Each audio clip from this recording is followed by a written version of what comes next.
Antonio Angles Martins, known to friends as Sugar, is often described as Spain's most wanted man, and has an extremely disturbing Interpol profile to back that claim up. He sought for his part in the Alcácer girls incident, one of the nation's most infamous and contentious cases. Born on the 27th of July, 1966, in Sao Paulo, Brazil, Antonio and his family relocated to Valencia when he was just 2 years old. From adolescence, he began exhibiting violent behavior, particularly towards women, and habitually beat his own mother, on one occasion knocking out some of her teeth. In January 1990, Antonio was imprisoned for kidnapping and beating 20-year-old Núria Pera Mateu, accusing her of stealing his heroin. He had chained her up inside a house in Catarroja, kept her there for 2 days, and likely would have killed her by throwing her in a well, if not for the intervention of his brother, who stepped in just in time to save her life. For that, Antonio was sentenced to 6 years and 4 months, but prison authorities decided to give him a chance at rehabilitation. And so, on March 5th, 1992, he was granted a 6-day furlough, a temporary release meant to help inmates reintegrate into society. But Antonio had no intention of returning. He vanished during that leave, and a warrant for his arrest wasn't put out for 6 months. But failing to return to prison isn't the reason for Antonio's red notice. His worst crime was yet to come. It was the night of Friday, November 13th, 1992, and 3 friends, Miriam Garcia, Desiree Hernandez, and Toñi Gomez, were getting ready for what should have been an ordinary evening out. The trio, all from the quiet and safe town of Alcácer, were planning to attend a high school party at Color, a popular disco on the outskirts of Picasen, another town just 4 kilometers away. A 4th friend, Esther, was meant to join them, but was forced to stay home due to sickness. At 8 p.m, Miriam asked her father to give them a lift to Color, but he too was bedridden with the flu. So, like they'd done many times before, the teens decided to hitchhike. An acquaintance happened to spot them and gave them a ride to a petrol station near Picasen. From there, witnesses recalled seeing the trio climb into the back of another vehicle, this time a white sedan occupied by at least 2 males, though maybe it was 3, maybe 4. Their accounts were shaky. What is certain is that Miriam, Toñi, and Desiree didn't make it home that night. After stepping into that white car, they were never seen alive again. The Alcácer girls were reported missing the following day, though the official search for them didn't begin until a few days later, and wasn't without incident. While scouring the ravines of Picasen, 2 civil protection volunteers were run over by an all-terrain vehicle, killing one of them instantly and setting back the investigation. Hoping that the girls were still alive, the authorities considered whether they had run away or had been trafficked to northern Africa. The search stretched on for 2.5 long months, until, on January 27th, 1993, the grim truth surfaced. Heavy rain had softened the soil of La Romana, a difficult-to-access ravine near the Tos Reservoir, 25 kilometers from where the young women were last seen alive. 2 beekeepers were tending to their hives when they noticed a patch of disturbed ground with a shiny object sticking out of it. It was a Mickey Mouse watch, and as one of them knelt down to examine it, he realized it was still attached to a human arm. Law enforcement and news reporters descended on the scene. After digging up the area, they discovered a grave containing the bodies of the Alcácer trio, wrapped in carpet, one on top of the other. They had been tied up and mutilated, and a cross was found lodged inside one of their bodies. The public was furious, and their outrage only grew when primetime networks aired close-ups of the remains on TV. Additionally, early police missteps, the mishandling and losing of evidence, a botched autopsy, and general institutional incompetence allowed speculation to thrive. The media latched onto that, with some claiming a group of wealthy and powerful elites committed the atrocity, either as part of a satanic ritual or a snuff movie film shoot. Many Spaniards still believe that. However, prosecutors allege that the men responsible were Miguel Ricard, aka the Blonde, a volatile addict who did indeed own a white Opel Corsa, and his close associate, Antonio Sugar Angles. During the forensic sweep that followed, investigators recovered a large array of objects in and around the ditch, including a 9mm shell casing, a glove belonging to Miguel Ricard, and a torn-up medical slip bearing the name Enrique Angles, Antonio's intellectually disabled brother. Antonio often assumed his brother's identity, and at one point aimed a gun at his head, telling him that he would pull the trigger if he ever snitched. Given his past convictions, the authorities knew which Angles brother they were actually searching for. The civil guard went to the Angles family home to investigate, and as luck would have it, Miguel Ricard just so happened to be there too. He was arrested on the spot, but Antonio managed to escape through a bedroom window, taking with him several fake IDs. For nearly a month, Antonio moved between villages across Valencia, sleeping rough in fields and abandoned buildings. Eventually, he resurfaced in Minglanilla, where he hijacked a car at gunpoint. That was the last confirmed sighting of him in Spain. As Miguel would later testify, on that fateful Friday the 13th, he and Antonio picked up Miriam, Desi, and Toñi and offered them a ride to Culor. After driving by the venue, Antonio pulled out a handgun. When the three victims became agitated, he struck them with the butt of the weapon, bound their wrists, and ordered Miguel to head for a hut in Catadao, one of Antonio's hideouts. Throughout the night, Antonio forced himself upon the victims, toyed with them, and tormented them in unimaginable ways. He allegedly forced Miguel to join in, or else he would, quote, send him to hell. Later, the men went into town to buy food and drinks, leaving the victims restrained. They returned and slept in the hut. The next afternoon, Antonio forced the girls into a pre-dug pit and gunned them down. According to Miguel, he was an unwilling participant and had been brought along as a scapegoat. By March 1993, Antonio had made it to Lisbon, where witnesses identified him by his distinctive tattoos. One of a Chinese woman with a parasol, another of the Reaper holding a scythe, and ironically, simply the phrase, "Mother's Love." A collaborator of his later said that Antonio stole his passport and was planning to flee to Brazil.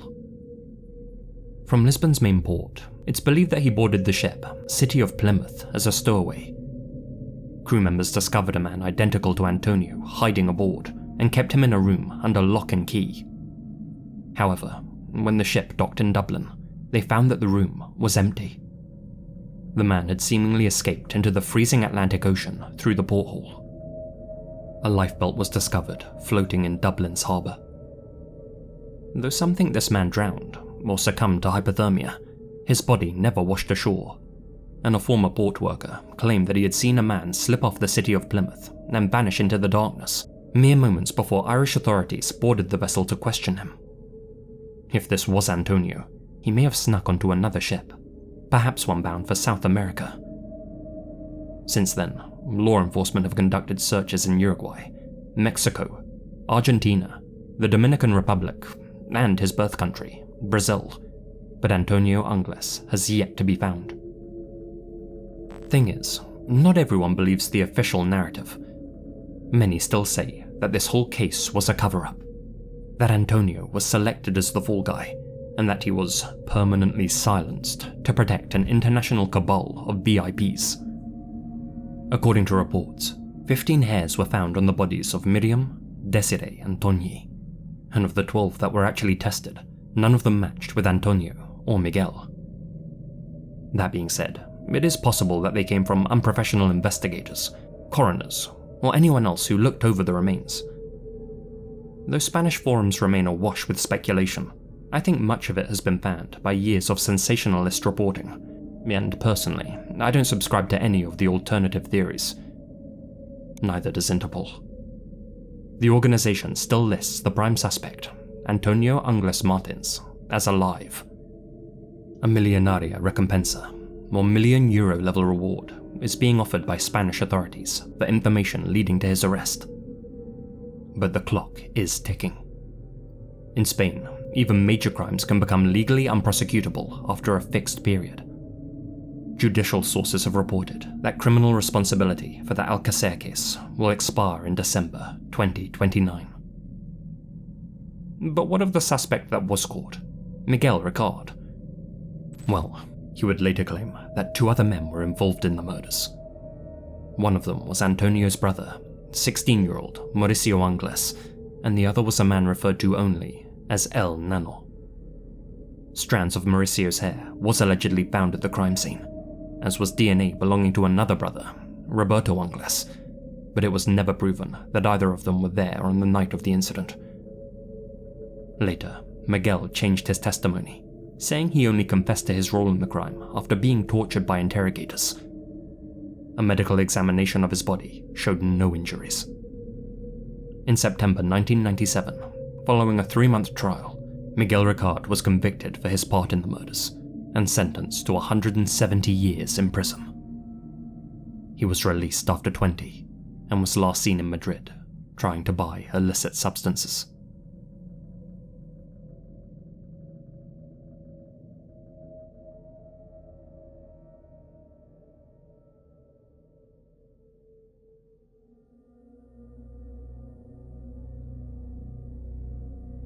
Rachel Morningstar Hoffman was a 23-year-old psychology grad from Tallahassee with a bright future. Smart, bubbly, and known for her fun-loving spirit, she was voted party animal of senior class in high school. That reputation followed her to Florida State University, where she regularly indulged in the devil's lettuce, something that in today's world might get you a slap on the wrist, or no punishment at all, depending where you live. But this was early 2000s Florida, and the law wasn't so forgiving. In spite of her recreational habits, Rachel thrived at college. She earned her bachelor's degree in psychology in 2007 and had plans to attend culinary school the following semester. Not as a fallback, mind you, but as part of an ambitious new idea: to pioneer a form of therapy built around cooking and communal eating. She believed that therapy didn't have to happen in a stuffy office. It could happen over a cutting board, a stovetop, a shared meal. That vision, however, would never come to pass. In April 2008, Rachel was busted for possessing several ounces of Mary Jane and 6 tablets of E. She refused to name her supplier. But instead of letting the charge run its course, police saw an opportunity. Specifically, Tallahassee police officer Ryan Pender took note of Rachel's clean-cut image, her lack of criminal history, and her deep fear of jail time, and decided that she would make the perfect pawn. And so, Pender presented her with a deal: face felony charges and possible prison time, or go undercover in a sting operation to bust some actual hardened criminals. Rachel felt trapped. Her future was on the line after all, and so she agreed. The briefing was short and to the point. Rachel's targets were 2 convicted felons and dealers, Dre Green and his brother-in-law, Danielo Bradshaw. Her mission? Meet with them at Bradshaw's house while wearing a wire, buy 1,500 E's, 2 ounces of Coca-Cola, and a semi-auto handgun in exchange for $13,000 in marked bills, and return to police headquarters. Rachel had never handled a gun, never bought hard substances in her life, and had 0 training in undercover work, and yet she had just been assigned to the largest sting in the department's history. Pender reassured her that the operation would go smoothly, that 19 officers would be watching, that she was totally safe. She wasn't. On the evening of May 7th, police wired Rachel's purse and sent her off alone to meet the dealers. Dressed in blue jeans, a Grateful Dead t-shirt, and black flip-flops, she hopped in her silver Volvo and set off towards Bradshaw's. But almost immediately, things went sideways. While en route, Green and Bradshaw called Rachel and changed the meeting location to Forest Meadows, a nearby park. Rachel, assuming the police were still tracking her, went along with the change. But the area was dense with trees, and the chopper following her overhead lost sight of her. Other officers later admitted that they had assumed someone still had eyes on Rachel, so nobody scrambled to find her, and, still believing that she was being watched, was told to continue with the operation. After a second change in location, Rachel drove towards a nearby plant nursery, about 1.5 miles north of the park. Minutes later, her wire malfunctioned. According to Officer Pender, Hoffman eventually reached him at just before 7 PM and said, "I followed them from the nursery. We're on Gardner. It's a dead-end street." He claims to have told her, "Turn around. Turn around. Do not follow them." But the line went dark. Either Rachel hung up, said Pender, or the signal was lost. That's despite the fact that at that same time, Rachel managed to send one final text to her concerned boyfriend. "It's about to go down." By the time officers located and arrived on Gardner Road, Rachel and her car were long gone. In their place, a spent .25 caliber casing, 2 live rounds, and a single black flip-flop. Hours passed with no word from Rachel. The police floated the idea that maybe she had vanished with the money. Later that day, they went to her boyfriend's house, expecting to find her there. But she wasn't.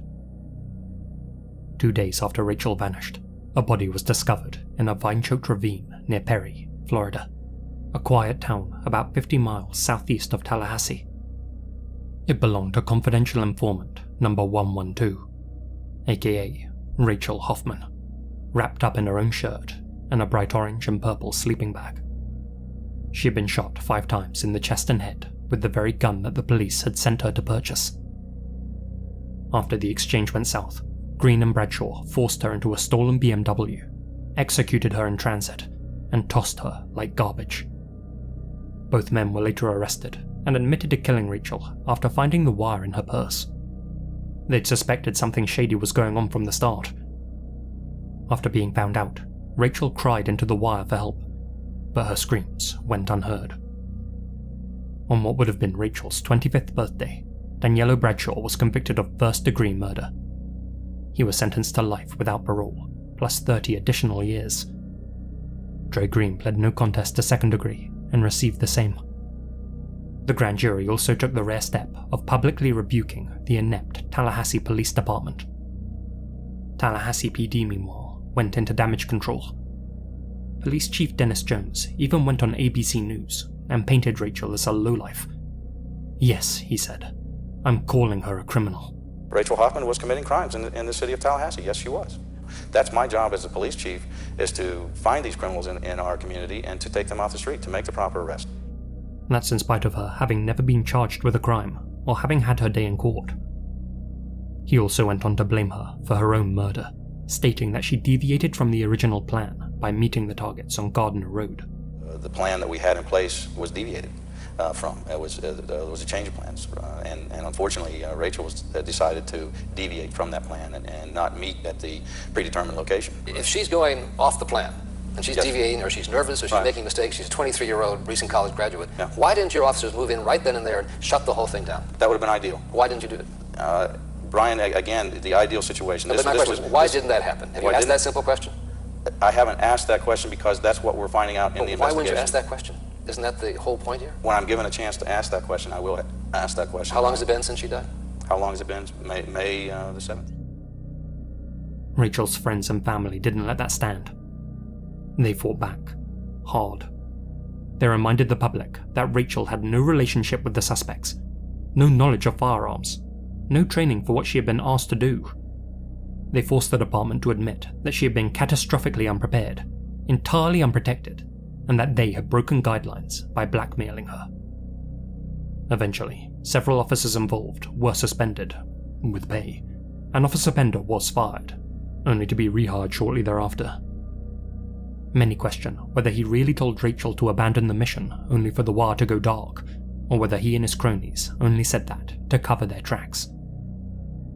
Rachel's parents filed a wrongful death lawsuit against the city, eventually winning a $2.6 million settlement and a formal apology from the 19 officers involved, which, up to that point, they hadn't felt the need to give. But their biggest victory came in 2009, when Rachel's law was signed into Florida state legislation. The law established strict protocols for recruiting and using confidential informants. It requires the police to assess an informant's risk, give them access to legal counsel, and, most importantly, actually protect them. Rachel's parents didn't just grieve. They took the worst moment of their lives and used it to stop other families from living the same nightmare. But nothing can undo what happened.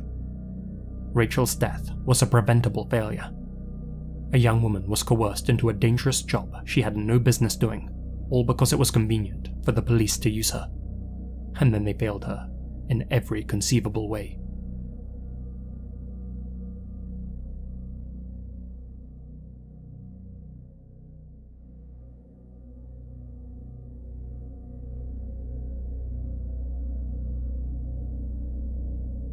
Nicknamed South Korea's Black Widow, Eom In-sook is considered one of the country's most depraved criminals. Born in Seoul in 1976, In-sook showed signs of being a textbook narcissist from a young age. She was demanding, entitled, and utterly indifferent to the people around her. If a luxury item caught her eye, she had to have it. If she craved a certain food, she had to eat it immediately. And if she wanted something that wasn't hers, well, she simply took it. As a student, she showed just how far she was willing to go to get what she wanted. In one instance, drugging a friend with sleeping pills just to steal her credit card and go on a shopping spree. Money always mattered more to In-sook than loyalty, a trait that would come to define her. After graduating high school in 1995, In-sook ran away from home and began a career as an insurance planner. Those who knew her claimed that other women were jealous of her tall frame, slender figure, and most of all, her striking eyes, comparing her to actress Park Shin-hye. And In-sook certainly knew how to use those features to her advantage. She had a habit of flirting with men, charming them into buying her expensive gifts, even when they couldn't really afford to.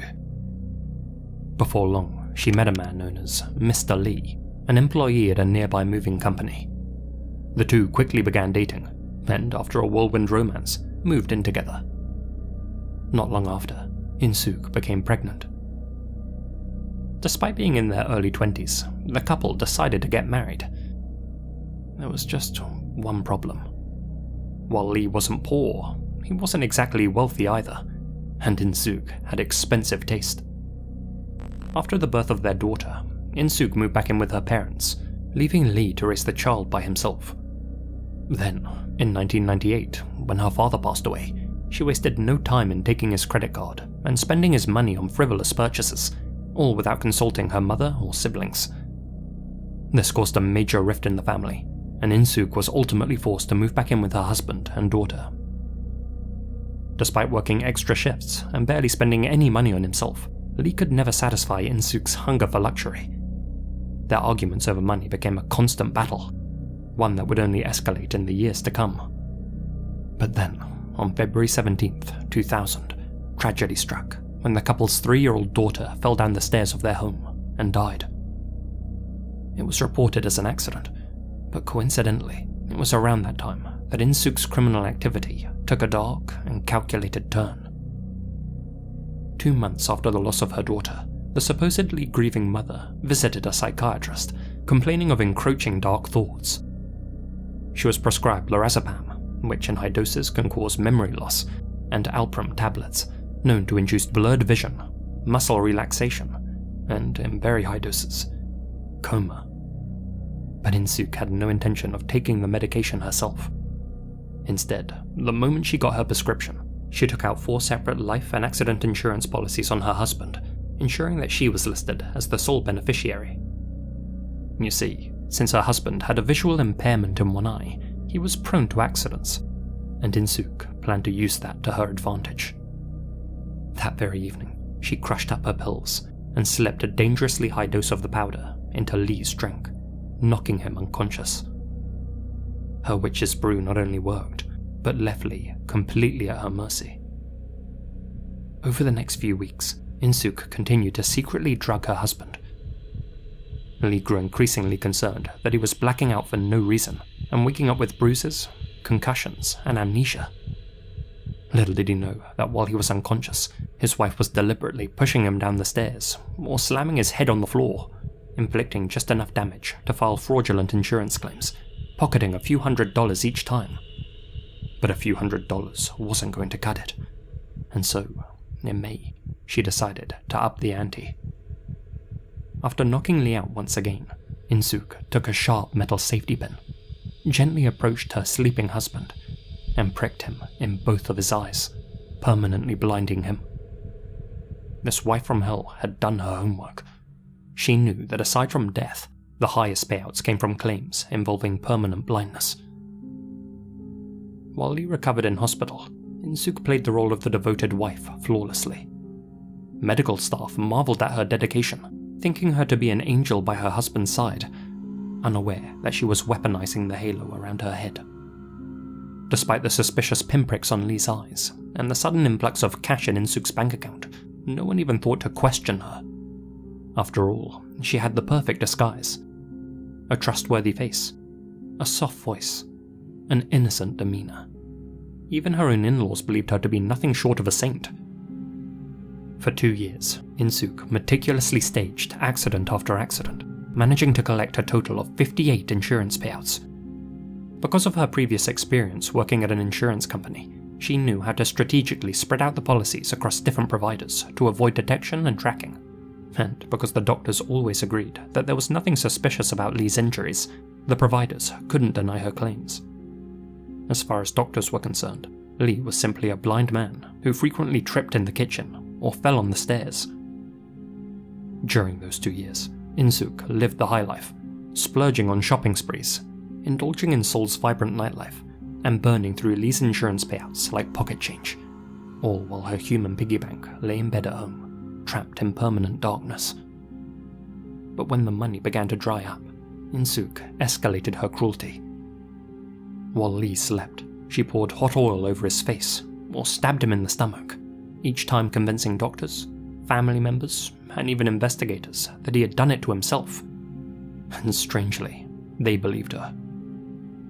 Eventually, Lee's condition worsened due to complications from his injuries, and he passed away on March 25th, 2002. After her husband's death, In-sook collected a hefty 34 million won life insurance payout, equivalent to about $200,000. Now single again, the 24-year-old decided to invest in her future, but not by opening a savings account or buying property.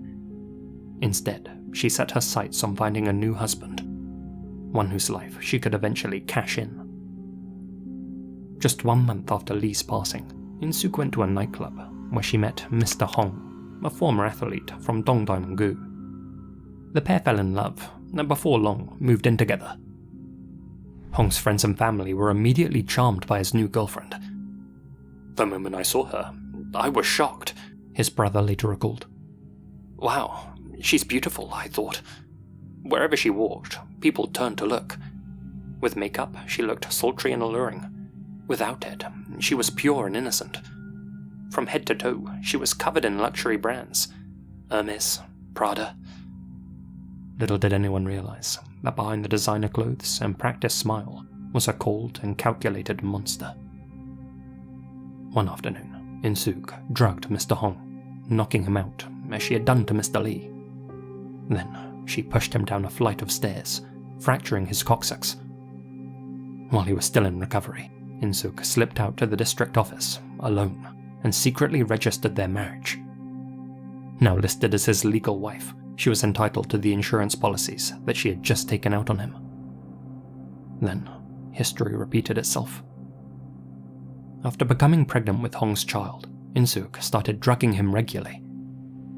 In an almost unbelievable act of cruelty, she pulled the same horrific trick, taking a safety pin and piercing both of his eyes. Even more unbelievably, nobody realized that the same woman who cared for blind Mr. Lee before his death was now responsible for Mr. Hong's lost sight. Had they seen that pattern, had they put the pieces together, then they could have prevented what came next. While Hong recovered in hospital, his parents came to visit. Aside from his lost vision, he was physically healthy, and all things considered, seemed to be in good spirits. All the while, In-sook sat dutifully by his side, giving an Oscar-worthy performance, playing the role of the devoted wife. But after his discharge, things took a sinister turn. Hong began frequently calling his mother, complaining of a constant, unexplained pain. In-sook had secretly been injecting him with a mysterious substance, one which slowly rotted his flesh from the inside. Looking back now, I think he knew, Hong's mother later recalled. He started calling us more often, asking us to come and visit, and sometimes he even asked me not to leave. Every time he said that, she was there with him. On February 12, 2003, Hong mysteriously passed away.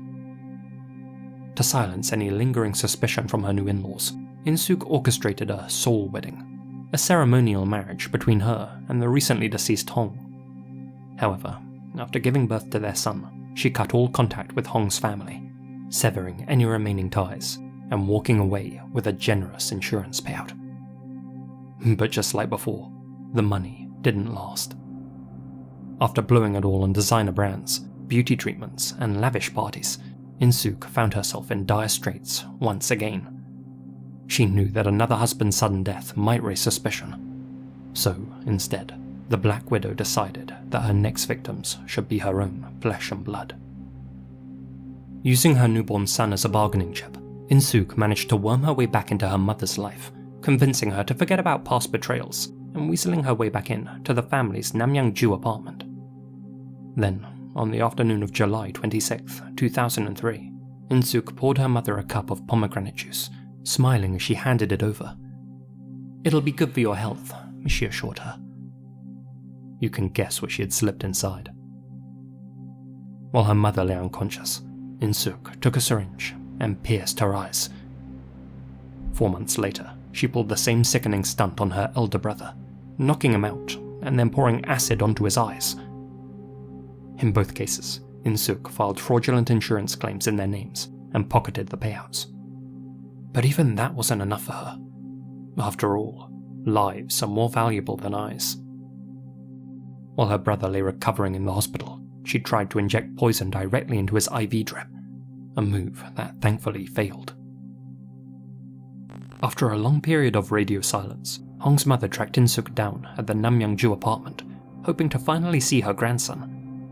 However, when she arrived and saw In-sook's mother and brother sitting in darkness, both as blind as her son had been, she knew for a fact that Hong hadn't passed from natural causes. But though she tried to alert the authorities, they failed to act. In December 2004, In-sook secretly sold the family apartment for 95 million won. But when her mother and 2 brothers started asking too many questions, she knew that she had to act fast. Well, she had already received a down payment, so her solution? Burn the entire apartment down, with all 3 of her family members inside. Of course, she wasn't about to commit arson for free, so before carrying out her plan, she took out a fire insurance policy on the property. This time though, her plan didn't go as expected. Although they suffered serious burns, all 3 of her family members miraculously survived. Now homeless, In-sook exploited the kindness of her housekeeper and babysitter, Mrs. Kang, convincing her to let her stay at her home. But when Mrs. Kang understandably asked her to leave 3 weeks later, In-sook responded in the only way she knew how: by setting the house on fire. The only difference was, she hadn't set this blaze out of greed, but instead out of spite. The flames incinerated Mrs. Kang's husband and left both the housekeeper and her children severely injured. But unbelievably, In-sook wasn't finished yet.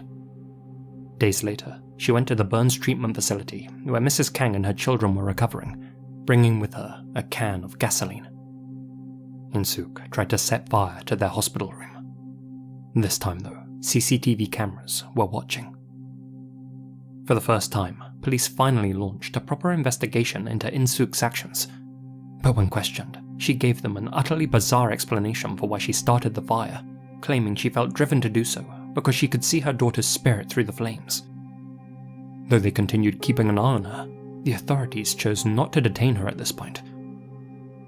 Even while under investigation for attempted arson, In-sook committed further crimes, such as sneaking into the house of a friend to commit theft and blinding an acquaintance who had lent her some money and who had the gall to ask for it back.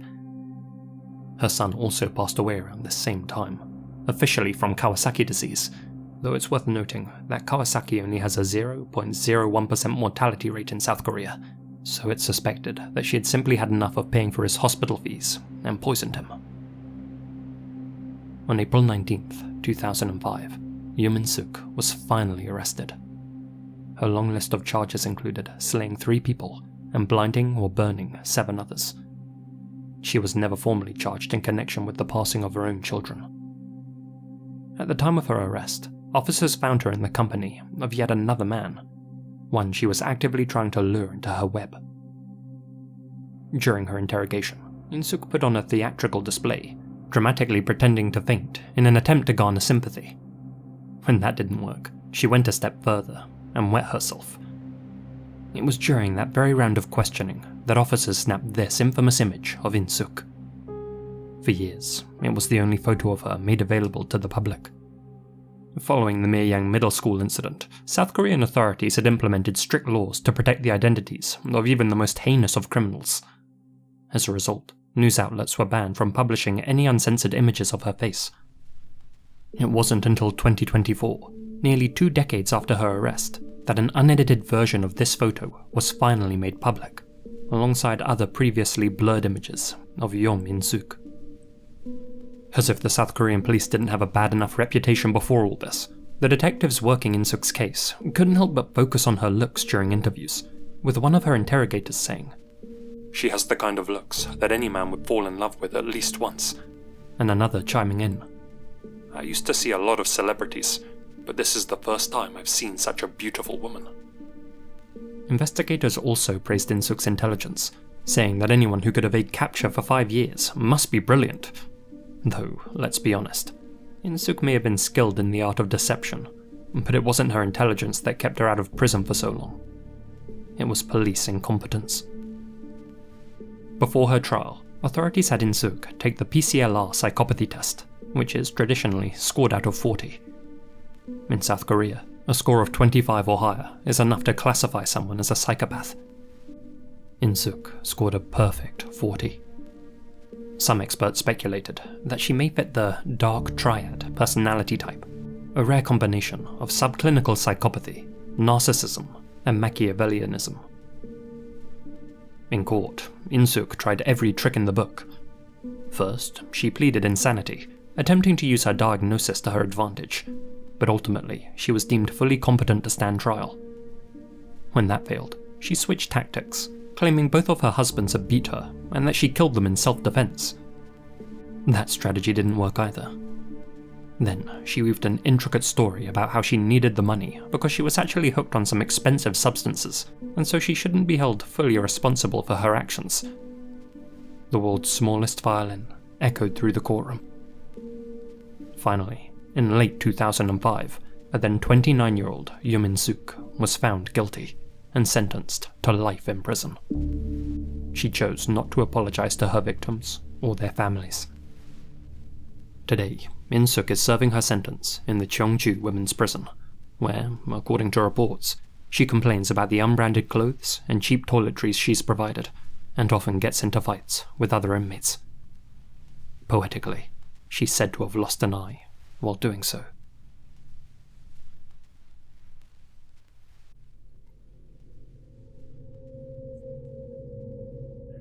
Most of us scroll through Instagram, expecting to see snapshots of daily life. Food, pets, travel, mates cracking open a cold one. Not cracking open coffins. But tucked away in the darkest corners of the platform, there are accounts that show just that.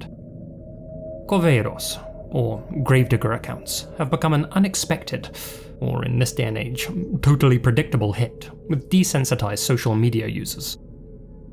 You see, in many parts of the world, one's final resting place isn't as final as they might hope. For instance, in Brazil, cemetery plots are typically rented and are only left undisturbed for a set period of time, that being an agreed upon number of years, or until the deceased's loved ones stop making payments. When one of those 2 criteria are met, the deceased is evicted from their grave to make room for a fresh tenant. Whatever's left of them is then either sent to a family vault, or, for poorer people, to a sanitary lample. The job of exhuming the remains is handled by coveiros. Though my initial reaction as an outsider was to view the idea of rented graves as macabre, after doing some research, I understand why many view it as normal, and even practical, especially in dense cities like Rio or Sao Paulo, where there's limited space and where permanent plots can be prohibitively expensive. After all, families can still hold proper funerals and memorials, and the transfer of remains is, ideally, treated with ceremony and dignity.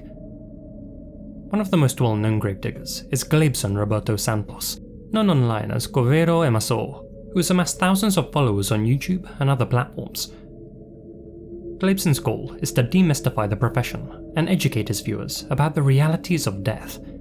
He even filmed the exhumation of his own father as a tribute.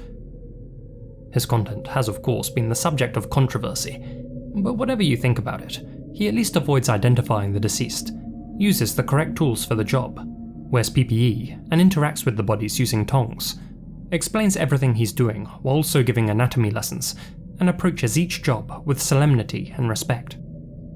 But not all such videos are framed with that same sensitivity. Another popular coveiro can be found on Instagram, Wellington Jose 9610. Unlike Glebson's posts, his are far more casual, and in the minds of many, disrespectful. I've seen clips where he treats the dead more like props, showcasing their silicone implants and dentures, posting videos with reggaeton music and a Homer Simpson animation, standing on top of partially uncovered remains, and casually tossing personal artifacts and body parts around. In some clips, gravestones and names are visible, something his viewers have used to track down families, as was the case when he showed a close-up of a Chuck Norris impersonator's business card, leading to someone @ing his son and asking if the body in the video belonged to his dad. Wellington claims that he has the consent of the deceased's loved ones to film their remains, though notably, he never says that he has permission to upload those clips to his personal Instagram page. Maybe he does, who knows, but as one Reddit commenter put it, "I'd imagine no matter the culture, would you be okay with your decomposing loved ones being posted online for content is going to be met with a big no by almost any sane person." Perhaps Wellington truly has no ill intentions with this account. Perhaps he genuinely does want to show off the day-to-day reality of his work, and just goes about it in a questionable manner. But certain comments he's made have led some to believe he has darker intentions. During one exhumation, which features a close-up of a human skull, Wellington and a co-worker can be overheard bantering about items inside the casket. They joke about washing and reusing the man's Manchester jersey, which is still in good condition, lament that there's nothing else of value on the man's person, and mention how another colleague found a 2-gram gold ring, which he sold for 600 reais. Despite this, when viewers accuse him of tolerating grave robbery, he gets defensive and calls them slanderers. But if it's not true, why upload a video with such dubious commentary? For shock value? To add a touch of dark humour?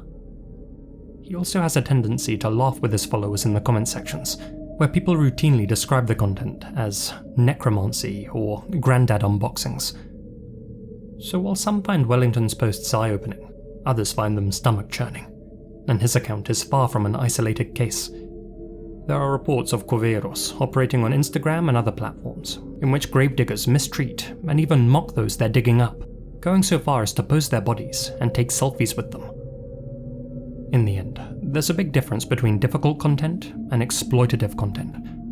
Some videos, like Glebson's, arguably serve an educational purpose and treat the subject matter with respect. Others are purely voyeuristic.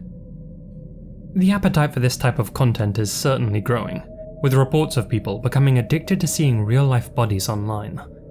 Some people like what they see, stick around, and encourage the account owners to share more, to go further. And if the dignity of the dead can be stripped away for engagement points, what else is safe from becoming entertainment? Before this segment ends, I'd like to say a thank you to Charlie Burns and Gucci for their help with translations.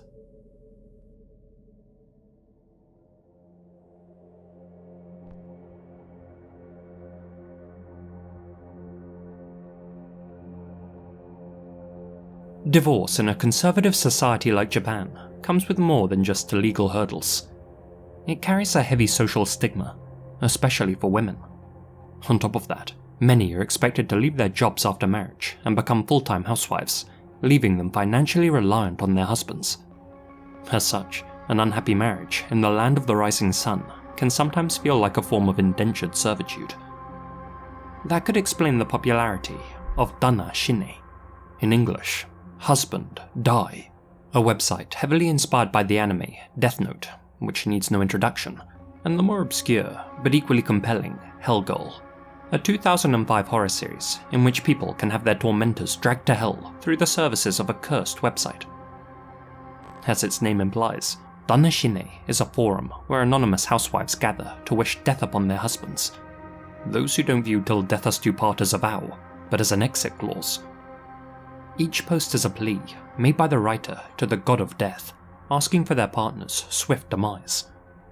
Many users believe that by sharing their wish, they're actually manifesting it, willing it into existence. The site even features a monthly death count on the homepage, which tallies how many husbands have been successfully sent to the big sayonara. Reading through this twisted communal diary, you'll find thousands of personal stories from women who detail their grievances with their husbands. Their reasons range from serious offences, like abuse and infidelity, to petty annoyances, like snoring or leaving trash on the floor. To give you a taste, here are a few recent posts which I translated.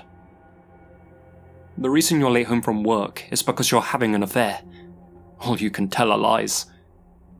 You're a bastard, covered in debt. I get excited every time I hear the sound of an ambulance, but annoyingly, you make it home every night. Shinigami, please take him quickly. Die. Die, you bastard. Delete yourself. Oh wait, you can't get insurance? Then die instantly in a single vehicle accident. Die without causing anyone any trouble. Haven't you been alive too long? How many more years are you going to make me wait? You rat. Perish within a week at the latest. 38 years old, and a salary of 200,000 yen? Even our kids in elementary school understand that their dad's no good. They'd be happier if you were dead. Our son says, I'd never kill anyone, but I wish someone would kill my dad. Surely it's not worth living that much. Lol. Come on, get crushed by some heavy machinery at work today. Your disappearance will make your family happy. Your survival will only bring you trouble. I hope my husband, who has Asperger's syndrome, dies right now. You have ruined my life. Give me back my time. The only thing you can do to make amends, as you have neither the financial means nor a heart, is to expire and let me receive my survivor's pension. I married a poor, ugly guy who was inferior to me, but he got all cocky when I dressed him up in designer clothes, gave him stylish glasses, put him on a diet. And now that he's actually good enough to look at, he's gone out and gathered up some girls to hang out with. Die. After hearing all of those, you'd be forgiven for thinking that Danna-Shine was just a space for these women to vent their anger, an outlet for those processing pain or betrayal. Indeed, many of the posts do deal with heavy subject matters, making it easy to sympathize with the writer. But in other cases, the users are simply motivated by the fantasy of escaping a boring or loveless marriage, with their innocent husband's sudden death, and subsequent insurance payout, imagined as the only way out. No matter how you look at it, death is the only option. First of all, divorce is out of the question for us. Think about how much we both earn. It's physically and financially impossible to separate. You can't come up with child support, a mortgage, living expenses. So although it may be fine for my mental stability, separation is out of the question. But if you were to die well and make a lot of money that goes to me, my life would be more stable, and I could protect our home and family. That is the only option. If you truly want to protect your family, as you say, I think there's no other way than this. I don't think you'll be of any use in your mid-50s, complaining about pains here and there. You'll only end up being a nuisance. Personally, I don't need you, and there's no reason for you to live in the future. If things go as I want them to, everything will be fine. I'll take care of both of your parents, so you can die in peace. Die well. Looking deeper into the site, you'll find a section entitled Effect Report, which is filled to the brim with updates made by previous posters, informing their fellow widow wannabes about their husband's health scares and near misses, and thanking the Grim Reaper for slowly but surely working his magic. But in amongst all of the reports of gout and high blood pressure, I found a few posts that really stand out. Thank you all for your support. I left my note at the end of the year. Thanks to you, I've become a widow. I received a lot of condolences. I'm sorry, your husband was still so young, etc. I never say it out loud, but he got what he deserved, so I've come here to express my sincere gratitude. It's been a few months since I left my death note, and I can't believe it, but my husband really died. The cause of death was heart failure, caused by sleep apnea syndrome. He was cold in the morning. I called an ambulance, and they confirmed his death at the hospital. To be honest, I'm so happy. So happy. So happy. Thank you so much, Grim Reaper.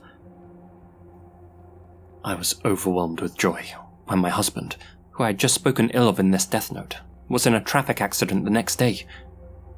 I've been lurking on this site for a long time, but I refrained from posting because I thought mine was a mild case. A while ago, there was a show about Danna-Shine on TV, and I watched it with my husband. Recently, Yahoo News featured an article about the administrator, Makita-san, and my husband said a lot of bad things about him. The next day, my husband went to work in his car and was hit by a truck and taken to a hospital. A terrible accident, they said. He broke his left leg, broke his pelvis, and ruptured some internal organs. He's in a critical condition and hasn't regained consciousness. I'm writing this from the hospital toilet. It's a strange feeling. I thought it would be painful, but I'm happy. What is this happiness? As time passes, my happiness and expectations are overflowing more and more. I hated my husband. He was just trying to act like a good person on the surface, but was filled with hatred himself. I thought by leaving my death note, my husband, or caretaker as he'd say, would somehow find out and become angry. I figured it's the same as saying something bad about the gods at a shrine. Of course, I'd be punished. But I'm so happy. Let me say more and more, I'm so happy. So happy. So much fun. Just die. Stay like this. Please. I can't show my smiling face in front of my parents-in-law, so I'll laugh a lot now, here. I'm smiling in this bathroom like I've never done before. I'm a weird person, sure. Other people will definitely think I'm weird if they see me. But I'm so happy. I can't stop smiling. Laughing even. I can't stop laughing as I write this. I can't write enough. Thank you, Grim Reaper. My husband is in a serious condition and won't last long, so I will let you all know when he dies. Just thank you so much. On any other forum, well, almost any other forum, such posts would be met with outright hostility. But on Danna-Shine, 100% of the replies I've read have been supportive. Here's just a small taste of the responses to that last post I read. I'm jealous. My husband was also involved in a traffic accident, and I hope we receive a death notice tomorrow. What great fortune. I wish it were my husband instead of my pet who died today. Even though it's Christmas Eve, he yelled at me in front of our child and left the house, and when he came back, he forced me to obey him. When my husband's around, I want to kill my child, and then myself, just to hurt him. Oh, it's the same for me. When my husband's a jerk, I think about taking the kids and killing them. Seriously, I hope he dies soon. Last year, when I told mine I was going to the company's year-end party on the 29th, he complained a lot about how it was impossible at that time of year. But then today, on the 30th, he took the trouble to go out drinking with his friends, driving 90 minutes on his motorcycle. I prayed that he'd get crushed in an accident, but he called me to say that he had arrived safely. It's just unfortunate, really. I wonder if a truck will crash into my husband's car. I don't care if it's completely mangled or flattened, though I'd rather he did die in agony. That damn otaku gaming idiot. Perhaps the darkest area of the website is the secret revenge tab, where users, who aren't content with just waiting for their prayers to come true, share their tips and tricks for expediting their husband's demise. I'll continue to cook your meals every day that are a little higher in sugar and salt, so I hope you pass away as soon as possible. I'll be there for you until the end, when you can no longer speak, I'll hold your hand and whisper in your ear, I hated you so much. Whether you're taken by accident or illness, please make sure you listen to my voice in your final moments. My husband has dyslipidemia. Even though he's taking medicine, he likes greasy foods, and his numbers are not going down. This was my light bulb moment. Now, I frequently pour oil on top of my husband's side dishes. The other day, when I made him Tianjin rice, I poured some sesame oil on the rice, put an egg on top of it, poured oil on that, poured sauce on it, and no matter how you look at it, it was greasy and inedible, but he ate it, saying, "It's delicious, it's delicious." He thinks he has a sophisticated palate, the idiot. It's a very modest attack, and will probably take a long time, but he's had hepatitis and a fatty liver, so I hope he gets diabetes, liver cancer, or some other disease that insurance will cover. You bald mama's boy. I used to put dirty dishwater in your eye drops, but starting today, I'm changing it to dirty toilet water. Toilet water with turds in before they're flushed. I'm gonna step up my revenge and send you to hell. Okay, I think that's enough examples, damn. So after all that, you may be wondering what type of person sets up a website like Danna-Shine, and if you assumed it was another disgruntled housewife, you'd actually be wrong. The site's administrator is actually a man called Koichiro Makita. He's not shy about sharing his name or contact info either, and as one of those posts referenced, he's even appeared numerous times on Japanese TV to discuss his creation. On the site itself, he goes into detail about his reasons for making Danna-Shine, stating that growing up with toxic parents left him with nothing but bad memories and a damaged psyche, and that if someone's making you feel bad, there's nothing morally wrong with wishing them obliterated. But at the bottom of his explanation, Makita links to a resource for anyone looking to take matters into their own hands.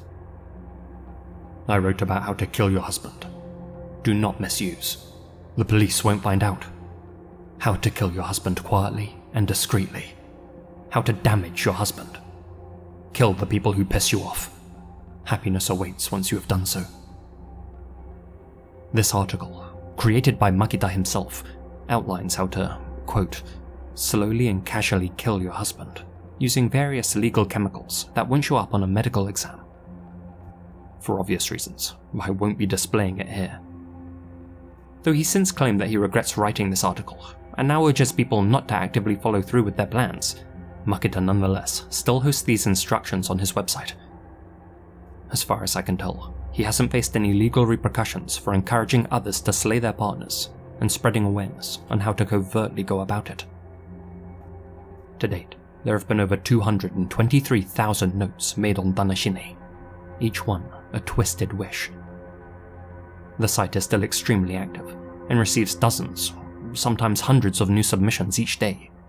And though it's easy to write most of them off as a dark fantasy or harmless venting, looking at that monthly tally on the homepage, you have to wonder how many of these users have stopped wishing and started planning.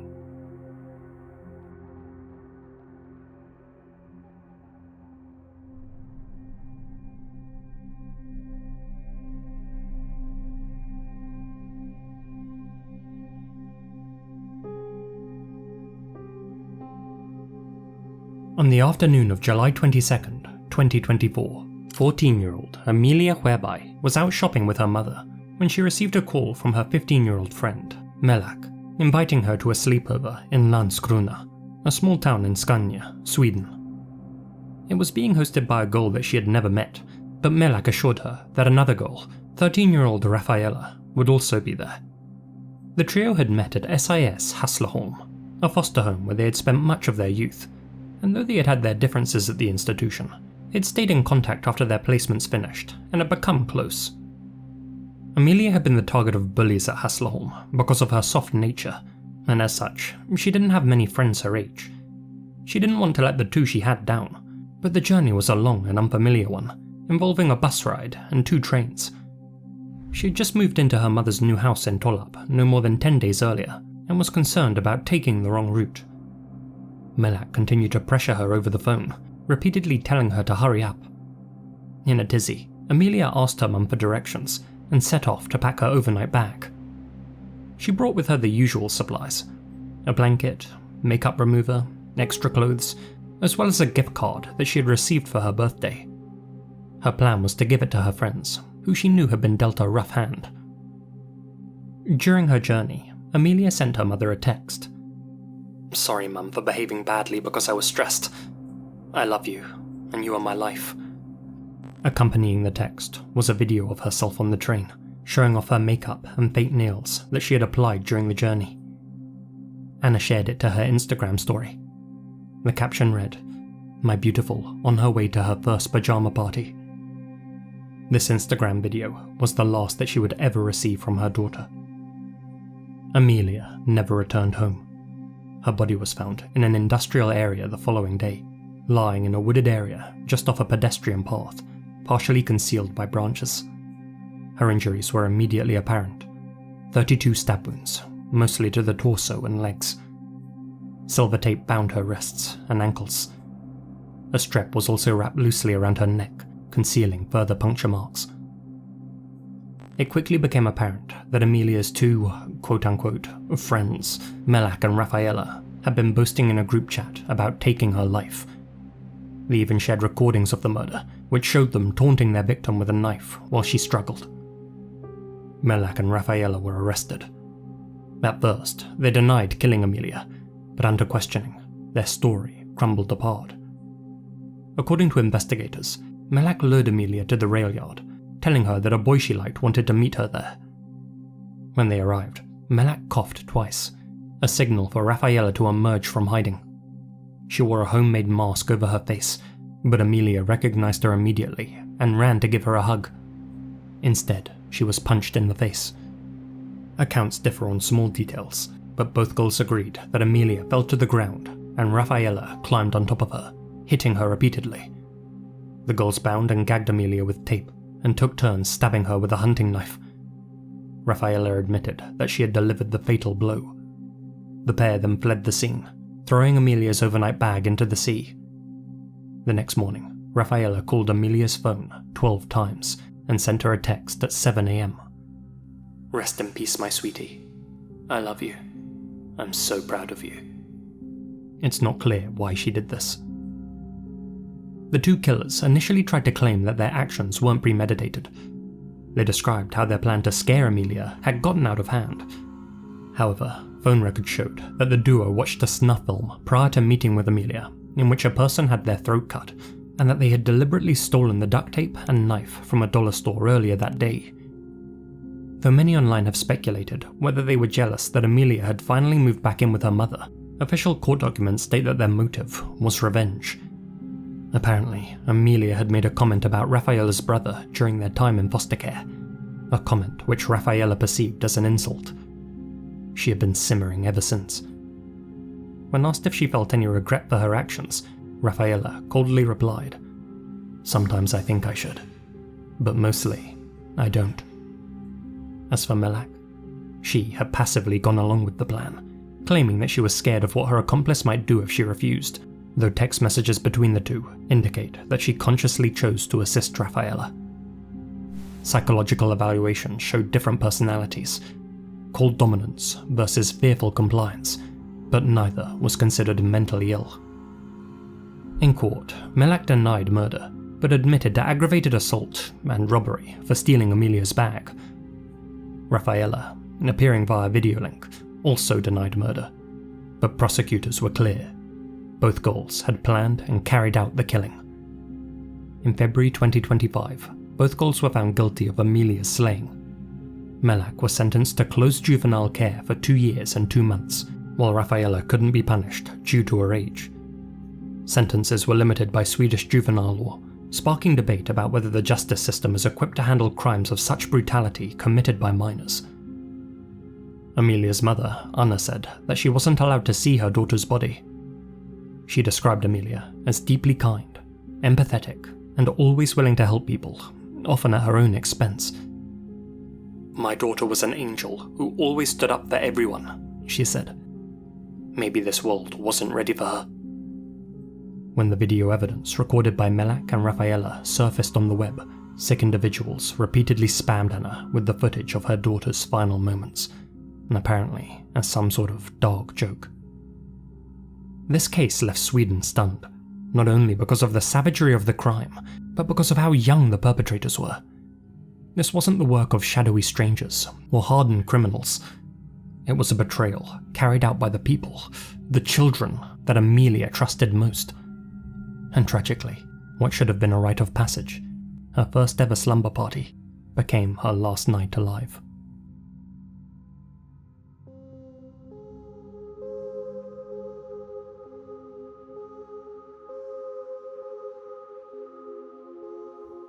If you ever needed proof that appearances can be deceiving, meet Hatta Yoichi, one of Japan's 4 most wanted men, and the fugitive with the largest bounty to his name. Despite looking far more boyish than the hardened criminals that sit alongside him on these posters, Hatta actually has an extensive criminal background, and just like Eom In-sook, whom I covered in a recent upload, fits the profile of a dark triad personality type, possessing traits associated with pathological narcissism, psychopathy, and Machiavellianism. Not only had the 28-year-old Hatta spent his adulthood exploiting the welfare system and scamming strangers on the street, but he had developed a habit of causing disturbances in restaurants and at train stations to relieve his stress. Worse yet, in early 2022, he was handed a suspended prison sentence for the illegal confinement of a woman he met on a dating app. But the judge would have been wise not to let him off so easy, for just a few short months later, Hatta chose to do something heinous enough to land himself a place on this poster. On the evening of June 29th, 2022, 2 19-year-old university students, known only as A and B, were shopping for second-hand clothes in Beppu City, Oita Prefecture, riding from shop to shop on their motorbikes. After finishing up their last bit of shopping at a department store, the pair hopped onto their bikes, which were parked in the lot outside.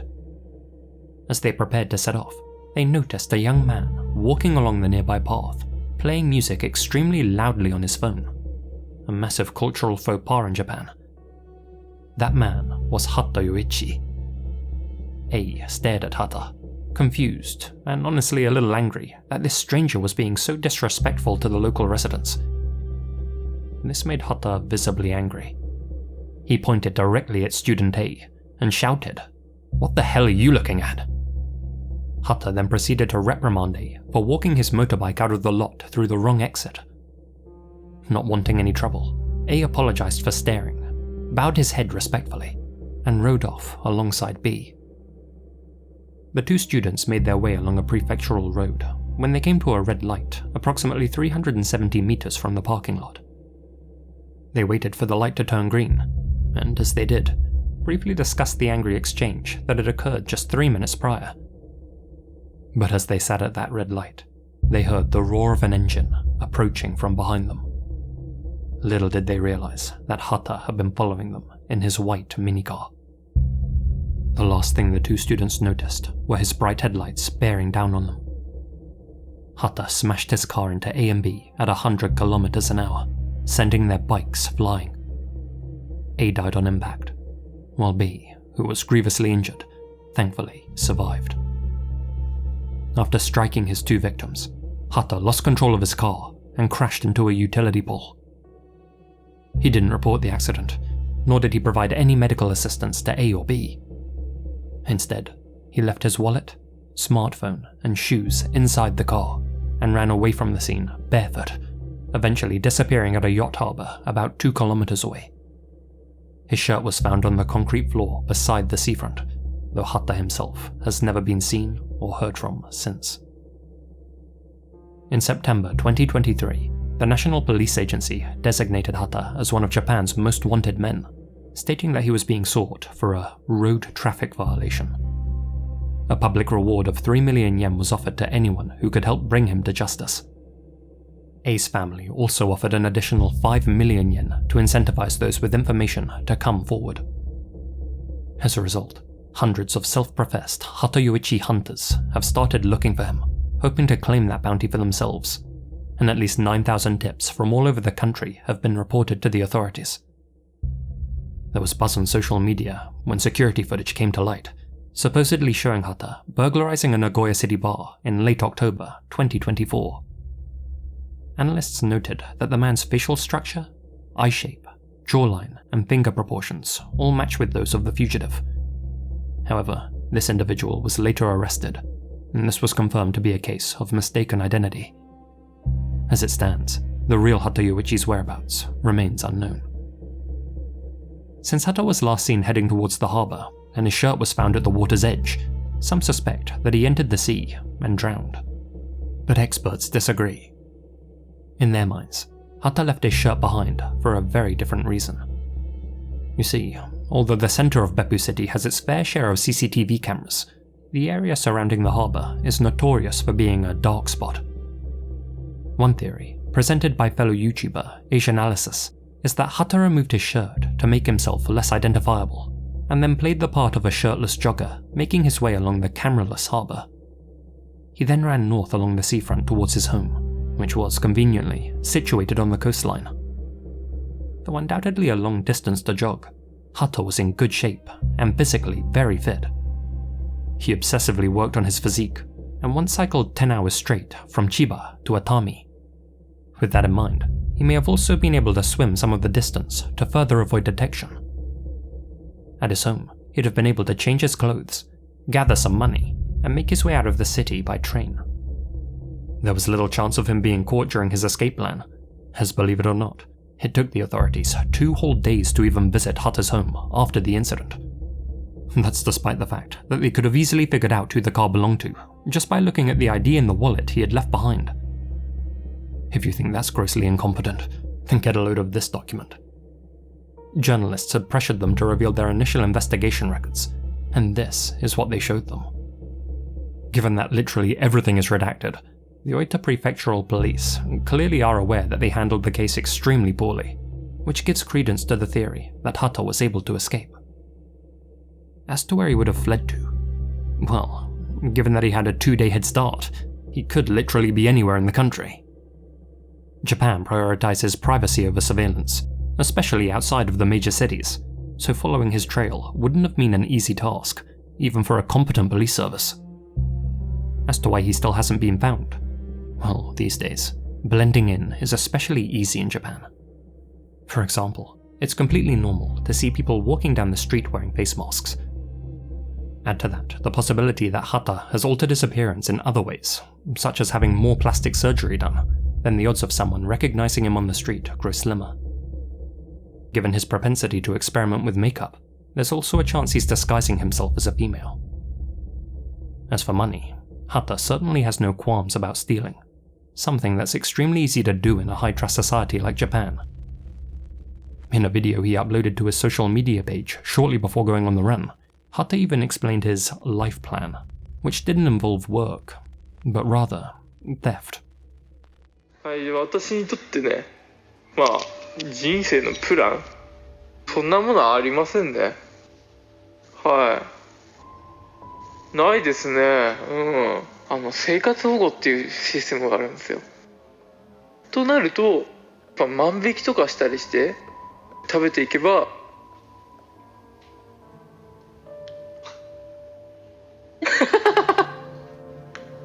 あとは置き引きとかっていう。トイレに行くときに人が荷物を置いてきますよね。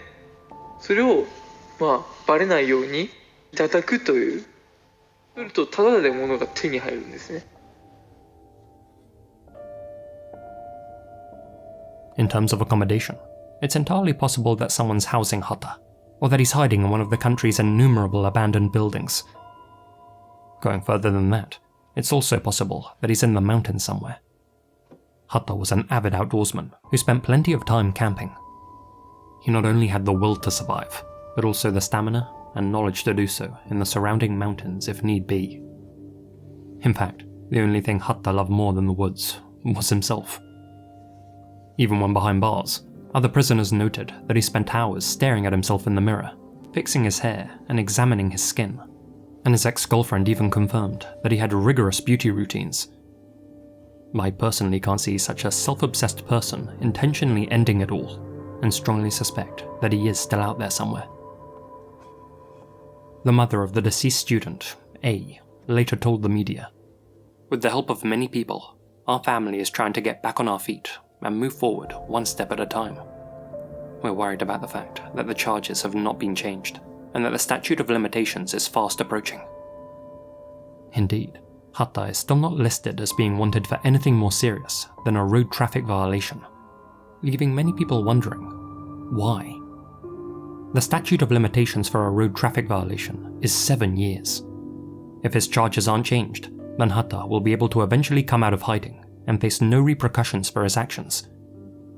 Hatta's own grandfather has since told reporters, "When the statute of limitations expires, I'll welcome him back warmly." I'd like to say that Hatta's current traffic violation charge is some sort of police tactic, a way for them to stop him from doing something drastic before they catch him. But in reality, it's simply because, in their own words, they can't be sure that Hatta intended to kill anyone when he ploughed into his victims. A's father takes umbrage with that, arguing that this is a clear case of murder in which Hatta used his vehicle as a deadly weapon. Almost everyone but the Oita prefectural police agree. As if to confirm that the young killer knew exactly what he was doing, while in prison awaiting trial for his illegal confinement charge, Hatta was overheard speaking with a member of the Japanese criminal underworld. Hatta reportedly asked the gangster how best to deal with an argument, and the gangster replied, "If you want to kill them, it's best to just drive into them with your car. That way, it'll be seen as an accident, and you'll only be charged with a traffic violation." It seems Hatta was acting on his advice. Victim A's family have rigorously campaigned to have Hatta's charges upgraded to murder, but as of right now, the Oita prefectural police have refused to make that amendment. In the minds of some, that's because they want to wait out the current statute of limitations. That way, they can remove Hatta's face, and simultaneously, their name, from the national wanted posters. After all, this notice being plastered across every city is a constant reminder of Oita PD's embarrassing failures. Could they be reluctant to upgrade Hatta's charge in the hopes that this case quietly fades from people's memories, taking with it the reputational damage they've suffered? If their lack of remorse for their repeated mistakes and their guarded responses during interviews are anything to go by, I personally wouldn't put such a tactic past them. 初動捜査のミスです。その点はちょっとコメントを控えさせていただきます。どうして控えるんですか？私が答えるちょっと立場にないということで。To combat that, a group called the Beppu Wish Foundation has been established with the goal of raising awareness about Hatta Yoichi's actions and the Oita police's failings. I urge you to follow them on social media and help make sure that this case doesn't fade away. Victor May's dream was to one day visit all 47 prefectures in Japan with his best friend. At the time of his death, the pair had managed to see 20 of them. To honor A's memory, his friend has since visited the remaining 27 prefectures. He bought souvenirs in each of them and gifted them to A's family. Along the way, he continuously sent line messages to A's number, updating him about their journey. Those messages will forever remain unread.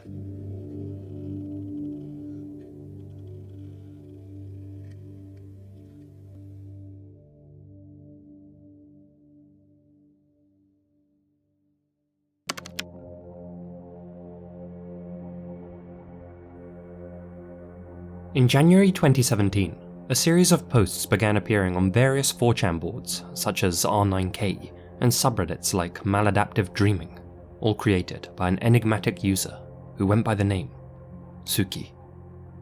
Supposedly a 16-year-old male from the Netherlands, Tsuki explained how he had a second world in his head and detailed how the universe actually consists of numerous coded dimensions which all exist within an omniverse called system space. Moreover, he relayed how humanity exists within a system called life, which is due to go offline, and that those who don't take steps to protect their souls are essentially doomed to go down with it. As the human representative of the conglomerate that was set to destroy the life system, he and he alone had been created to teach internet users how they could go about saving themselves. He called this the Tsuki Project. Though it was unclear whether this was just an elaborate thought experiment or something Tsuki honestly believed, other users began showering his posts with attention, prompting the young prophet to set up a website dedicated to his project, systemspace.link. It's since been shut down, but entering the URL into the Wayback Machine, we can see exactly how it used to look. The main page is genuinely quite impressive, and the site itself very well coded. From the art, it's clear that Tsuki was heavily inspired not just by the concepts, but also by the aesthetics of Serial Experiments Lane, an anime which features a virtual realm called the Wired, which humans can enter by uploading their minds and abandoning their physical selves. Perhaps the thing that jumps out most though is this section, which states the number of registrants above an ominous timer, one that was chronicling the days left until July 1st, 2017. Scrolling down a little further, we can read Tsuki's mission statement, where he outlined exactly what was set to happen on that date. You are currently in one of many systems. Your system is called Life, but there are many more in existence. This construct, called system space, runs on a type of energy called aurora. There is only a limited amount of aurora available to system space. Because of this, we must manage how the systems use aurora and ensure it's being used correctly. If the aurora is used incorrectly, then we reset the system. Unfortunately, the life system seems unable to improve, regardless of the number of resets it undergoes. Due to the openness of system space, we are forced to edit system space in order to correct our path. As a result of this process, life will be unlinked and purged. Immediately following this, activity within life will continue as normal. However, new bodies will no longer have souls, and the souls of bodies that die without having registered will soul shatter. Souls that have registered will be moved, after death, to the LFE system. After 150 years of severance, life will be completely purged. To register, users had to submit a handwritten code and a drawing, which Tsuki would then use to link their souls to the new system. He claimed that by registering, users, referred to as migrants, would transition from the current system, Life, to the new system, LFE, upon their death. Anyone who did register before the July 1st deadline and later died from old age or other causes would ascend to the new LFE utopia. Their consciousness would be implanted into a new body, and they'd be able to continue living in a larger and more advanced reality, a place where, and I quote, everyone matters. Those who failed to register or died before the unlink date would not be able to migrate, and would instead have their souls shatter upon death. Within months, thousands had signed up, mostly fans of Lane and digital escapism, though no doubt a few were just lonely people seeking a community and somewhere to belong. Led by Tsuki, this new community forged an extensive compendium that detailed all the lore of system space. Reading through it, the adoption of Lane as the project mascot was an ironic choice.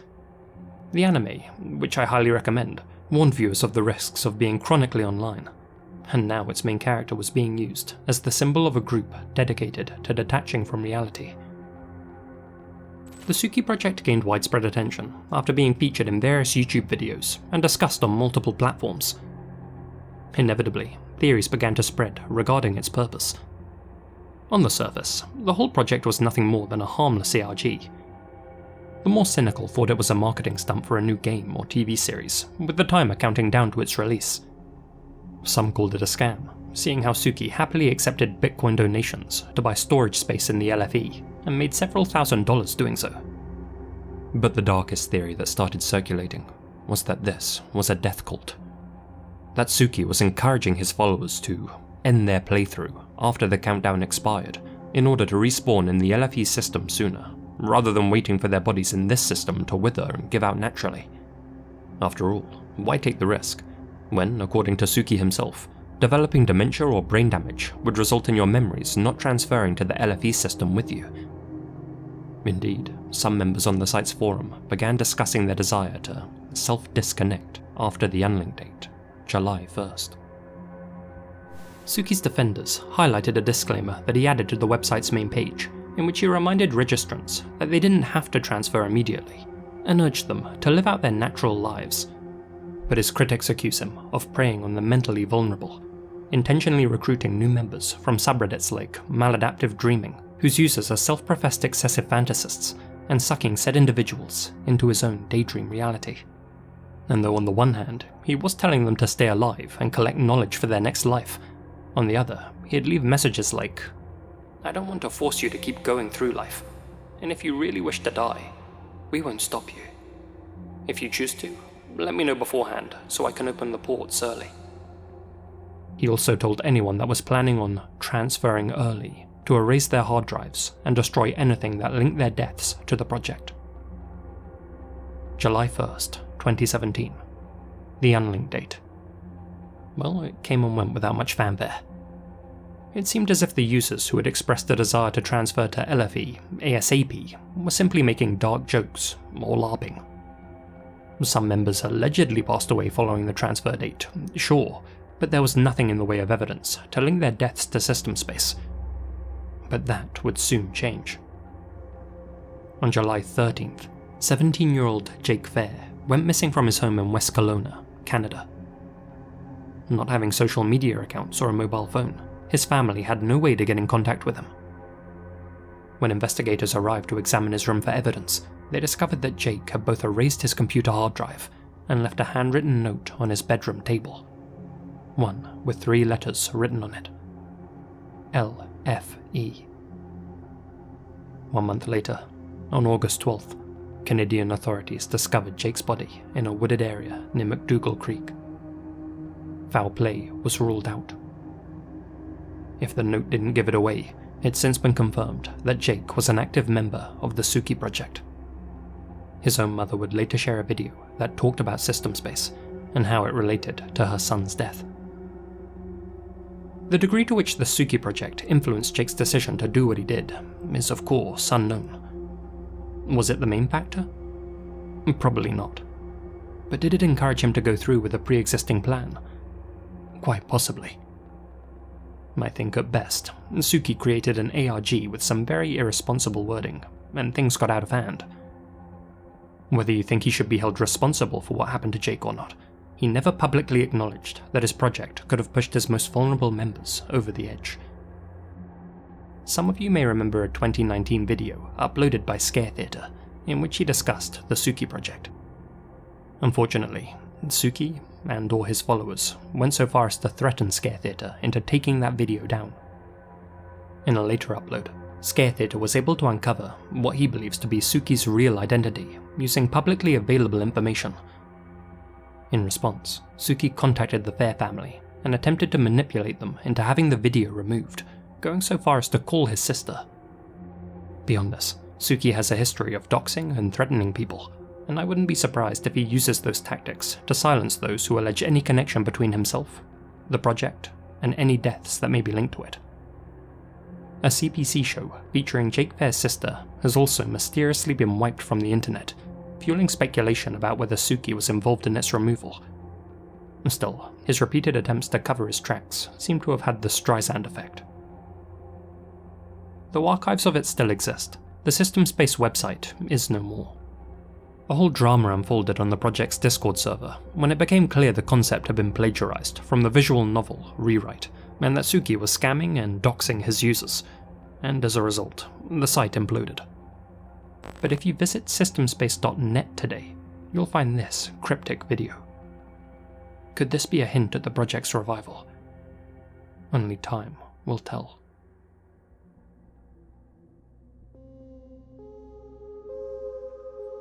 A special thanks to Martin H. for bringing this entry to my attention.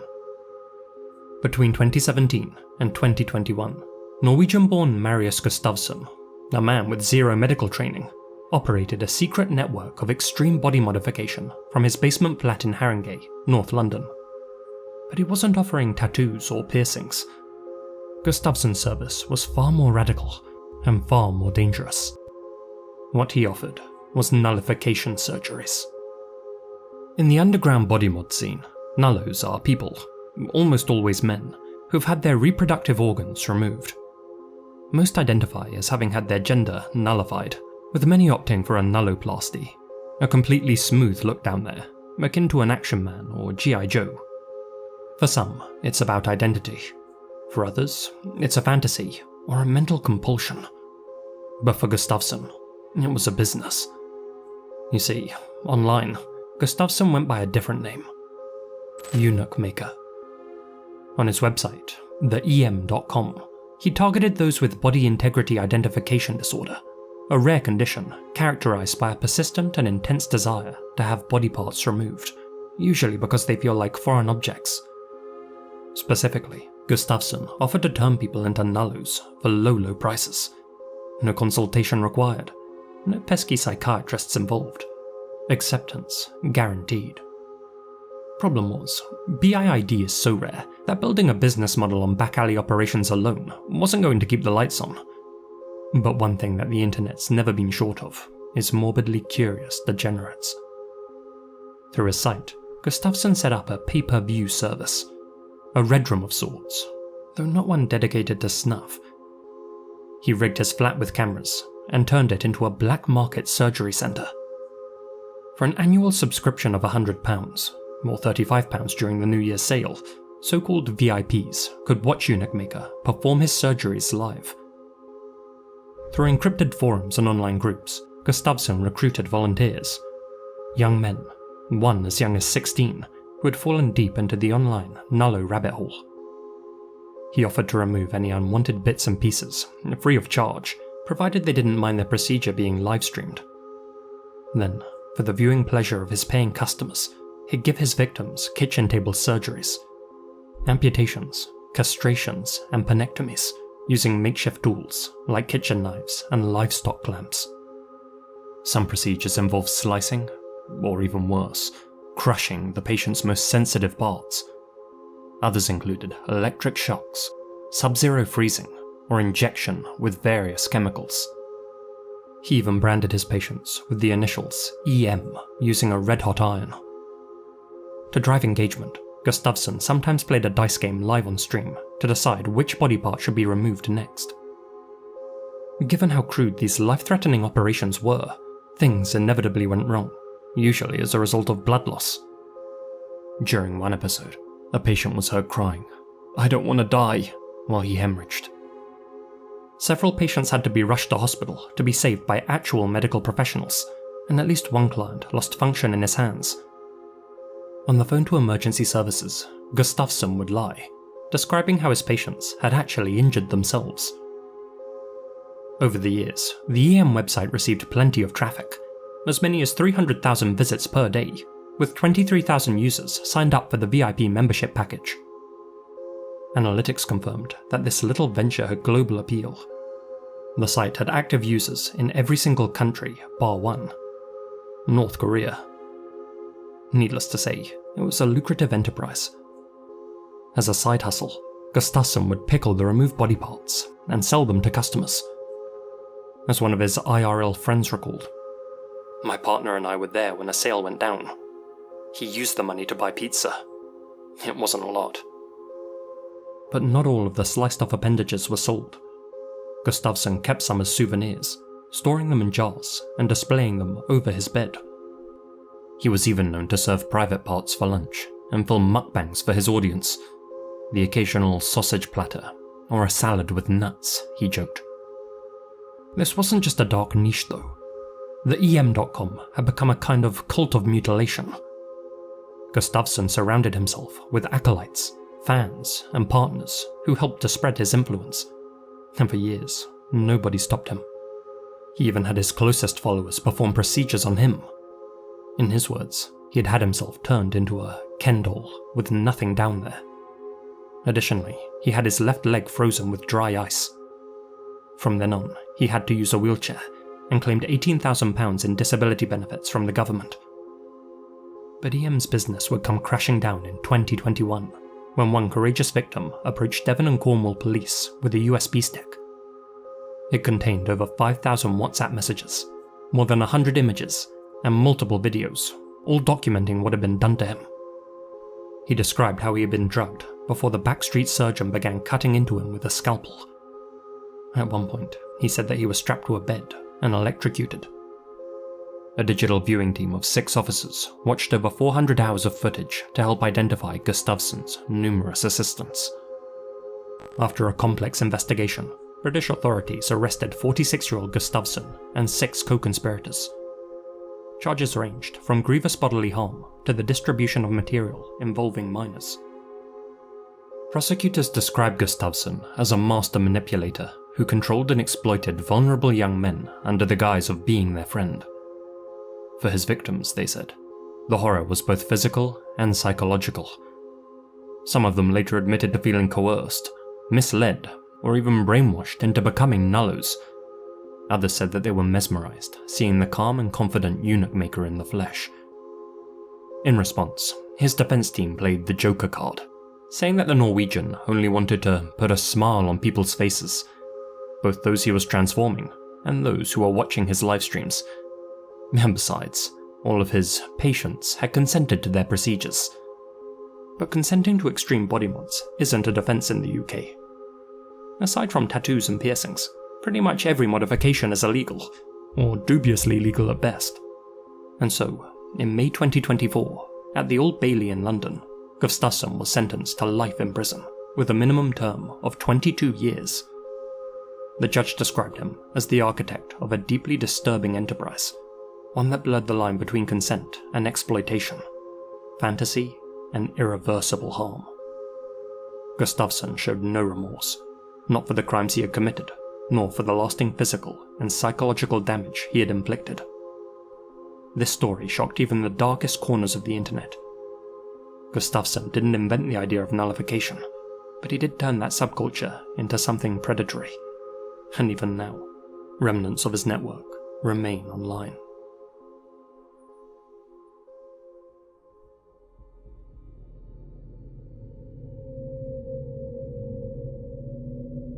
Japan has long been cited as one of the safest countries in the world. Those who have visited have no doubt seen small children walking to and from school alone, people leaving their laptops unattended in cafes to use the bathroom, and commuters dozing off on crowded trains without having to clutch onto their bags. For many locals, danger feels distant, something that happens elsewhere. But that perception doesn't tell the whole story. While Japan's overall crime rate is indeed low, violence against women and girls remains a persistent and deeply underreported problem. The result is a society that appears safe on the surface, but which hides a darker undercurrent. One where predators exploit the trust and complacency that defines everyday life in the nation. One where guards are lowered, blind spots are plentiful, and where all a monster needs is one thing: a window of opportunity. Nana Sakuma was born in 1978 in Chiba Prefecture, just east of Tokyo. Her parents divorced when she was still very young, and she grew up living with her mother and grandmother in a modest, single-story apartment in Omiodai. To keep the household afloat, her mother worked long nights as a hostess at a local snack bar, and while she was away, Nana's elderly grandmother was lenient with rules, and that meant it wasn't unusual for Nana to stay up late or wander around the neighborhood after dark. Not that there was anything to worry about, of course. Omiodai was a tight-knit community, and most locals knew the bright, well-mannered Sakuma girl by name. In 1991, Nana began her first year at Omiya Junior High School and quickly formed a wide circle of friends. Having just turned 13, she was beginning to really develop her own personality, and teachers described her as remarkably confident, sociable, and full of energy. On October 26th of that year, just after midterm exams, Nana and 3 of her female classmates spent the day playing together. As the sun set, they still felt like they hadn't had enough fun, and so Nana suggested that they all go back to her apartment to hang out. Her mother was working a night shift, and her grandmother wouldn't mind if she brought a few friends over. Together, the group rode their bikes to Nana's flat and spent the evening watching TV, chatting, and laughing quietly while Granny slept in her room. By midnight, the girls had grown hungry. They checked the kitchen, but found no leftovers in the fridge. As such, Nana proposed going out to buy some onigiris and snacks at the nearby konbini. When they got there, however, they discovered that the convenience store was already closed. One girl remembered that there was a 24-hour mini-stop about 4 kilometers away, and they all agreed to ride there instead. Half an hour later, they reached the convenience store, bought supplies, and started to cycle back to Nana's place. At around 1 AM, while leading the way through a particularly dark and unlit stretch of Tabetacho, Nana turned her head to check on her friends. While doing so, she hit a large branch in the road, one which had likely been blown from a tree by a recent typhoon. It sent Nana tumbling from her bike. It wasn't a bad fall, and the other three stopped to help her up. And at that precise moment, a man appeared behind them. He was about 50, wearing a horizontally striped long-sleeve shirt, black trousers, and a black knitted cap. His face was round, his eyes long and sharp, his cheeks red. He stood near a billboard with his hands in his pockets and barked out, "What do you think you're doing?" His tone was so harsh that the 4 girls froze in fear. The man stepped closer. Now beside the girls, he claimed to be a local youth guidance counselor and said that under Japanese regulations, it was illegal for minors to be out past 11 PM without a guardian. At the time, official counselors volunteered throughout the country to prevent juvenile delinquency and promote the healthy growth of minors, though most of these counselors were women. Most worked in groups. Few worked past 9 PM, and all of them wore badges and armbands and carried ID. This man, on the other hand, showed no identification and immediately threatened to call the police, but added that he might change his mind if the group had a good excuse for being out. Frightened and ashamed, the girls lowered their heads and stayed silent. "You kids have been sniffing paint thinner, haven't you?" said the visibly angry man. Scowling, he told them that a representative had to come with him to a police box and explain everything. After scanning their faces for a moment, he pointed directly at Nana. "You, come with me." Perhaps out of fear, or a sense of compliance, Nana didn't argue with the man. He was an authority figure after all. And so, she simply followed him as he led her toward a small side road off Route 126. As she disappeared from view, the man turned back to the remaining 3 girls and bluntly stated, "You don't have to wait. Go home." When one of them asked what to do about Nana's bike, he replied without looking back, "I'll use my truck to transport it later." Taking the counselor at his word, the 3 girls rode back to Nana's apartment complex and waited for her outside. 30 minutes turned into an hour. An hour turned into an hour and a half. As they sat and deliberated, 2 boys that they knew from school passed by, and the girls, who were growing increasingly anxious, told them everything. The boys, who thought the whole situation sounded strange, advised them to tell Nana's family immediately. And since Nana had the only key to the apartment, they banged on the door until her grandmother woke up. Shaken, the grandmother called Nana's mother, who rushed home, and together they searched the entirety of the Wakaba district, including the narrow alley where Nana had last been seen. But terrifyingly, they found no trace of either the missing girl nor the stern man who had led her away. With nowhere left to turn, they called the police at 4:20 AM, only to be told something chilling. There hadn't been any youth guidance counselors on duty along that entire route. The authorities scoured the local roads, knocked on doors, and released a sketch of the suspect based on the girl's description. In time, witnesses began to come forward. At 10:30 PM on the 26th, several hours before Nana went missing, a tipster had seen a suspicious-looking man who resembled the sketch wandering near the back of a driving school in Sakazuki-cho, about 1 kilometer from where the teen was taken. 20 minutes after Nana was escorted away, at 1:20 AM on the 27th, a truck driver reported seeing a girl with an adult at the Sakazuki intersection, roughly 260 meters from the abduction site. At 2:15 AM, another witness claimed to have seen a girl and a man walking along Monorail Street, about 300 meters from Chishiro Daikita Station. There are also unconfirmed reports of a man and a girl walking towards a residential area near that same station at that same time.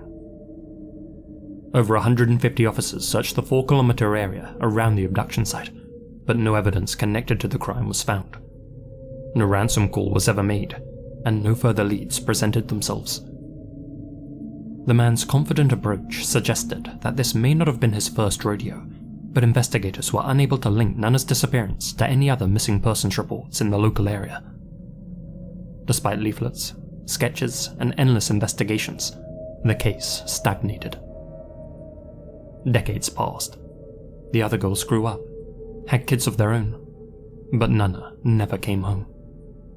Her grandmother died within a year of her disappearance, reportedly from shock and guilt. Her mother moved away after their apartment was demolished in 2001. She still visits shrines, bowing and praying for her daughter's safe return, a prospect that feels more and more impossible with each passing year. To this day, discussion continues on internet forums. Some find it hard to believe that an opportunistic kidnapper just so happened to be in that precise spot where Nana fell. His comment about putting her bike in the back of his van suggested that he may have been following the group in a vehicle, but if so, none of the girls saw or heard him before he suddenly emerged from the darkness. Others have a more chilling theory, that the large branch laying horizontal on that pitch-black stretch of road hadn't been blown there by strong winds, but had been strategically placed there. That the man was hiding in the shadows just off the roadside, watching, waiting, hoping that some unsupervised child would spring his trap. That might seem unlikely given the late hour and the amount of luck required for his plan to work, but who knows how many nights he may have gone out fishing for prey. Who knows how many other times it may have worked. But perhaps the most haunting theory really is the simplest, that the man was just there, ready to act on a moment's notice, and the only thing stopping other ordinary-looking monsters like him is the right opportunity. One Japanese YouTuber, Incident, Society and Life, has explored a more specific theory, that a man known as Suspect A, arrested in the late 1960s for a series of assaults, may actually be connected to Nana's case.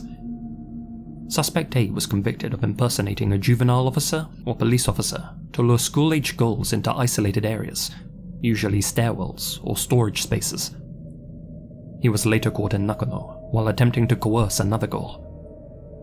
In 1991, Nana Sakuma was also taken by a man pretending to be a juvenile officer, which closely mirrors Suspect A's early behaviour. At the time of Nana's vanishing, Suspect A would have been around 52 years old, which aligns with the witness reports. ISL speculates that Nana's abduction may have been impulsive, triggered by a kind of psychological relapse or compulsion, and that the suspect may have taken her to a temporary residence, dormitory, or workplace where the crime escalated. Suspect A is currently 86 years old and still lives close to where Nana disappeared. This theory, however, remains unconfirmed. Years after the incident, rumours circulated that National Route 126 was used by North Korean agents throughout the 90s, raising the possibility that, like Megumi Yokata and others, Nana was abducted by foreign operatives and smuggled to the Hermit Kingdom. Again, no concrete evidence was ever found to support that theory, and given that the unsub had an authentically Japanese accent, it's more likely that the evil in this case was homegrown. To some, the only real question that remains is whether Nana was trafficked or buried. If the former, Nana Sakuma would be 47 years old today. If the latter, her remains have yet to be found. Regardless, given that the statute of limitations in this case expired before Japan's legal revisions, if the perpetrator is ever identified, then legally speaking, he'll be untouchable.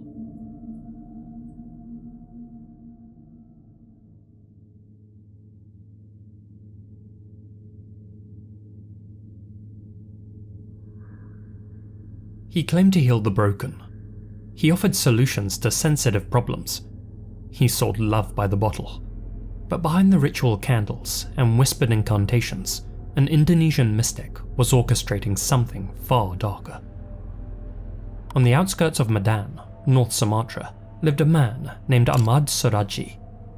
By trade, he bred cattle, but by reputation, he was Datu, a revered dukun, or witch doctor, who specialized in spiritual services. People flocked to him from all over Indonesia, seeking his powers, especially women. They handed over good money, up to $400 per visit, for love potions, fertility rituals, trinkets that could bring beauty and wealth, and spells that would keep their husbands faithful. But unbeknownst to anyone other than his innermost circle, Sorachi had a thirst for even greater power, and he knew of only one way to quench it.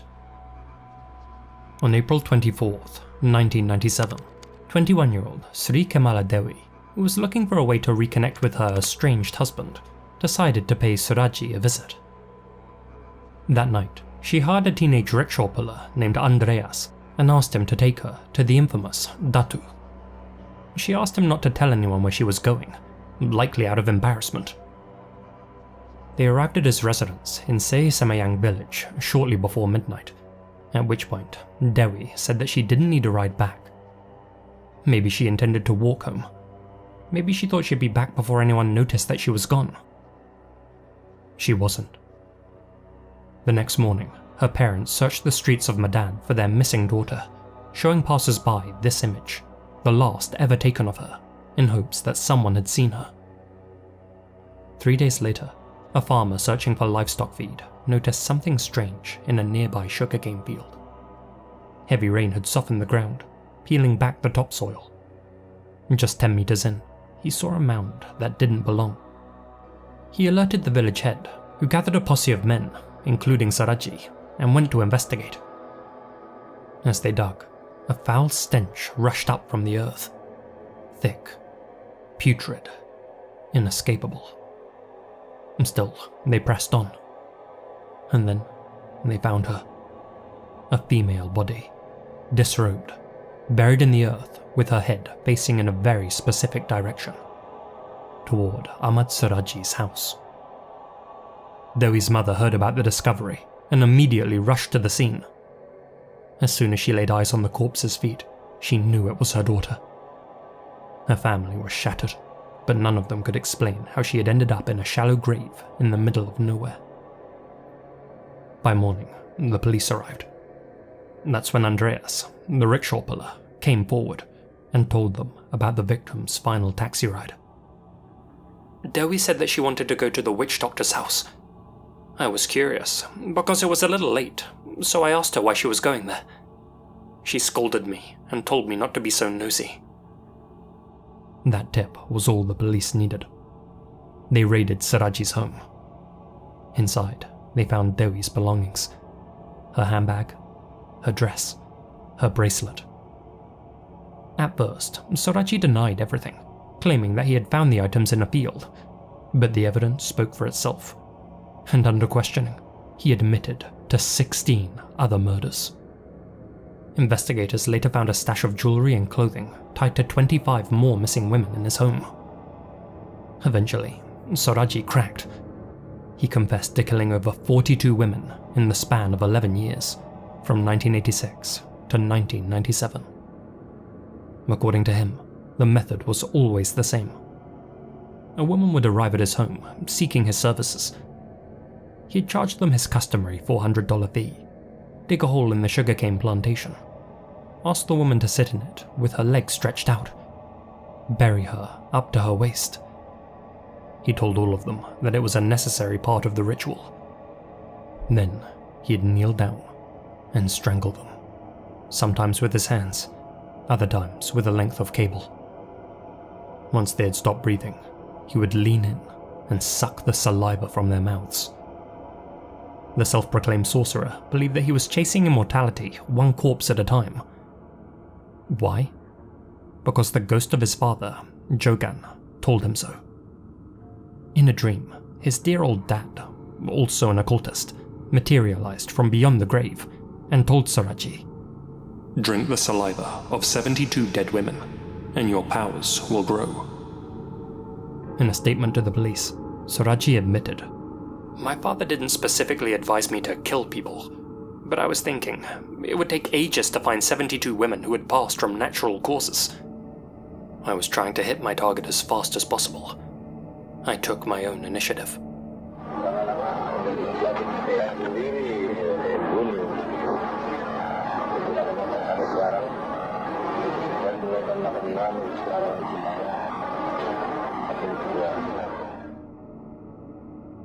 After ending their lives, Sorachi would remove their clothes to speed up decomposition and twist their heads to face his home.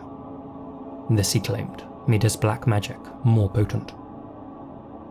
Excavation teams soon unearthed pile after pile of human remains, all female, all in various stages of rot, all facing towards Soraji's home. One was as young as 11. The oldest was just 30.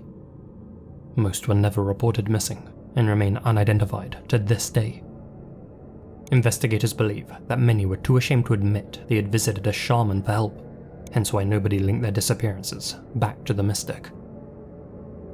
During a televised reenactment, viewers watched in disbelief as Soraji placed mannequin heads into the earth and walked police through every gruesome step, right there in the same field.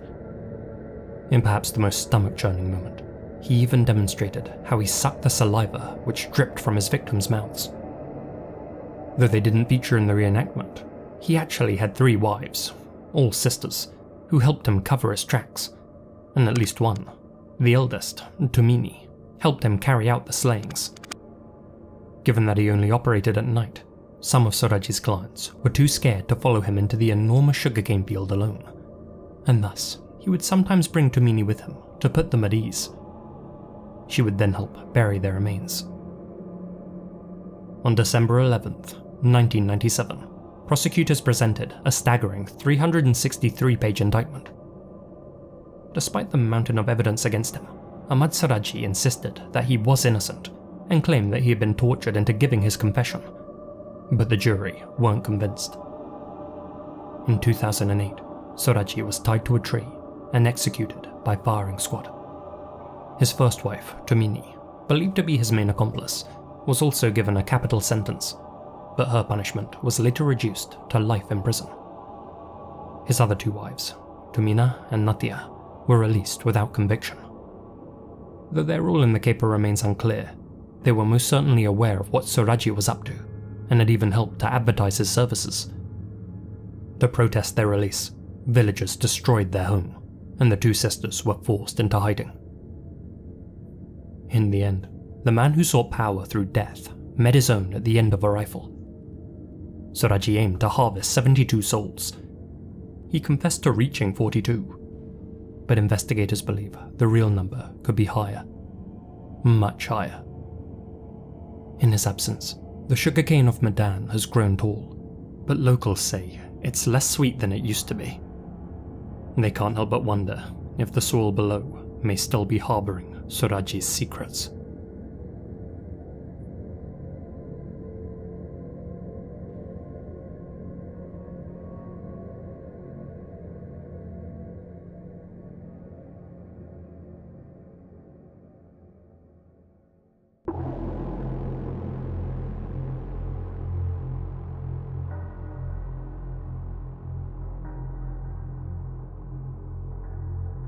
On the evening of December 9th, 1998, at just after 5 PM, a farmer named Gu was walking home along Fudan Road in Taoyuan, Taiwan, the same route that he walked every day, when he noticed flames shooting straight up in the air from a remote stretch of brush.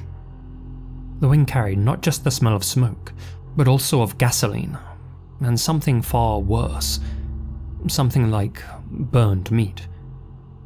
At first, Gu tried to shrug it off, but curiosity soon got the better of him.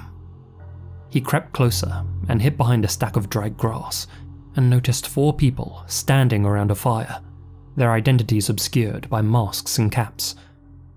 They were talking in low voices and kept glancing around as if they were worried that they might be caught doing something wrong. None of them looked like locals, and this stretch of road was essentially the middle of nowhere.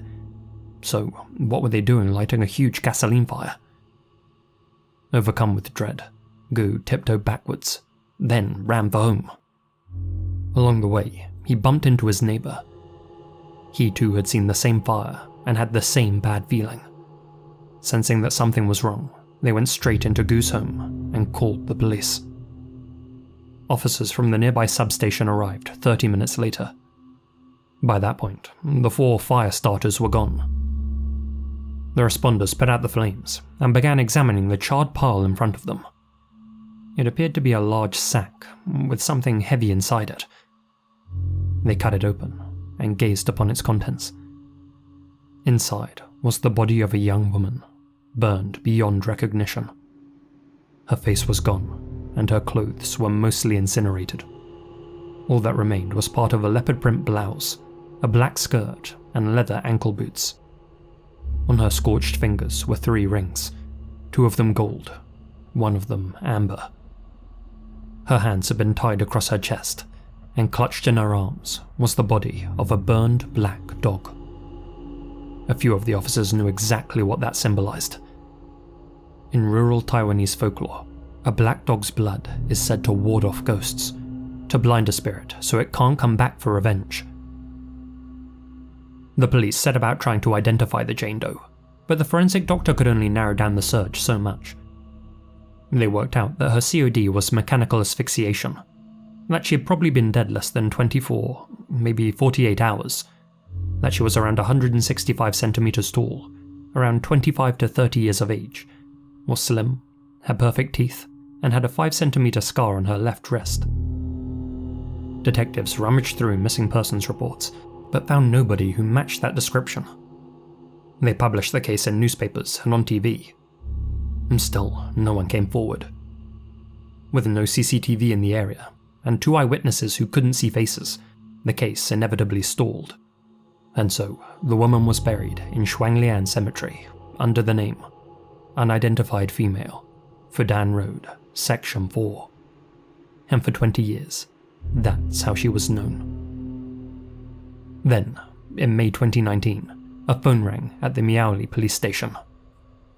"I can't take it anymore," said the terrified voice on the other end of the line. "She's been haunting me for over half a year. I want to tell you the truth about a murder from decades ago." The caller identified himself as Yi Hao. He said that the unidentified female was a half-Taiwanese, half-Japanese girl named Xiao Wen. She was 17 years old and used to work at a betel nut store on Zhongfen Road. The operator asked how he knew that. Yi Hao said that he was friends with the store owners, a couple known as Little Pan and An Chi, as well as their close associates, Chang Bi and Baby. In December 1998, he had found the 4 of them holding Xiao Wen against her will. He hadn't dared report it back then. He was only 15 and feared what the others might do to him.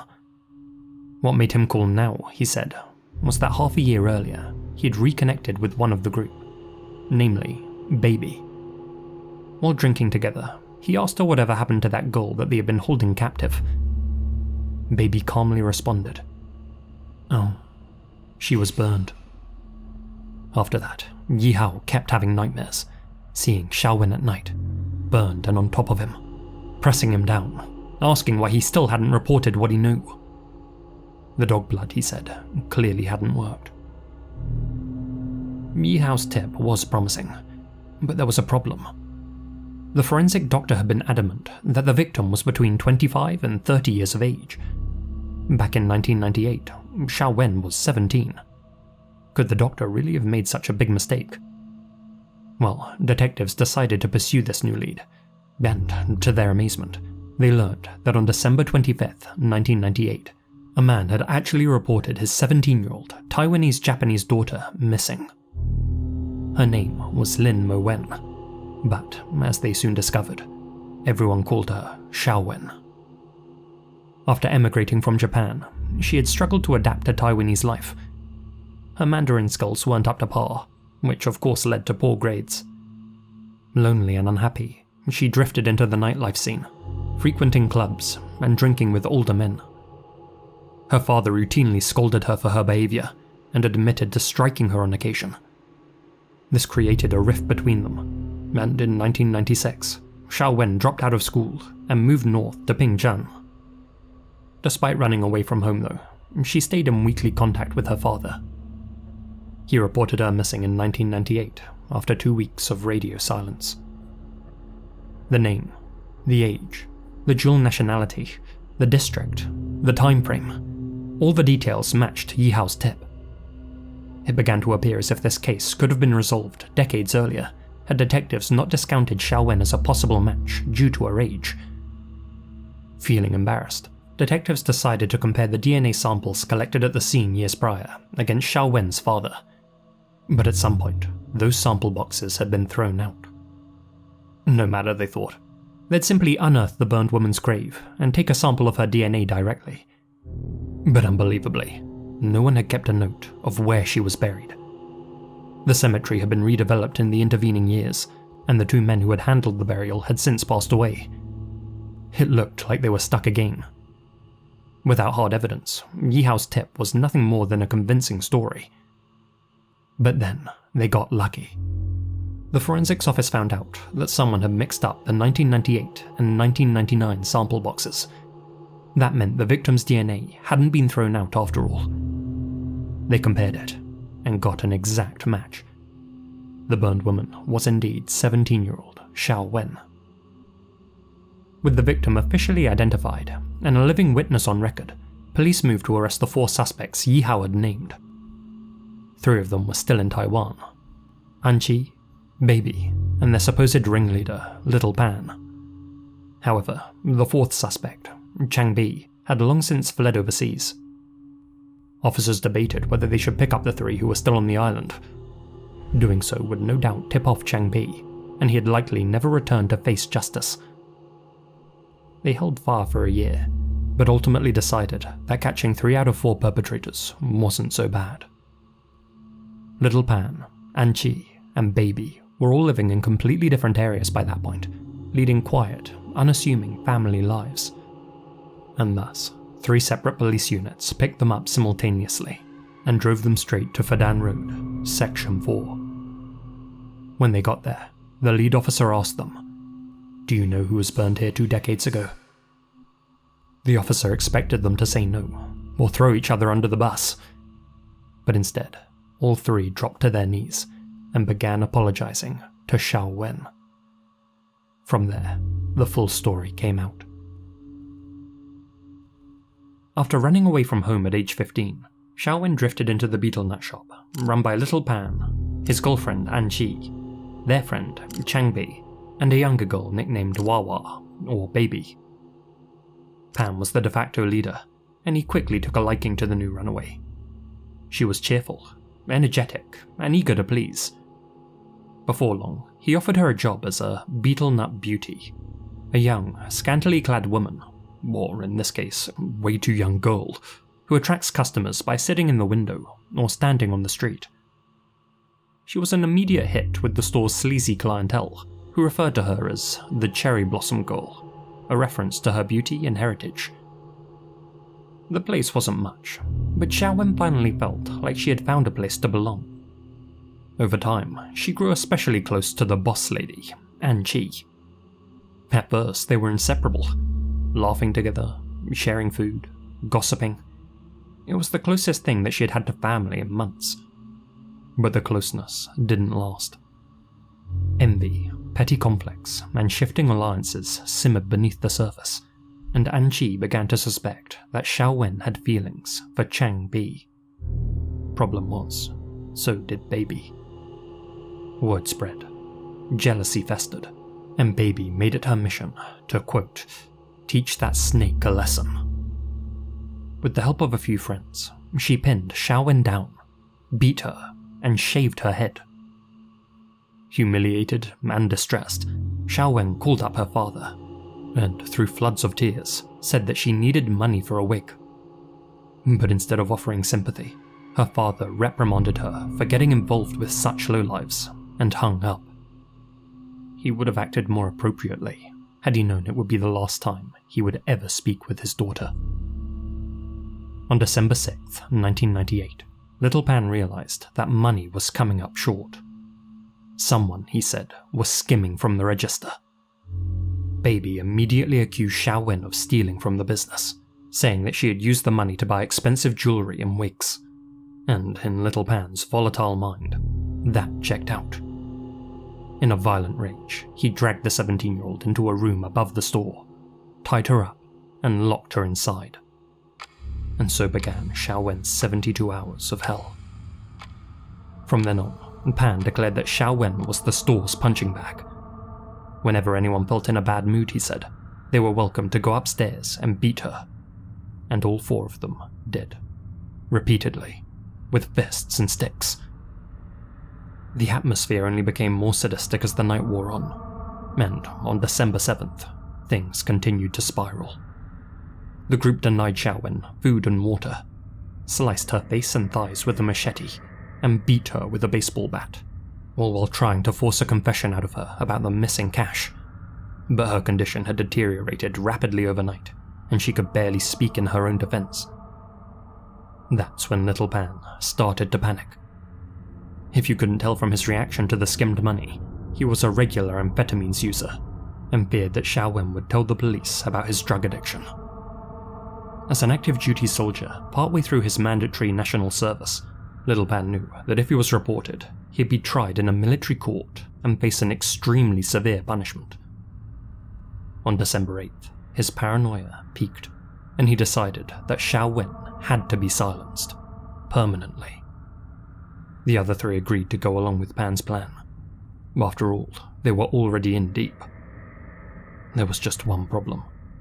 While they deliberated about how to finish her off, the aforementioned Yi Hao arrived unannounced and came face to face with the four soon-to-be killers and their tied-up soon-to-be victim. When the group noticed Yi Hao, they surrounded him and ordered him to hurt Xiaowen, technically making him an accomplice. He fled the scene the first chance he got and didn't speak about what he had seen for 21 long years. After he left, the group decided to act before any other witnesses turned up. And so, in the early hours of December 9th, Anqi took thin sheets of joss paper, wetted them, and layered them over Xiaowen's face, blocking her airflow. When she was on the verge of losing consciousness, Changbi held her legs while Pan wrapped a towel around her neck. He inserted a stick and twisted until her cervical spine snapped. All the while, a very nervous baby stood by the door, acting as lookout. She now knew what would happen if the others ever found out the truth.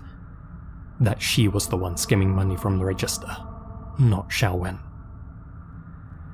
After taking Xiaowen's life, the perpetrators brought in a mystic who performed folk rites, a woman known only as Hua. Rather than call the police, she advised them to kill a black dog and sprinkle its blood over the corpse, not just to blind the victim's spirit so that she couldn't find and haunt them, but so that the animal would carry their sin into the afterlife, leaving them free of guilt, both in this world and the next.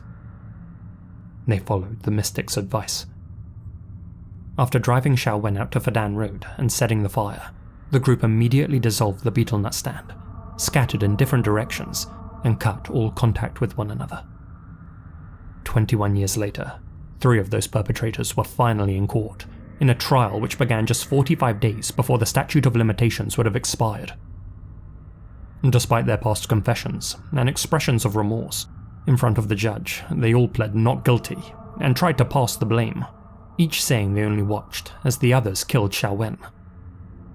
At first, the judge gave the 2 main offenders, Little Pan and Anqi, life sentences. Baby, who was just a juvenile at the time of the incident, got 14 years and 10 months.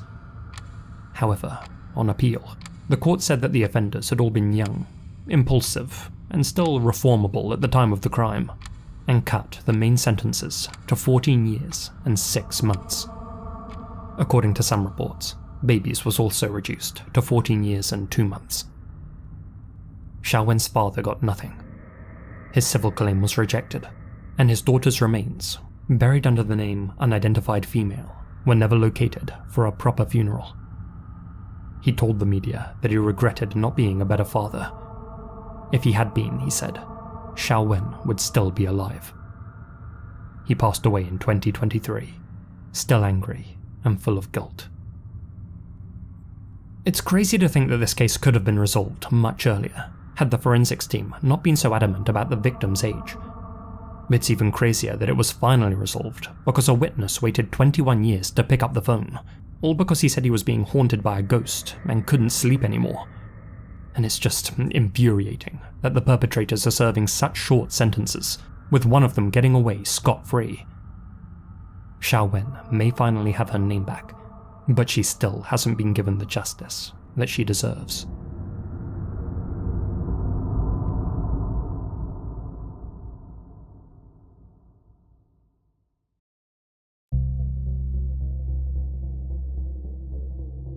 Raphael Graven, better known online as Jean Parmenov, or JP, wasn't always one of France's most talked about streamers.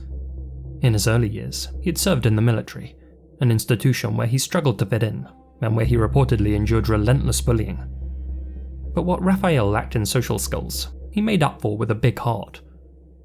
Following his time in the army, he turned his attention to online platforms, playing games and chatting candidly with fans, and he was incredibly successful with it. By the early 2020s, Jean Parmenov had become a fixture of Twitch, where he amassed an impressive following of 670,000 viewers. Eventually, he migrated to Kick, a platform known for its looser moderation rules. There, his combination of humour and unpredictable challenge segments helped him build a huge audience. By 2023, he was the most watched French creator on the site, and regularly ranked among the site's global leaders. At first, the content seemed like typical internet showmanship. Light-hearted dares, over-the-top stunts, and long-running streams that played into the chaotic nature of Kick. But when JP began collaborating with two figures in particular, known as Owen Naruto Senazandotti and Safin Hamadi, the tone shifted. What began as edgy humour started to look more like harassment. On stream, Jean would be taunted, slapped, doused with liquids, shot with paintball guns at close range, subjected to shocks, and even throttled, with Naruto and Safin trying to set suffocation records. At one point, Naruto even had to stop Safin from choking JP, exclaiming, "Wait, he's gonna die." I'm not gonna show any of that footage here on YouTube, but trust me, it is very hard to sit through. Both Naruto and Safin were well aware that Jean suffered from heart problems, and yet they continued to subject him to more and more extreme treatment. The attacks weren't just physical, they were also psychological, with Jean's intelligence, speech difficulties, and desire to marry and start a family being the subject of endless ridicule. They once made and sold merch featuring the face of Jean's sick father without telling him, and invited teenage subscribers into the studio to laugh at his discomfort. They even laughed when Jean found out live on stream that his dog had died. His torment and exhaustion became part of the spectacle, and the crueler it got, the bigger the audience grew. Viewers tuned in daily, not just to watch Jean play games, but to watch him be broken down on camera, explode in a sudden burst of frustration, and then be put back in his place. Thousands laughed, cheered, and donated as the humiliation escalated over the course of months. What was framed as entertainment began to feel like a slow-motion train wreck, and through it all, Jean carried on streaming. According to reports, Naruto and Safin took over the channel, and the majority of the profits, leaving Jean financially dependent on them, while reminding him that without them, he'd wind up being homeless or worse. Whenever he tried to leave or refused to participate, they'd lock him out, steal his car, and harass his family. Though many assume Jean was simply acting up for the camera, playing the part of the punching bag for views, others were concerned how real the torment appeared. In their minds, Jean was being manipulated. By his own admission, JP struggled to fit in. He was extremely lonely. He wanted friends, family, connection. In the minds of many, Naruto and Safin took advantage of that. So, when the journal Mediapart wrote an article about the situation and got the police involved, Jean protected them, telling detectives that all the violence was staged to create buzz. Yet despite his words, evidence suggests that he was more of a hostage than a willing participant. As things escalated, Raphael, sent his mother a text, in which he wrote, "Hi Mum, how are you? Stuck for a bit in Naruto's death game. It's going too far. I feel like I'm kidnapped with their shitty concept. I'm fed up. I want to get out of here. The other guy won't let me. He's keeping me locked in." By August 2025, the cycle had reached its peak. Jean & Co. launched an ultra-marathon broadcast that stretched on for nearly 12 days. Viewers watched as he was beaten, forced to ingest toxic products, and constantly deprived of sleep. As days passed, he slurred words, struggled to keep moving, and was literally withering in front of everyone's eyes. And yet, the cameras kept rolling. His diminishing health was obvious to everyone, including those inside the room with him, with Naruto at one point stating, say on camera right now that if you die tomorrow in the middle of a livestream, it's because of your state of health and not because of us. Jean initially refused, but Naruto kept pushing. We're in the middle of a live show. You get angry, start screaming and go into cardiac arrest. People are gonna take it out on us when it's due to your 46 years of miserable life. This was clearly an attempt to absolve themselves of any responsibility when, not if, the worst happened. On August 18th, with the on-screen counters showing almost 300 hours of continuous broadcast and over €36,000 worth of donations, Jean began exhibiting breathing difficulties, and at one point asked to be taken to the hospital. His request was ignored. Later, he collapsed live on camera, and instead of help, his so-called friends kept streaming before going to bed in the same room. Those tuned in sent donations, urging the others to check on JP. 50 minutes later, Naruto responded by throwing a water bottle at Jean's head while asking, "Is he dead?" When he didn't react, they checked his vital signs.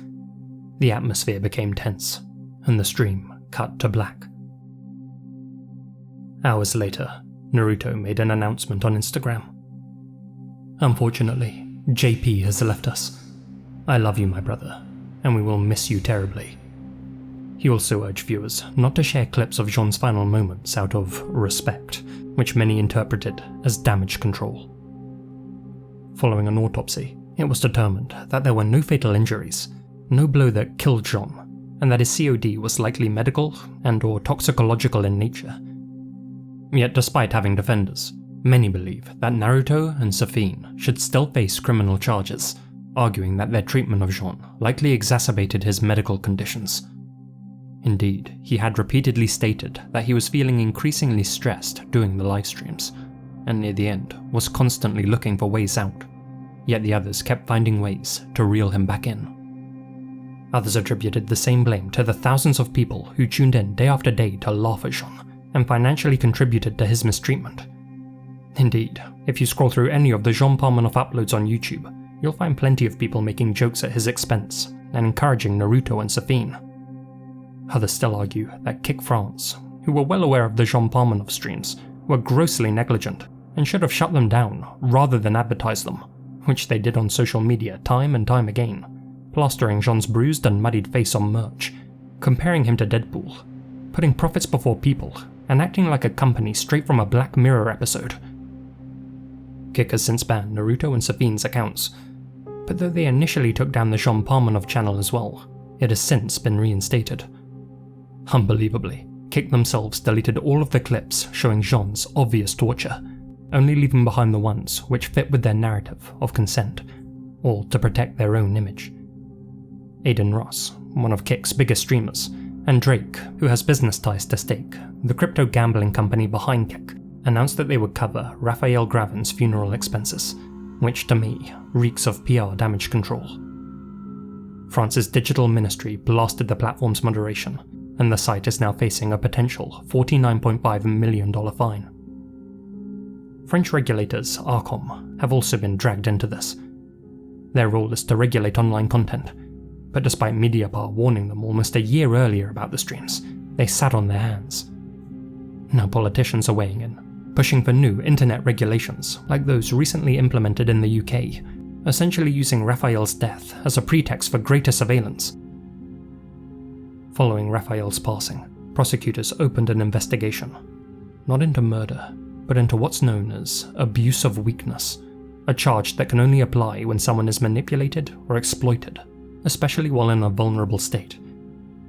That investigation is still ongoing, though as of today, neither Naruto, Safin, or anyone else has faced criminal charges. Their lawyers continue to insist that Raphael passed naturally from health complications, and that he consented to everything that happened on stream. That's despite the fact that in France, you can't legally consent to being tortured, beaten, or seriously harmed. They're now playing the sympathy card, claiming to be the targets of cyberbullying. During Jean's funeral, which Naruto and Safin attended, JP's mother raised eyebrows when she spoke in their defense. Despite receiving Jean's final text message and watching her son's final stream, she said, "Naruto and Safin took good care of my son, just as I did. They have values. JP was able to do things with them that he wasn't able to do back home. They never mistreated him, except once in the gym. What happens in the livestream is in the livestream. What happens off the livestream is off the livestream. When they go home, they don't take their work home with them. In stark contrast, JP's sister described their behaviour as unacceptable. To some, the Jean Parmenov stream was a tragic accident, an exhausted but consenting man whose body finally gave out. But I think it's obvious that this was something much darker. In my opinion, and I stress opinion, Jean was broken down by a group of men much younger than him, both physically and mentally, for financial gain. He was beaten as a teenager, harassed during his years in the army, and exploited on stream by people pretending to be his friends. As one YouTube comment on Charlie's coverage of this story put it, he was killed on the inside before his actual death. And worryingly, it's now looking like he'll be let down by the system, too.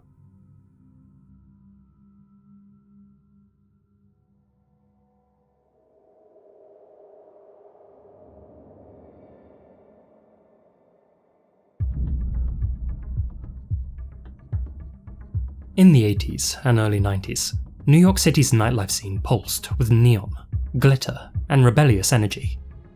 At the centre of it all were the club kids, a group of flamboyant partygoers who blurred the line between performance art and public spectacle. Leading them was Michael Alec, a charismatic promoter who transformed underground raves into headline-grabbing events. But beneath the chaos and colour, something much darker was brewing. Michael Alec was born on April 29, 1966, in South Bend, Indiana. After his parents' divorce, Michael's early life was marked by a sense of otherness. He was a bright student, graduating near the top of his class, but he faced relentless bullying due to his homosexuality. Seeking acceptance and freedom, he moved to New York City in 1984 to attend Fordham University, later transferring to the Fashion Institute of Technology. There, Michael quickly embedded himself in Manhattan's underground club scene.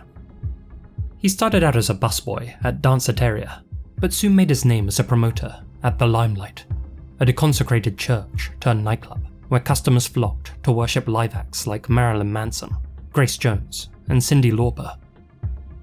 With the owner's backing, Michael created themed events that pushed boundaries and packed dance floors. He formed a tribe of creative misfits known as the Club Kids, a hardcore group of 24-hour party people, with members such as DJ Kyoki, Richie Rich, Jenny Talia, Michelle Visage, and even RuPaul. There are videos on YouTube of people doing excellent deep dives into Michael Alec's psychology, highlighting how he had a histrionic personality. It's no wonder then that while most of the members saw Club Kids as a safe space to have fun and be creative, Michael saw it as a means of transformation. To go from being a shy, quiet boy forced to live in the shadows and become something else entirely. A louder-than-life, attention-seeking monster. The Club Kids were as decadent as they were outrageous, and quickly became known for their elaborate, often grotesque costumes, and their mission to blur art, fashion, and nightlife into one disorienting experience. Together, they threw so-called outlaw parties. Dressed in costumes, they would storm public spaces like Burger King, Dunkin' Donuts, McDonald's, ATM vestibules, and even the New York City subway, blasting music from boomboxes and dancing until the police showed up. In one instance, Michael threw a party in a makeshift shantytown, paying the homeless residents in crack. Indeed, drugs were a constant presence, both as a lure for patrons and a staple for the Club Kids' own chaotic lifestyles. By the late 80s, Michael had supplanted Andy Warhol as a leading New York partier, but as he rose to notoriety, his antics escalated. He became known for urinating on guests and in their drinks, for throwing $100 bills onto packed dance floors to watch people fight for them, and for pratfalling into clubgoers, knocking them to the ground.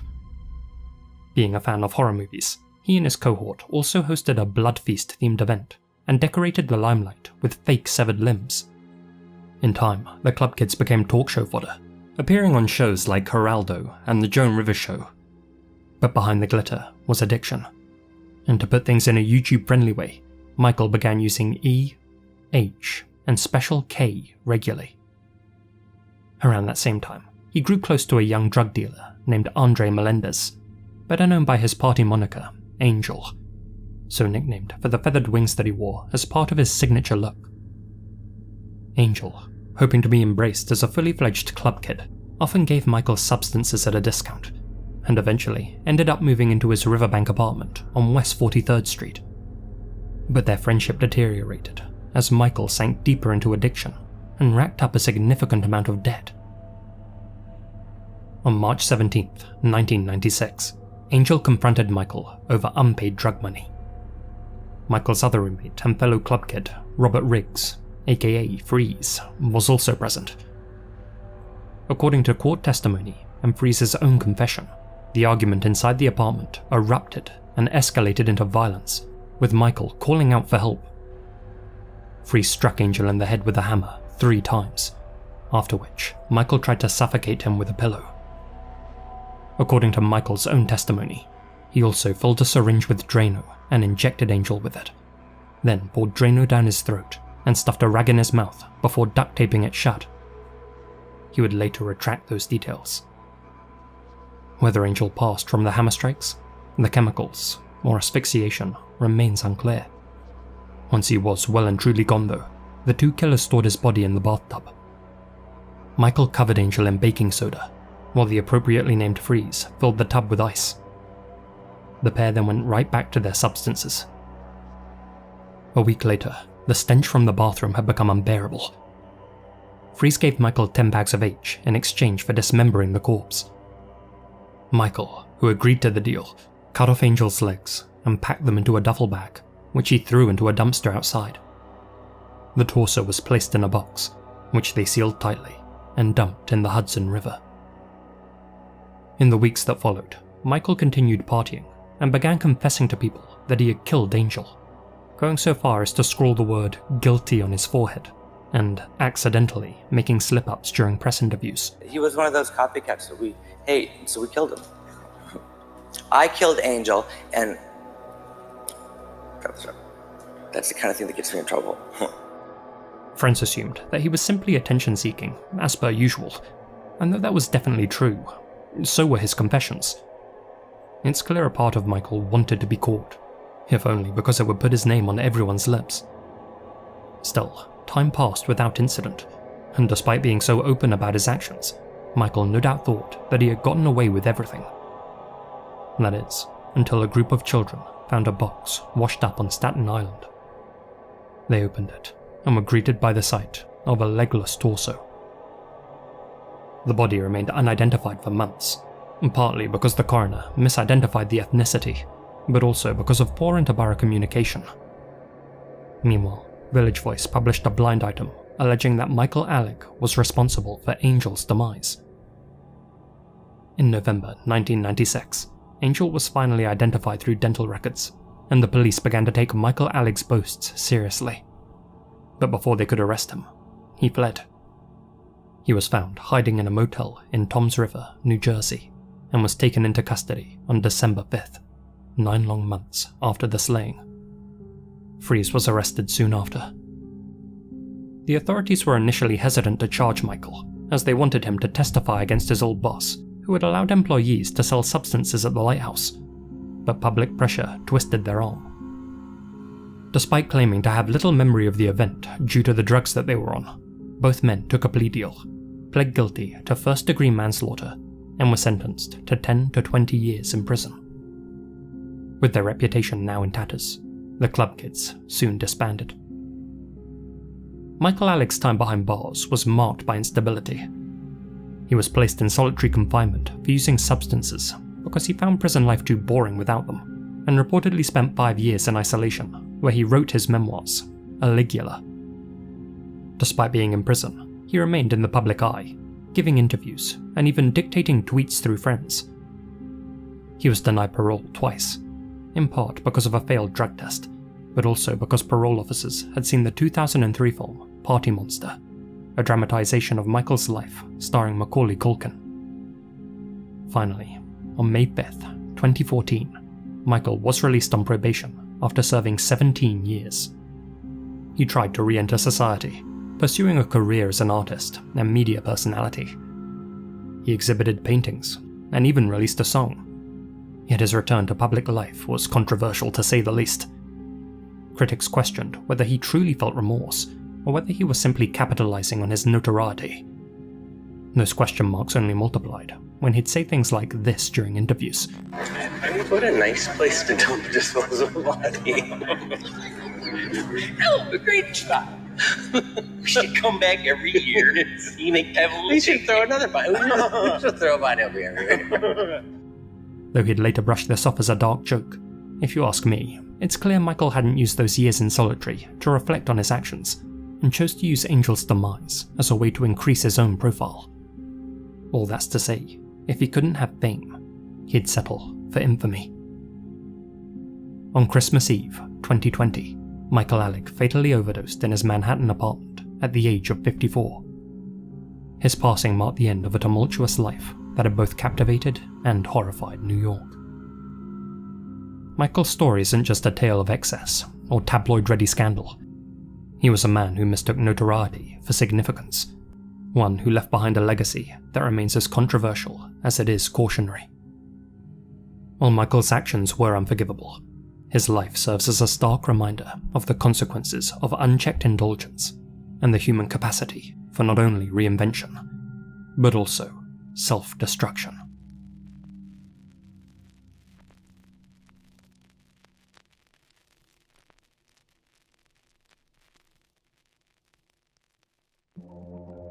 If you haven't come across the term Guro before, then bless you, my sweet summer child.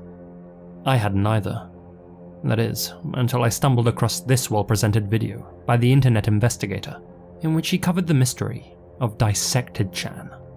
And although it's a fantastic upload and well worth your time, I almost wish I hadn't looked deeper into it. Because as its name suggests, this particular mystery is one of the most disturbing online rabbit holes I've ever come across. I'll now have my own go at covering the case, though trust me, this one isn't for the faint of heart.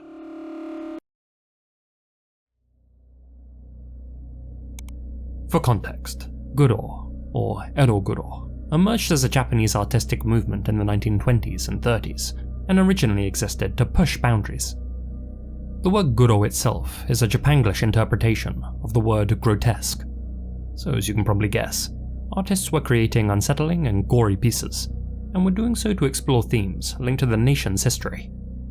By the 60s and 70s, the style was adopted by filmmakers and manga artists who wanted to creatively express both the vile and the carnal side of human nature. In more recent years, the movement has evolved, or devolved depending on your point of view, becoming a deeply niche subgenre online, with people sharing images of bloodied and chopped up manga characters. But though many people interested in Guro artwork are simply fans of the macabre aesthetic, others are more interested in the Ero part of the movement, with Ero being, well, whatever Ero tickles your fancy, let's put it like that. As per Rule 34, small communities of people who are really into lifeless anime waifus have formed across the internet, those who take the term body pillow a bit too literally. Enter Gurochan, the online image board built for both sets of Guro connoisseurs. After launching in 2004, it quickly became the biggest hub for this kind of material, with users posting their original creations for others to enjoy. And yet, despite sounding like a place for snuff lovers to gather, I have to stress that the majority of its user base has absolutely no interest in real-life horror. In fact, since its inception, the site has had one firm rule: no real-life images, artwork only. However, on November 15th, 2007, one anonymous user shattered that rule. In a post titled, "I Am Mouth Goal," the OP shared a morbid collection of 10 photos. Images which featured a deceased young woman on a steel gurney, one who's since come to be known as Dissected Chan, or DC for short. The pictures show her torso split open, her organs exposed, brain removed. Another body, male, can be seen on the same table, turned opposite, feet near her face. She appears extremely fresh, to the point of almost looking alive, Her eyes are open, yet vacant. Her mouth slightly agape. Her skin waxy. Certain images show her posed to be looking into the camera, with one particularly harrowing shot being a close-up of her face with one of her eyeballs stuffed into her mouth, hence the title of the thread. Another shows the cameraman inserting needles into her. But those aren't the worst. No. Those would be the ones in which the photographer shows himself SAing the woman's remains. Gurochan moderators deleted the thread almost immediately and permanently banned the user from the site. But just 5 minutes after appearing on Gurochan, the OP reposted the images to 4chan's infamous random board, B, and there he gave a more detailed explanation. Ever wanted to see how Ero Guro look alike in the real? This poor girl died just yesterday. Her name was Alex. She was 19, and she died of... So I played a little with the little dead body of her. She did not complain at all. The post concluded. I was all laughing inside when I gave her body to her parents. She was all cleaned up and with makeup, just like alive. They were just stunned by her death. Such a tragedy. And I was all laughing inside. The original post on Gurochan is now long gone, with the mods and community wanting nothing to do with real-life images of death. But the B repost? It was still accessible up until April 14th of this year, when 4chan was suddenly taken down following a hack by a rival image board, but archived versions of the dissected Chan thread can still be found.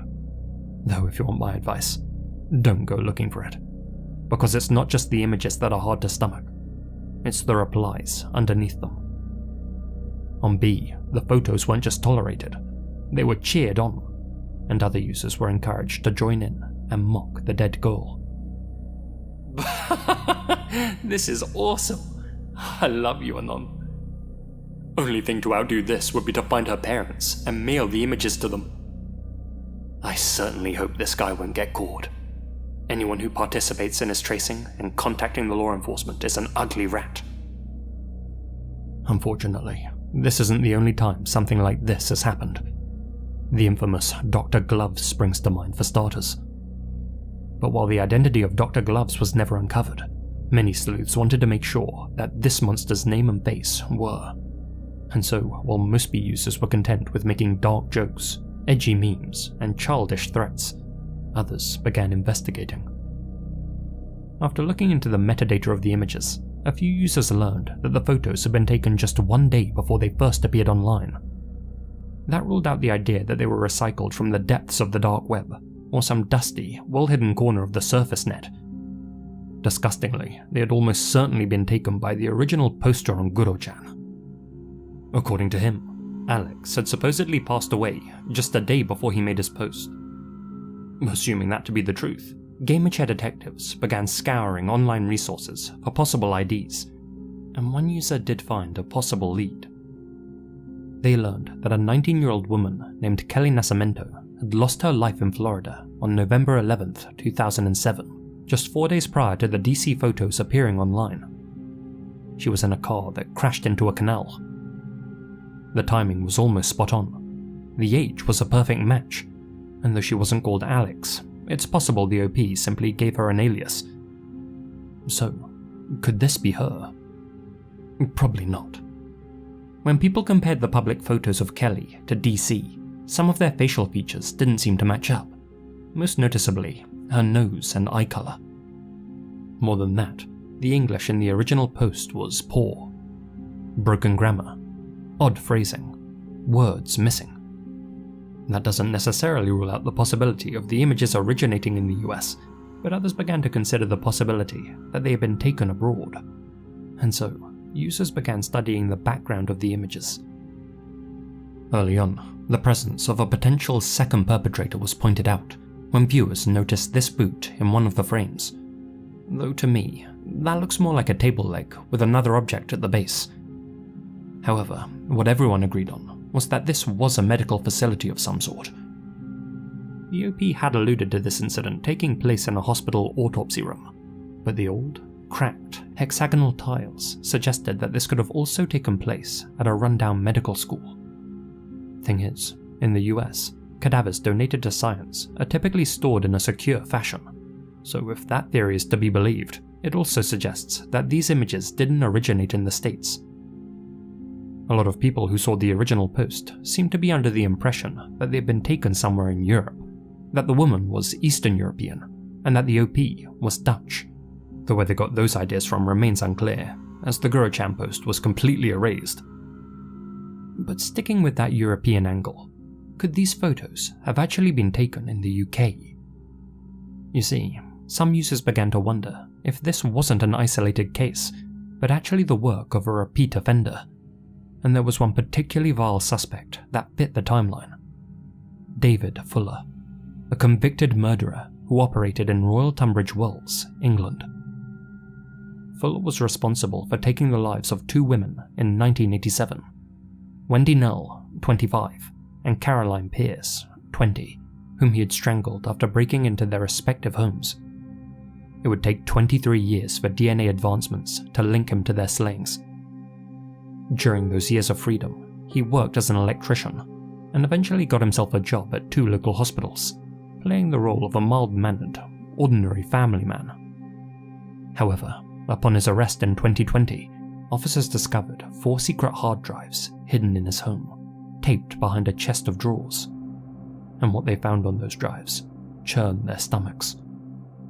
Between 2007 and 2020, Fuller had amassed a collection of abhorrent material.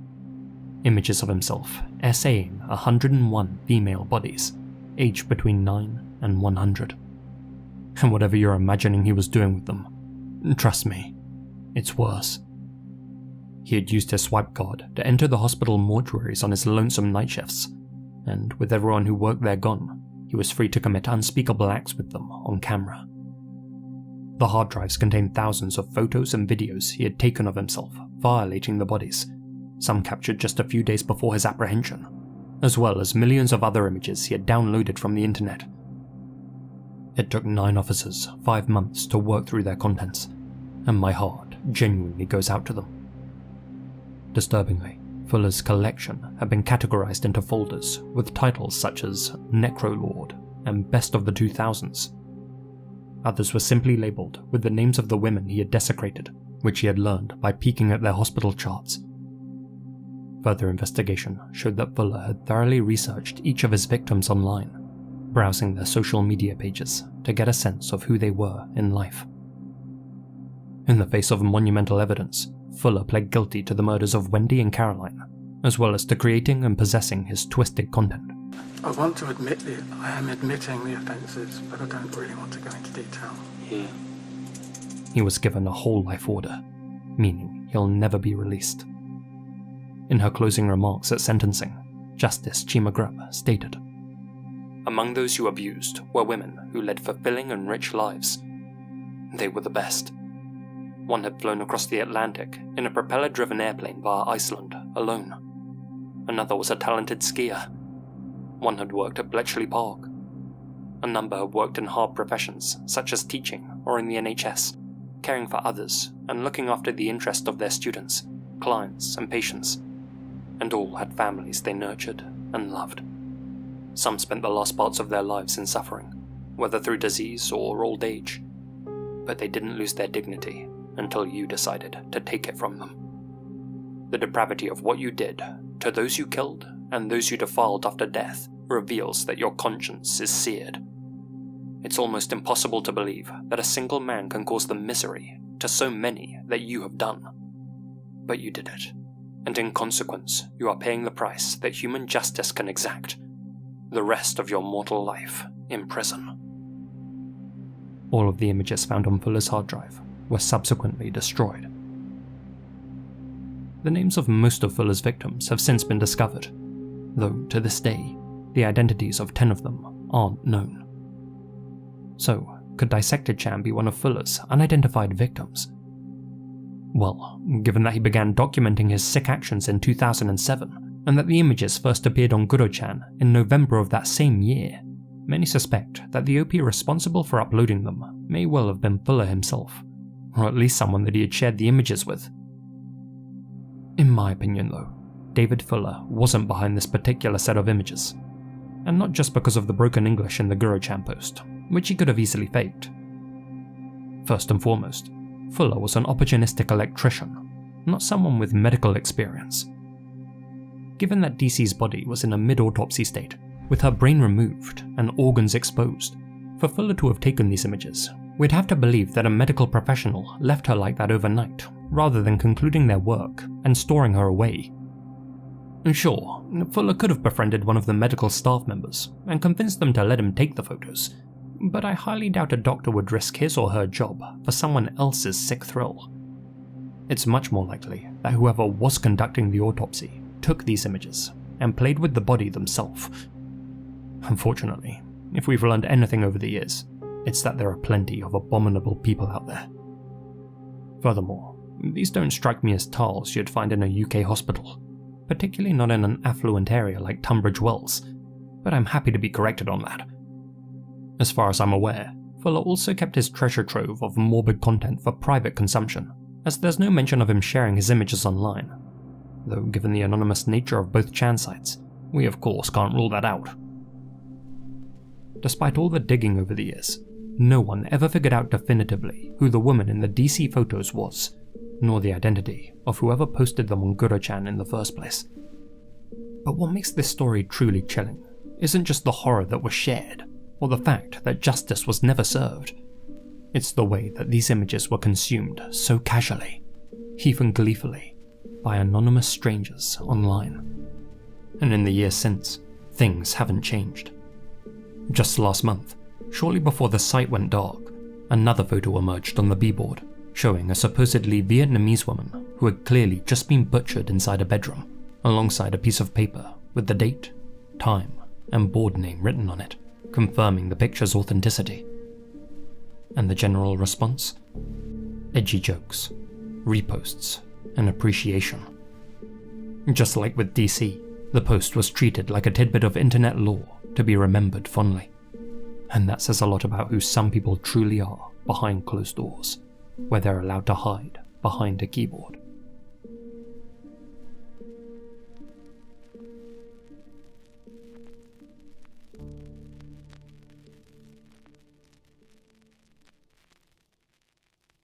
"21 years ago, Leslie Prier was found dead inside of her home. It's innocent until proven guilty, right? You would just expect for someone to have seen or heard something. This is all very bewildering, very strange. There's no tears coming out of your face. He didn't seem weird, and how you can look somebody in the eye and knowing that you committed this crime and act like nothing happened is pretty unreal.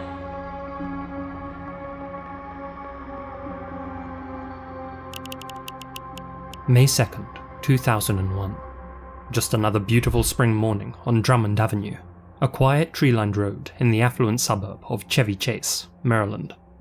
Students set off for their Wednesday classes, while commuters poured their coffee and joined the morning rush, their thoughts focused on meetings, emails, and errands. Life for the high-flying professionals who lived there was busy, but it was also comfortable, predictable, and above all, safe.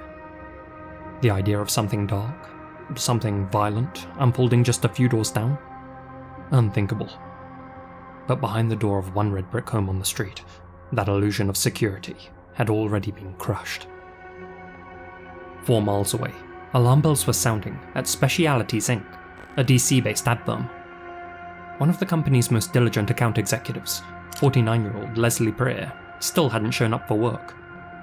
She was due to clock in at 10 a.m. It had just turned 10:30. To most, that might not sound dramatic, but to those who knew Leslie, it was a red flag. She was reliable, predictable, the type who never left people guessing. Yet she hadn't called to say that she was sick, hadn't sent a text about traffic, and now wasn't answering her phone. Her boss, Brett Reedy, took that silence as cause for concern. He contacted Leslie's immediate family members to check that everything was all right. Her daughter, Lauren Prier, was away at university at the time and wasn't sure where her mum was. Leslie's husband, Carl Prier, who went by the nickname Sandy, had last seen her at 7:45 a.m. when he headed off for work. Worried that nobody could reach her, he left his office and went straight home. By late morning, Brett was standing outside 4824 Drummond Avenue. His knocks went ignored, and he saw no movement through the windows. Sandy arrived shortly thereafter, at 11:35 am, house key in hand. But he didn't need it. The front door was already unlocked. Together, the two men stepped into a nightmare. The front hallway was streaked with blood. There were spatters and smears on the walls, and a red pool had congealed by the entrance. A nearby table was overturned. A rug had been dragged from the foyer into the living room. Upon seeing this disarray, Brett dialed 911 while Sandy frantically searched for Leslie. He found the family dog shut in the basement, but no sign of his wife anywhere. While Brett talked with dispatchers, Sandy began phoning the local hospitals. That's when the two men were instructed by emergency services to leave the house and wait for assistance. They grabbed the pooch and did so on the lawn. Montgomery County officers arrived at 11:47 am. Upstairs, in the master bathroom, they made a grim discovery. A pair of legs were protruding from the shower. Inside the stall, they found Leslie's lifeless body, lying face down in a shallow puddle of water. News spread fast and sent shockwaves through the community. Chevy Chase was a notably low-crime suburb, one of the most affluent in the entire country, and the victim was a warm person from a tight-knit family. Could this have simply been an accident? The result of a trip in the hallway that finished Leslie off while she cleaned up in the shower? Authorities decided to wait 2 days for post-mortem results before jumping to conclusions. Autopsy findings revealed 7 lacerations on Leslie's head, consistent with being struck against a hard surface. There were multiple bruises on her torso and hemorrhaging around her neck area. This was no accident. Leslie had been strangled, and her head battered onto the foyer floor and the sharp edge of the shoe molding by the front door, hence the mess in the entrance. She had then been dragged upstairs into the shower and washed, an apparent attempt by the killer to destroy evidence, control bleeding, and perhaps stage an accidental fall. A forensic reagent revealed hidden evidence of a half-hearted cleanup attempt. Large areas in the foyer where blood had pooled and been wiped or dabbed away. Distinct swipe patterns were visible on the door and floor leading toward the staircase. The same forensic process revealed additional residue around the kitchen and the downstairs bathroom sinks. Dark red spots and smears were flagged throughout the kitchen, along door frames, on the trash can, and the back door which led to the garden. Crucially, not all of it belonged to Leslie. According to the Cellmark Diagnostics Lab, 3 blood samples at the scene, a droplet under the dining room window baseboard, another in the kitchen doorway, and a smear on the interior side of the kitchen door leading to the backyard, belonged to a single, unidentified male. Leslie had clearly fought back. Under her fingernails, the lab recovered traces of DNA that matched the unknown man's profile. Whoever had done this hadn't gotten away clean, but he had gotten away, and he had done so in a hurry. No official timeline has ever been released for this case, but here's what we do know. On the morning of May 2nd, only 2 people were inside 4824 Drummond Avenue: Leslie and Sandy. As mentioned, Sandy left for work at 7:45 am. Leslie planned to leave at around 9 am as per usual to catch a bus to her office on Wisconsin Avenue. The culprit must have struck during that hour and 15-minute window when she was alone. With May 2nd being a weekday, he'd then have plenty of time to bleach the scene uninterrupted. What he didn't count on was how quickly Leslie's absence would raise alarms. Brett and Sandy entered the home at roughly 11:35 am. That means the intruder only had between 2 hours 35 minutes and 3 hours 50 minutes to gain access, commit the slaying, stage the scene, and scrub away every trace of DNA. That's not much time. It's entirely possible then that Brett and Sandy's sudden arrival forced the killer to flee partway through his cleanup. Maybe he heard them outside, freaked out, and tried to escape through the dining room window, leaving behind a droplet of blood on the baseboard. When that didn't work, maybe he rushed into the kitchen, leaving another drop in the doorway, and then finally exited through the back door, smearing more on the handle as he left. That's a lot of mights and maybes, but it would explain why the perp foolishly left traces of his own blood behind for experts to analyse. Unfortunately, the suspect's DNA didn't match with any samples in CODIS, the national DNA database, and so detectives vetted everyone close to Leslie. Her husband Sandy was of course first under the microscope. His daughter Lauren defended him staunchly. She knew her parents' relationship was solid, and that her father wasn't responsible. A DNA comparison proved her right, and Sandy was ruled out quickly. Yet suspicion lingered. Further DNA samples were collected from everyone with close ties to Leslie, but none were a match. While investigators did examine other homicides in the broader Montgomery County area, they determined this to be an isolated incident. This left the MCPD scratching their heads. There was no obvious motive, and none of the neighbors had seen or heard anything out of the ordinary that morning. Without leads, the case froze over.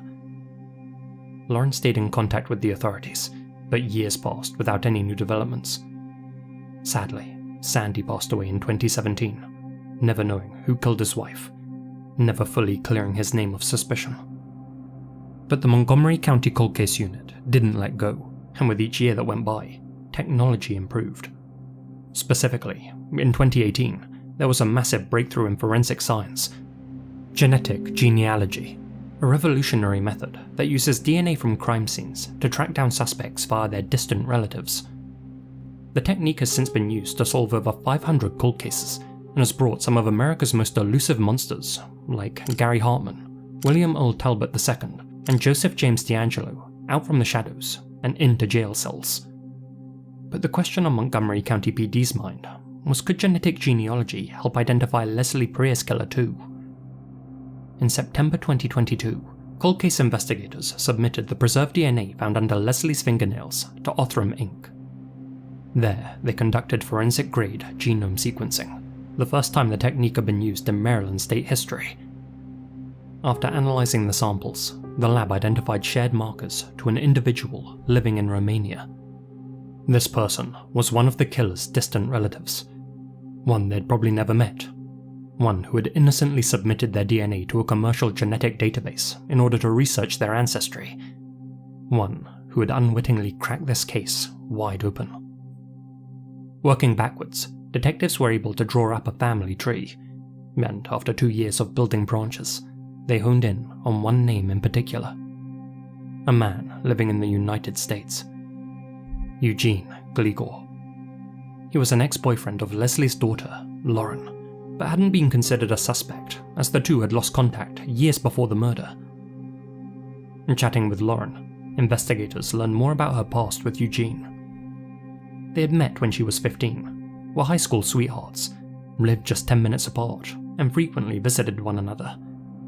To Lauren, he was outgoing, charming, handsome. Her mother Leslie had welcomed him into their lives. Her father Sandy, on the other hand, had always thought there was something off with the boy. During their courtship, Eugene never once displayed signs of violence towards Lauren. However, as he got older, he began to exhibit delinquent behaviour and was arrested on charges of weapons possession and a DUI. Despite coming from a wealthy background himself, additional incident reports listed him as a suspect in multiple residential thefts in the local area, and he even matched the description of a boy who had assaulted a woman near Bethesda Chevy Chase High School. Lauren personally defended Eugene against that last suspicion, telling the police that he was both harmless and innocent. In the end, no charges were filed against him, and he was never swabbed. Lauren and Eugene broke up when they enrolled at different universities. The split had been amicable, and they both moved on to different partners. They didn't stay in direct contact, but occasionally bumped into one another when they attended events hosted by mutual friends. There was never any tension when they did. Eugene was 21 years old at the time of Leslie's slaying. He and his mother relocated to Washington, D.C. a few months after. Friends, both new and old, sometimes asked him about who he thought killed Mrs. Prior. With a steady gaze and a calm tone of voice, he'd always reply in the same manner: "Your guess is as good as mine." The cold case unit began looking through their extensive evidence file, and while doing so, they couldn't believe what they found. Eugene Gligor's name had actually come up during the initial search for clues, and not just from Sandy, whose suspicions fell on deaf ears.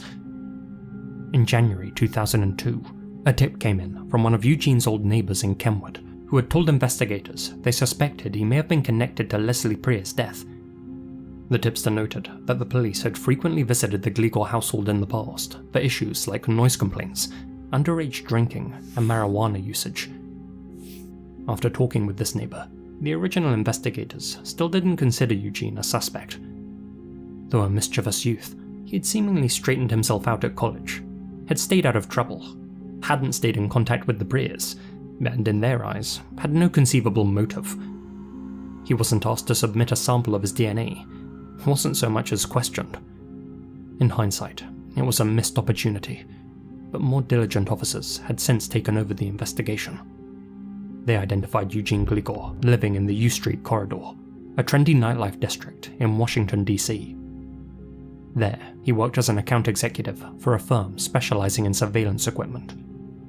Ironically, Eugene was now the one being watched.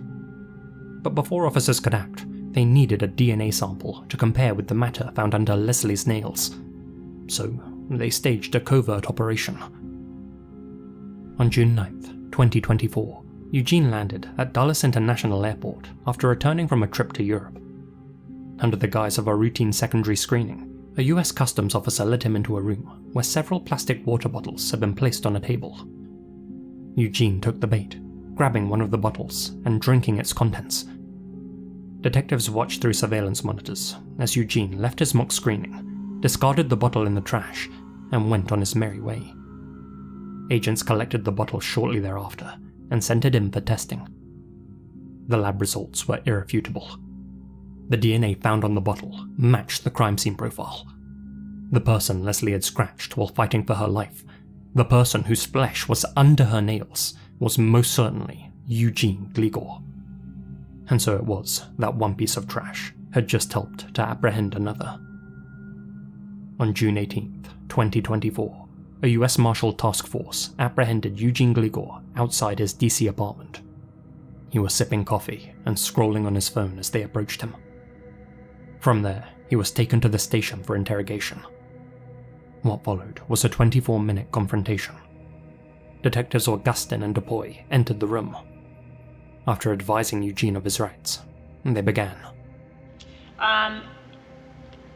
How well did you know Lauren's mom? Like, was there ever any kind of a weird relationship between you two after Lauren?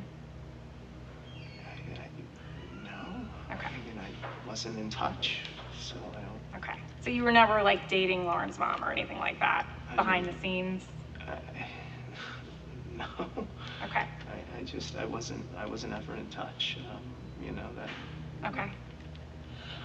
So from the crime scene, we have DNA from the person who was there when Leslie died.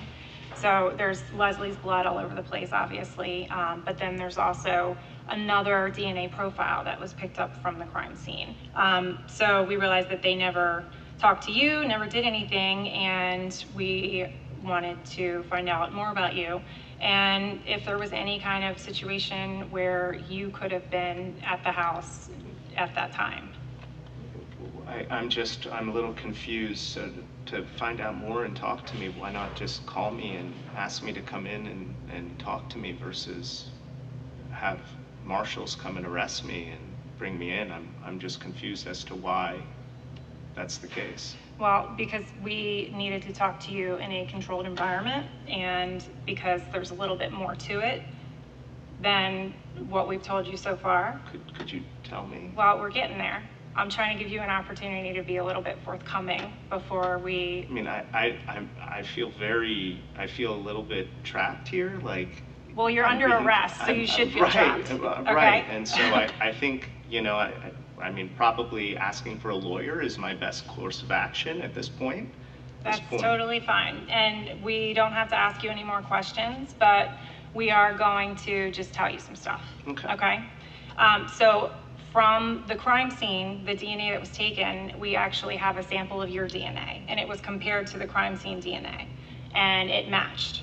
So we know that you were there at the time when Leslie died. But I never gave a sample of DNA. That's correct. We obtained a sample from a discarded water bottle that you drank out of.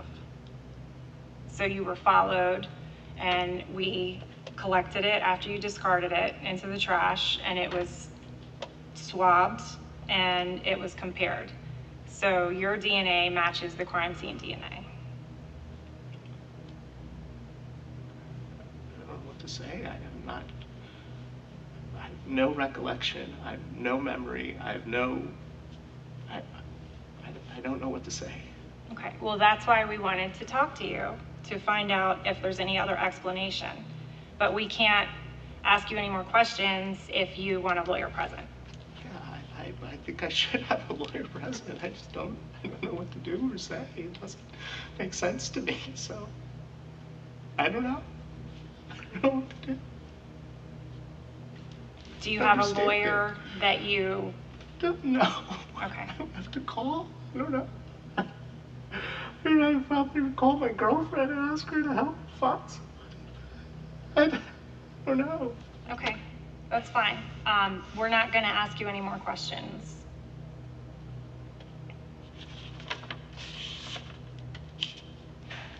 There's no tears coming out of your face.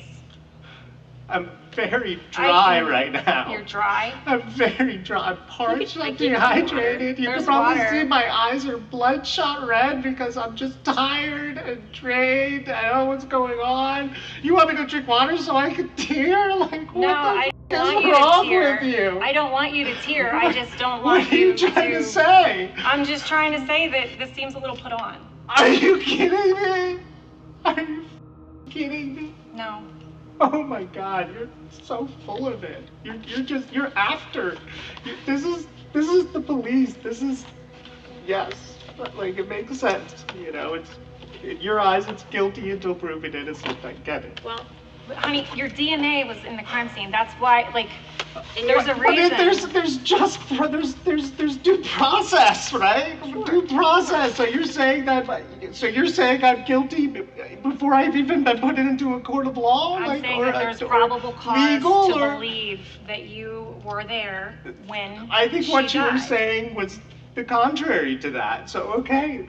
But I don't remember. I don't know. I don't know. So what we're trying to figure out is how your blood was at the scene that day. I don't know. I don't have any recollection of being involved with any of this. You keep saying you don't remember and you don't have any recollection. Well, but if somebody was not involved, it would be an adamant, I didn't do it. I didn't do it. I definitely didn't do it. Like, this is absolutely, this is, you know. I don't know why your blood is there also. I don't know.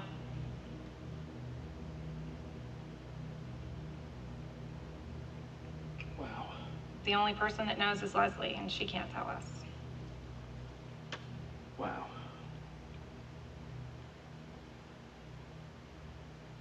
I can't believe it.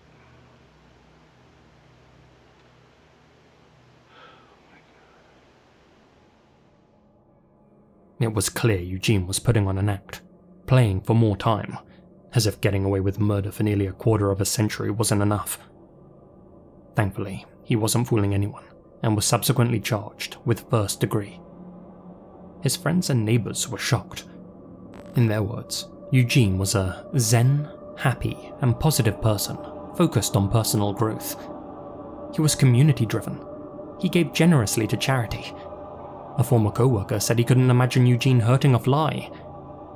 Others, though, saw through his charade.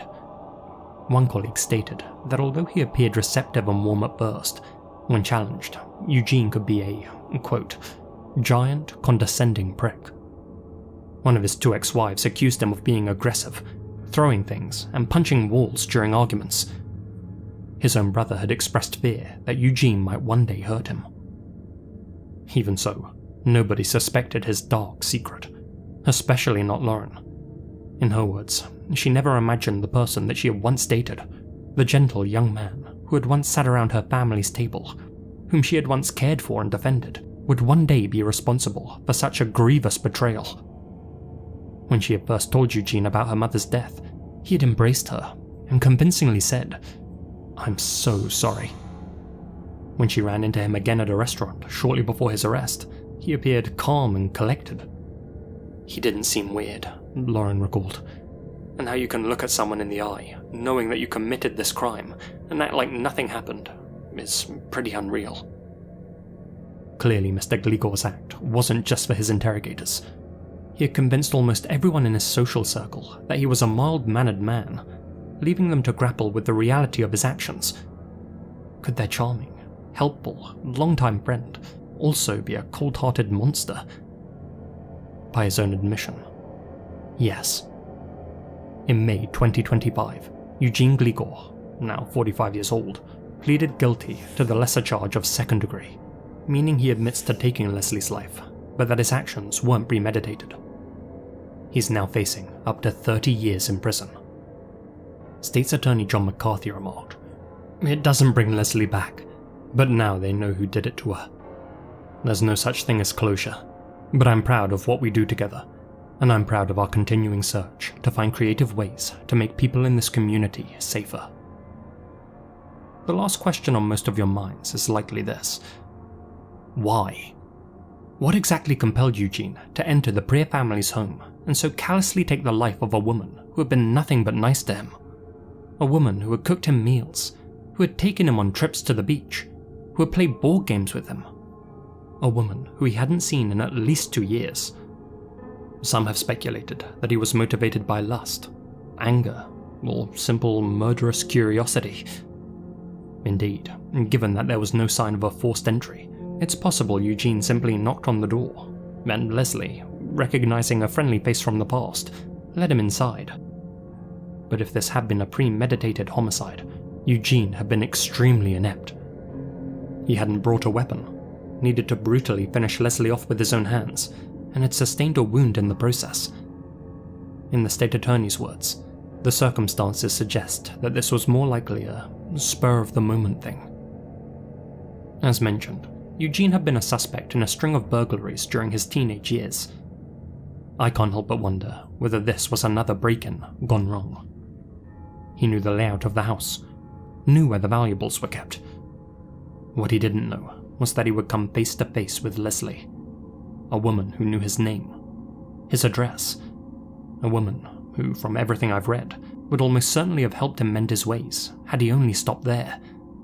But as his ex-wife attested, when backed into a corner, Eugene had both a temper and a tendency to lash out.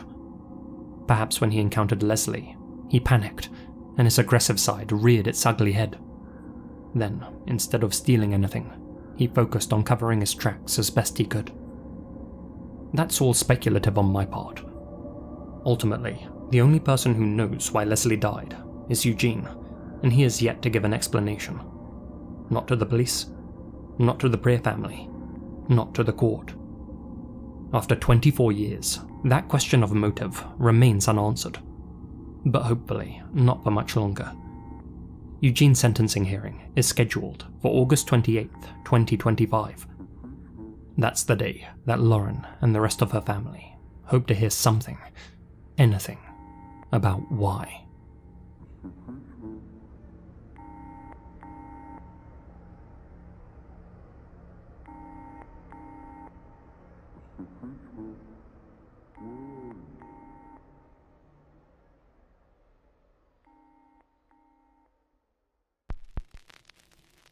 It was a rainy Friday evening in the Netherlands when Anne Faber, who got caught in the downpour, decided to take a goofy little selfie for her boyfriend. She pulled a silly face, snapped the photo, and hit send. Minutes later, she would cross paths with a monster and fall off the face of the earth. At the time, Anne was a 25-year-old student living in a shared house in Utrecht, and was known for her energy, kindness, and determination. She had earned her bachelor's degree in business administration and was working towards a master's in cultural economics and entrepreneurship. Her dream was to one day run a major museum like the Guggenheim, a lofty ambition to be sure, but she was also the kind of person who balanced hard work with deep friendships. Despite a packed social life and heavy workload, Anna was laser-focused on her goals. To cope with her busy schedule and clear her mind, she often partook in that classic Dutch pastime, cycling. Indeed, she loved nothing more than taking her bike out to the countryside and getting some fresh air. On September 29th, 2017, at around 5 PM, Anna set out on a planned 20-kilometer bike ride. Midway through her cycle, a heavy rainstorm hit. At 6:50 PM, she snapped this selfie, soaked and grimacing, flashing a peace sign. She immediately sent it to her boyfriend, Nathan, hoping it would give him a laugh. And it did. Sadly, it would be the last photo of her he would ever receive. When Anna hadn't returned home by 8 PM, Nathan began to grow worried. He called and texted, but received no response. By 9, he called Anna's mother, who in turn contacted the police. While the investigation got started, Anna's loved ones searched the woods in the dark and rain, combing paths with flashlights until exhaustion forced them to stop. The next morning, the formal search began. 30 officers scoured her route. A police helicopter used thermal imaging to scan the terrain.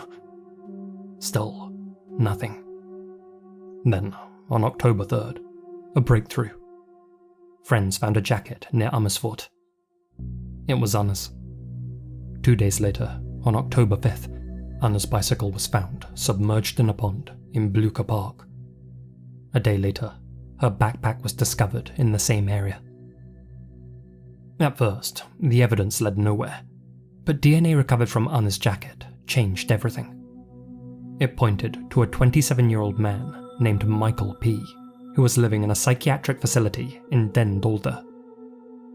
Due to strict Dutch privacy laws, which do extend to convicted criminals, Michael's last name wasn't revealed to the public in Holland. That being said, such laws don't apply where I'm from, and I have absolutely no moral qualms revealing that his full name is Michael Ponhaus. What the Dutch media could reveal was that he had served time for SAing 2 teenagers at gunpoint in 2010, a crime he once described as a dream come true, and that he was now being treated for aggression and addiction at the clinic. Knowing what type of character he was, the police were particularly rough when they arrested him. Through strategic interrogation, detectives persuaded Michael to confess, and as it would turn out, this final photo of Anna was taken mere minutes before he did the unthinkable. According to Michael's account, he had taken his scooter out for a ride near the clinic. As part of his reintegration process, he had been granted unsupervised leave from the clinic for the evening. It was while out riding that he accidentally crashed into Anna, knocking her from her bike. Though he initially intended to help her, she insisted on calling the police. Michael's scooter was uninsured, and thus, he panicked. Instead of facing the consequences of his actions, he instead pulled out a blade, destroyed Anna's phone, and forced her into the woods. What followed was a brutal violation. He then bound Anna's hands with zip ties, placed her on his scooter, and drove her to the remote terrain of Soesterberg Air Base. Fearing that her screams might attract the attention of passers-by, Michael panicked yet again, and, in a sudden act of violence, slit Anna's throat. After taking her life, Michael tried to cover his tracks. He moved Anna's body, scattered her belongings, and used his mother's car to drive to a childhood haunt in Zeewolde, where he finally buried her. Then, as if nothing had happened, he cleaned the car, visited family, spent time with his pregnant girlfriend, and went back to using drugs. After Michael's confession on October 12th, Anna's body was recovered. Though Michael himself claims that the crime wasn't premeditated and that it was a spontaneous act, others can't help but wonder whether he went out searching for prey that evening, and if he was already watching Anna from a distance when this selfie was taken. Michael had a deeply troubled profile after all. Borderline personality disorder, antisocial traits, and psychopathic behavior, compounded by long-term addiction. He was impulsive, violent, and emotionally unstable. And yet, for some bizarre reason, he was permitted to leave his clinic 3 times per day, and was somehow able to get a blade through security without anyone realizing. In July 2018, Michael Ponhaus was sentenced to 28 years in prison, followed by indefinite psychiatric detention He was also ordered to pay over 100,000 euros in compensation to Anna's family. Additionally, he was convicted of attacking 5 staff members during his psychiatric evaluation before trial. In June 2020, his sentence was reduced by 4 months after it was determined that his rights had been violated during his arrest. He'd been tackled and sustained a broken shoulder and other injuries. Anna Faber's slaying shook the Netherlands. The subsequent inquiry revealed major gaps in communication between the institutions responsible for monitoring offenders. For example, the Den Dolder Clinic was unaware that Michael had previously served time on SA charges, as he had refused to let the prison share that information. The clinic only knew about his history of aggression and substance abuse. A report later found that no one had assessed the risks associated with his behaviour or evaluated the likelihood of him re-offending. Reforms followed. Stricter leave policies, better risk assessments, improved interagency coordination, and tighter supervision for those granted freedom from psychiatric facilities. Anna's story is one of unimaginable loss, but also of change. Her slaying sparked reforms that could save lives. Her memory endures, not only through the people who loved her, but in a system now trying, however imperfectly, to prevent anything like this from ever happening again. I'd like to end this segment by giving a shout out to The Lowest Crime, who's covered many Dutch cases on her channel, including this one. She only has 3 subscribers at the moment, but has some really well-researched podcast-style uploads. Be sure to go and check her out. Link in the description.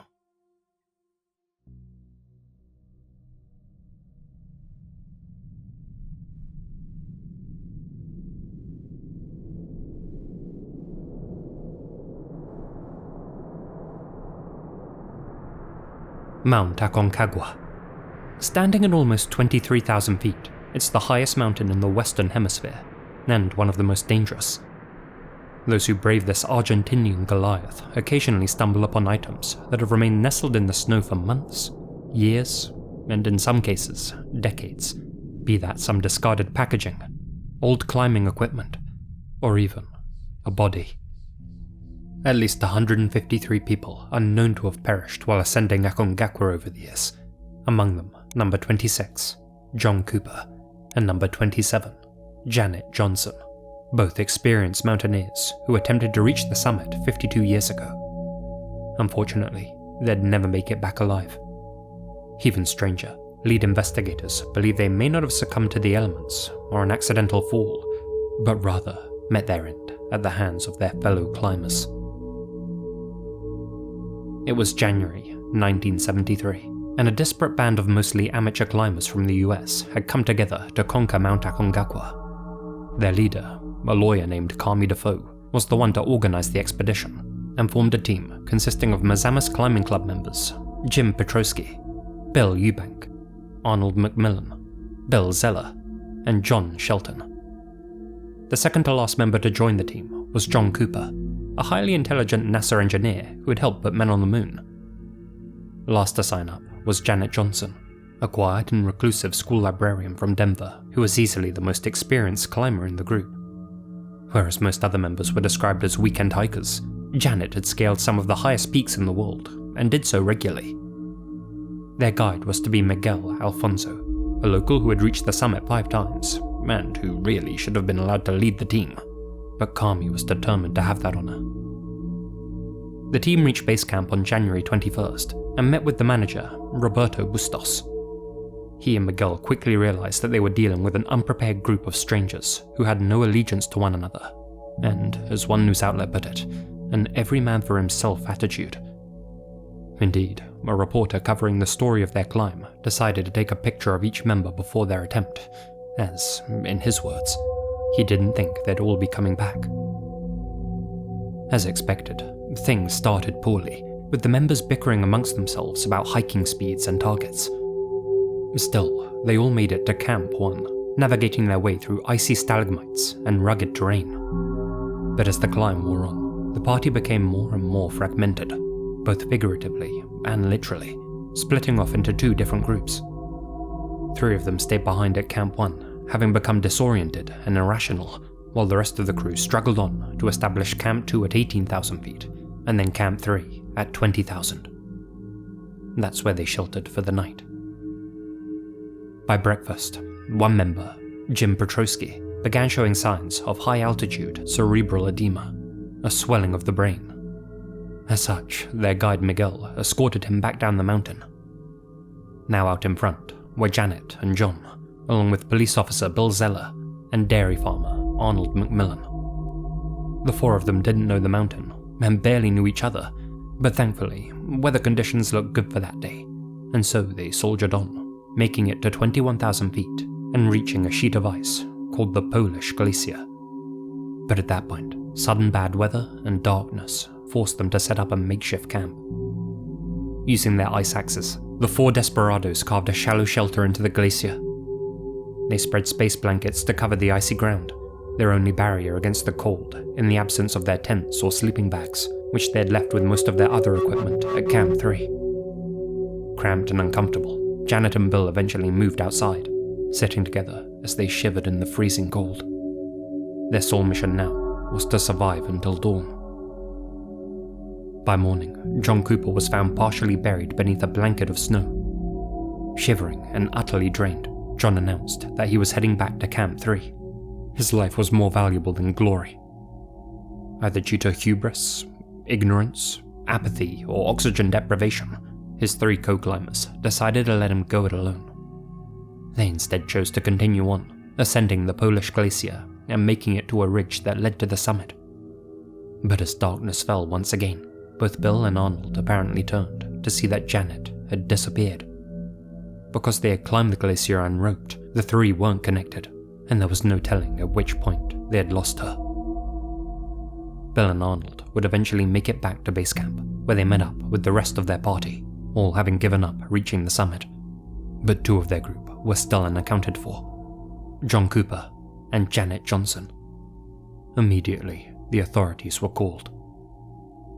Bill and Arnold had been the last to see the two missing climbers alive, and both men provided detailed accounts to the police, though strangely, their stories differed quite dramatically.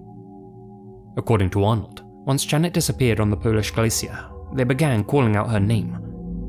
Eventually, she called back, and they found her sitting in the snow, mumbling to herself and acting delirious. "Don't make me suffer," she allegedly told them. "Just let me sit here and die." Bill claimed that he then roped himself to Johnson, while Arnold instead recalled Bill taking her by the arm. Bill stated the three of them became disoriented and spent another night together on the mountain, while Arnold asserted that he went ahead of the other two and camped alone.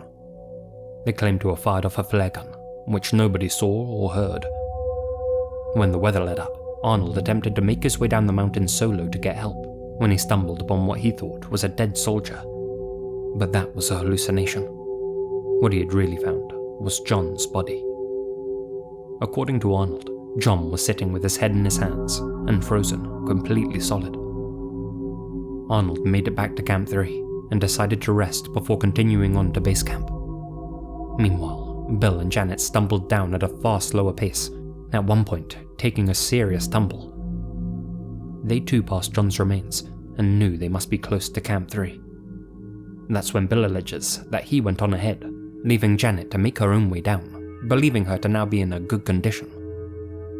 A few hours later, Bill made it back to Camp 3, where he rendezvoused with Arnold. The two disoriented men slept through the night, but by daybreak, there was still no sign of Janet. Exhausted, they decided to stumble back to base camp without her. Both Bill and Arnold explained the discrepancies in their story away by saying they'd been physically and psychologically drained and suffering from altitude sickness. They, along with their other survivors, immediately returned to their hotel and caught a flight back to America without talking to reporters, saying goodbye to their camp manager and guide, or waiting for confirmation on what became of their two missing comrades.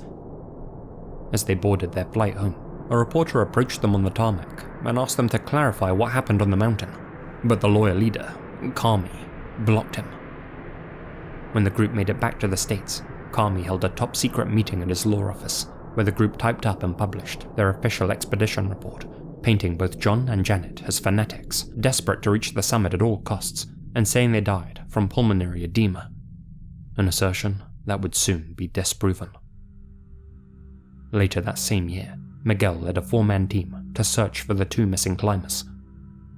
As expected, when they reached the Polish glacier, they discovered some of the explorers' belongings.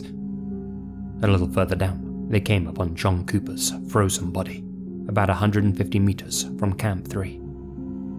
The condition in which they found him was suspicious to say the least. Unlike Arnold's account, he wasn't found sitting upright, but was instead lying outstretched. He wore only one crampon, a critical traction device for navigating the icy slopes. His ice axe was missing, and his hands were bare, with the gloves nowhere to be found. The slope where he was discovered was gentle, not the type of terrain where an experienced climber might struggle or fall. Most bizarre was a deep, bloody, cylindrical hole in John's abdomen that reached his spine, and the fact that his face was frozen in an expression of terror.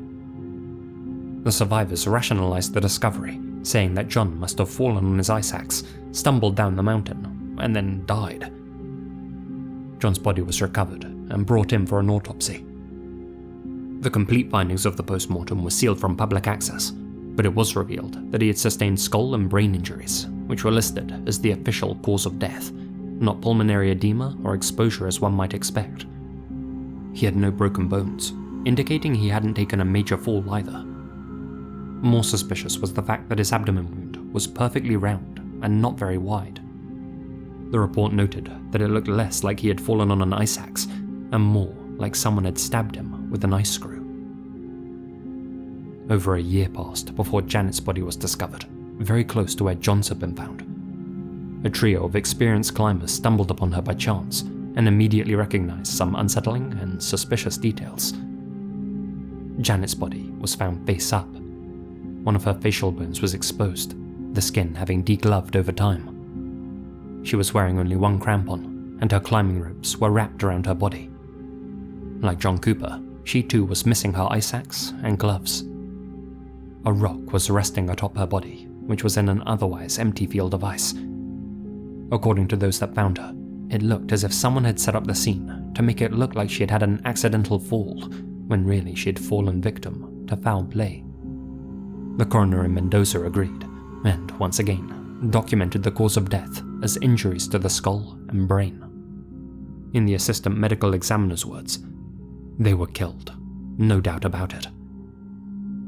Needless to say, the authorities began to seriously question whether they were dealing with homicides, and the Argentinian press had a field day speculating about possible motives for murder, ranging from a heated disagreement to altitude-induced hallucinations to simply John and Janet slowing the others down. Still, with no concrete evidence to work with, no charges could be pursued, and when Argentina fell victim to a military coup in 1976, the case froze over entirely.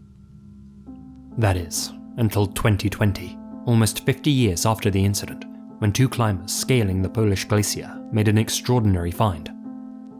Nestled in the snow was an almost perfectly preserved Nikkormak camera with the name Janet Johnson embossed on the holster. And amazingly, technicians in Canada were able to develop the film. The camera contained 24 photos, each offering a glimpse into Janet's final hours. She captured images of her fellow climbers and the serene, snow-covered landscape surrounding them. One photo, taken by one of her party, shows Janet smiling with her ice axe in hand. This is the last photo of Janet ever taken. Notably, the photos suggest that she continued taking pictures after John had turned back, all of them well composed, so if she were suffering from altitude sickness, it didn't show in her camera work. One of the last images was taken on the Polish glacier itself and shows one climber ahead of Janet, probably Bill Zeller.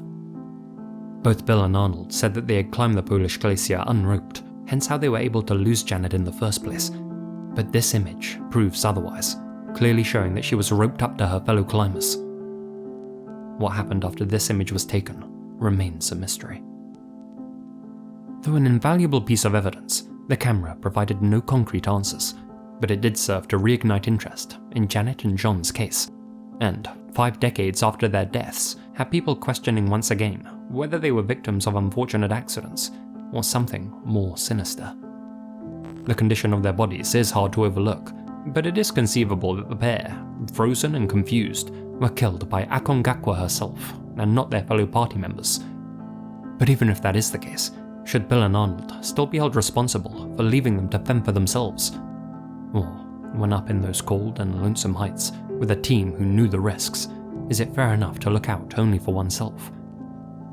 As the base camp manager, Roberto Bustos, told the New York Times, "It's a different world at 6,000 meters, with different laws and rules. And the behavior, you go down to 5,000 meters and think these people are crazy." All the other climbers are now gone, having passed in accidents or from old age. But today, 52 years later, the mystery of what happened on Aconcagua still lives on, and likely will forever.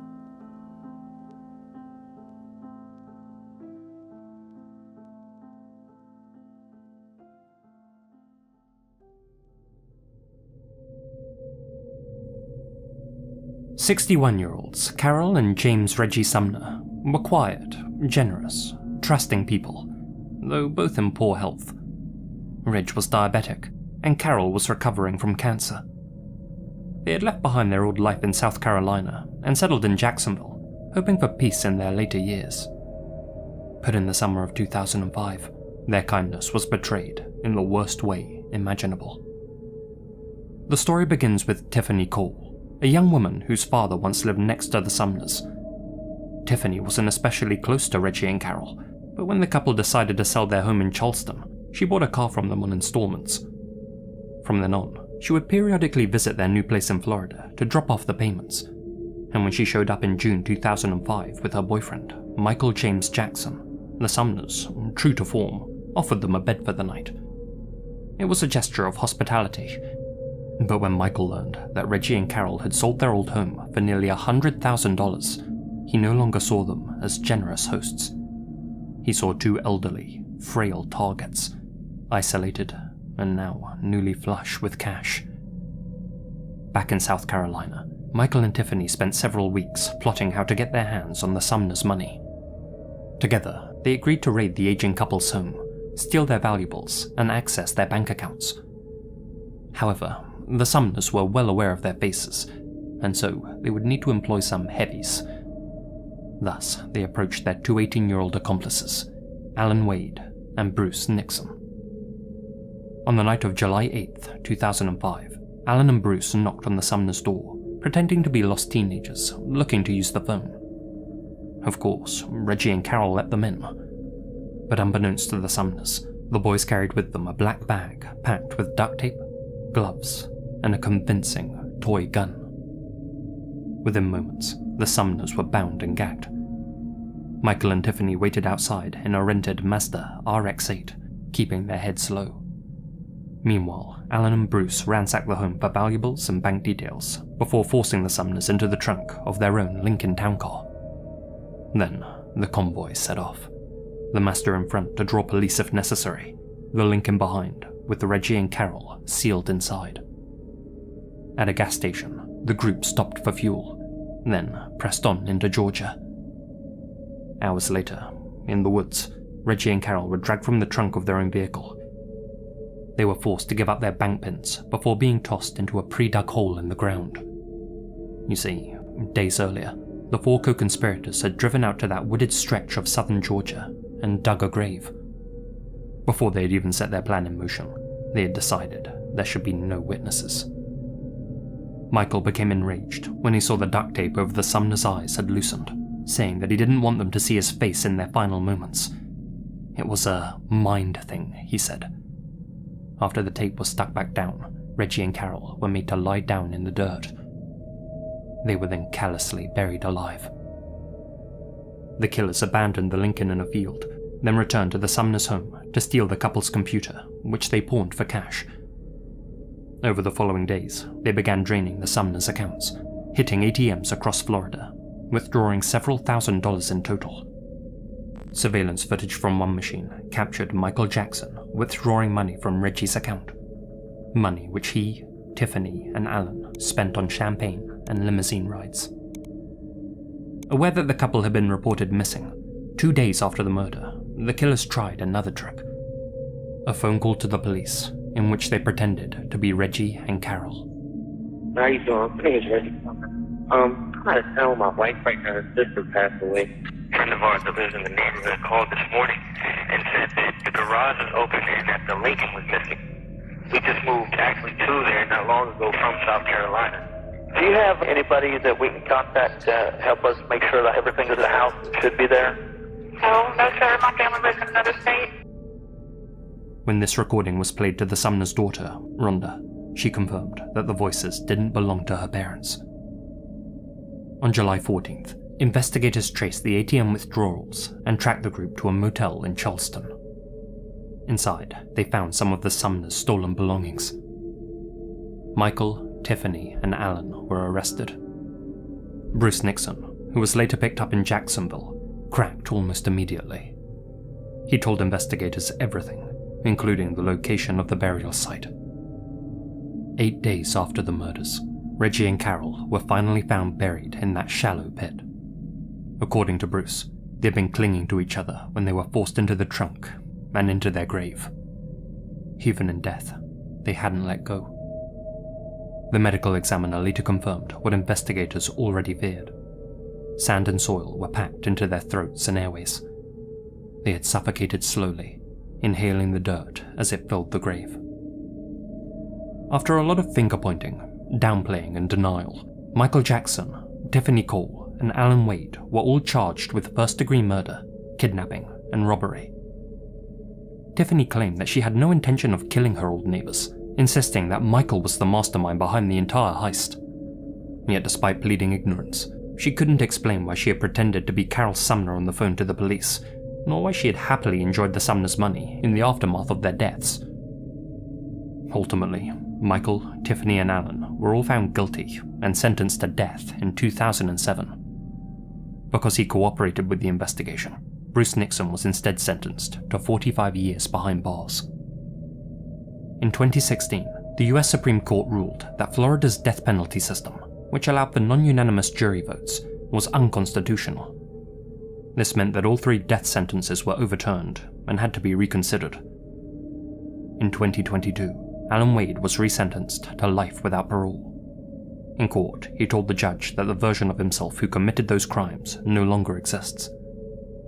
In August 2023, Michael Jackson was again sentenced to death. Witnesses reiterated that he was the ringleader who gave the orders, who controlled the plan, and who made sure the couple never came out alive. Just days later, Tiffany Cole was spared the death penalty by a 10-2 jury vote. She's now serving life without parole.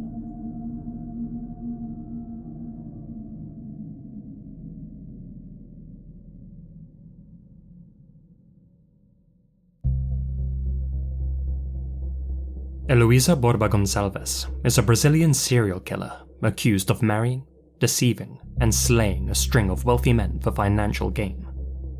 Because of her modus operandi, she's commonly referred to by her nickname, A Viúva Negra, the Black Widow.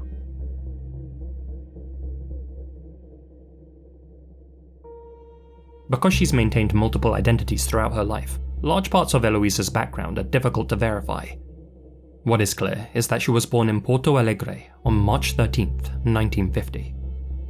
Growing up, friends described her as intelligent and charismatic, albeit manipulative, and though she didn't conform to Brazil's conventional beauty standards, most agreed that she radiated a certain innocence that men found magnetic.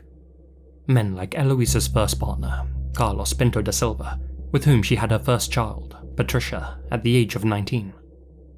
But as Heloísa came to realize, playing happy families wasn't her bag. At the age of 21, she left Carlos behind and moved on to someone new, a reserved German physician named Dr. Günther Wolf, a man 17 years her senior. Their relationship moved quickly, and before long, Heloísa was pregnant again. On December 27, 1971, the couple set out for Taquara in Dr. Wolf's Volkswagen. Somewhere along the route, their car collided with a truck. Wolf was killed instantly. Heloísa walked away unharmed. Months later, she gave birth to a daughter, Vittoria, and as the mother of Dr. Wolf's child, inherited his property in Porto Alegre. It's unknown what exactly caused the crash. Speeding, a lapse in concentration, a sharp grab of the wheel. But whether it was a tragic accident or not, that inheritance seems to have taught Eloisa a morbid lesson. That a dead lover could be worth more than a living one. After that, Eloisa returned to Carlos and became pregnant yet again. This time, she had a son, Carlos Jr. In December 1977, the family took a Christmas holiday to Salvador and stayed at the hotel on Gina. Terrifyingly, as they exited the hotel on the 27th, they were ambushed by robbers, and Carlos was shot 5 times in the chest. He barely escaped with his life, and while speaking with officers, accused Eloisa of orchestrating the attack. However, he quickly withdrew his statement for reasons unknown. Having gone through law school, Eloisa knew how to play the legal system and convinced detectives to drop their investigation. After splitting from Carlos, Eloisa bounced between Sao Paulo, Rio de Janeiro, Goiás, and Brasilia, committing fraud in every city. She issued bad checks to airlines and withdrew social security benefits using stolen identities. This came back to bite her in the early 1980s, when she was arrested for signing documents under a false name. Realizing that her scheme had failed, she devised a new plan. The Eloisa system. Step 1. Hatch. Eloisa would go through a metamorphosis of sorts, dropping the innocent doe-eyed act and reinventing herself as whoever she needed to be. A cultured bachelorette, a sympathetic widow, an alluring temptress. Step 2. Entice. In hotel bars, upscale lounges, and even Catholic churches, she would cavort with affluent older gentlemen and introduce herself as her character. Step 3. Legally bind. Eloisa would romance and eventually marry her prey. Step 4. Oversee paperwork. She would then set up shared bank accounts and life insurance policies, manage property transfers, and have wills written up in her favour. Step 5. Incident. Inevitably, something terrible would happen to her new, darling hubby. Step 6. Spend. Eloisa would use their fortune to dry her tears.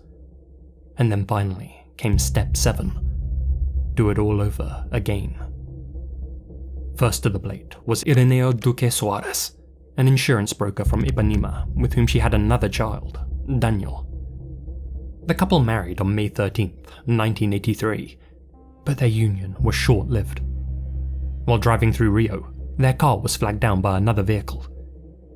Ireneo stepped out of his car and, after asking what was up, was shot twice in the chest.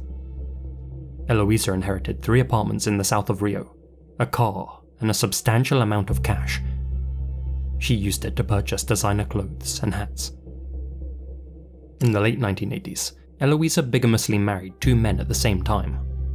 Military policeman Roberto de Souza Lopez and successful business owner Colonel Jorge Ribeiro.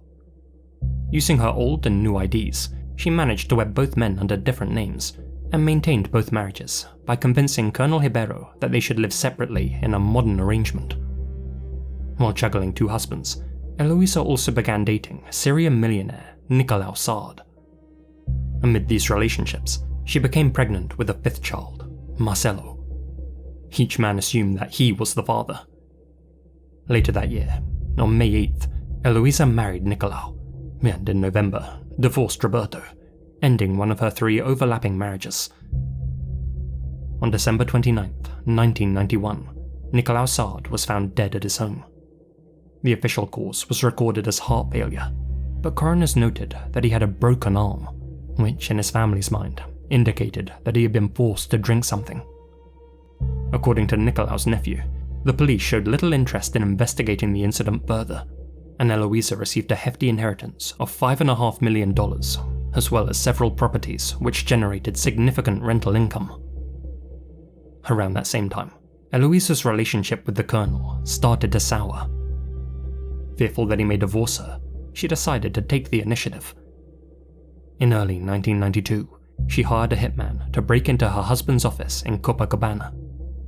The assailant bound and gagged the colonel with a plastic bag and nylon cords, and then struck him repeatedly in the face and head with a sledgehammer. The blows fractured his skull, killing him almost instantly.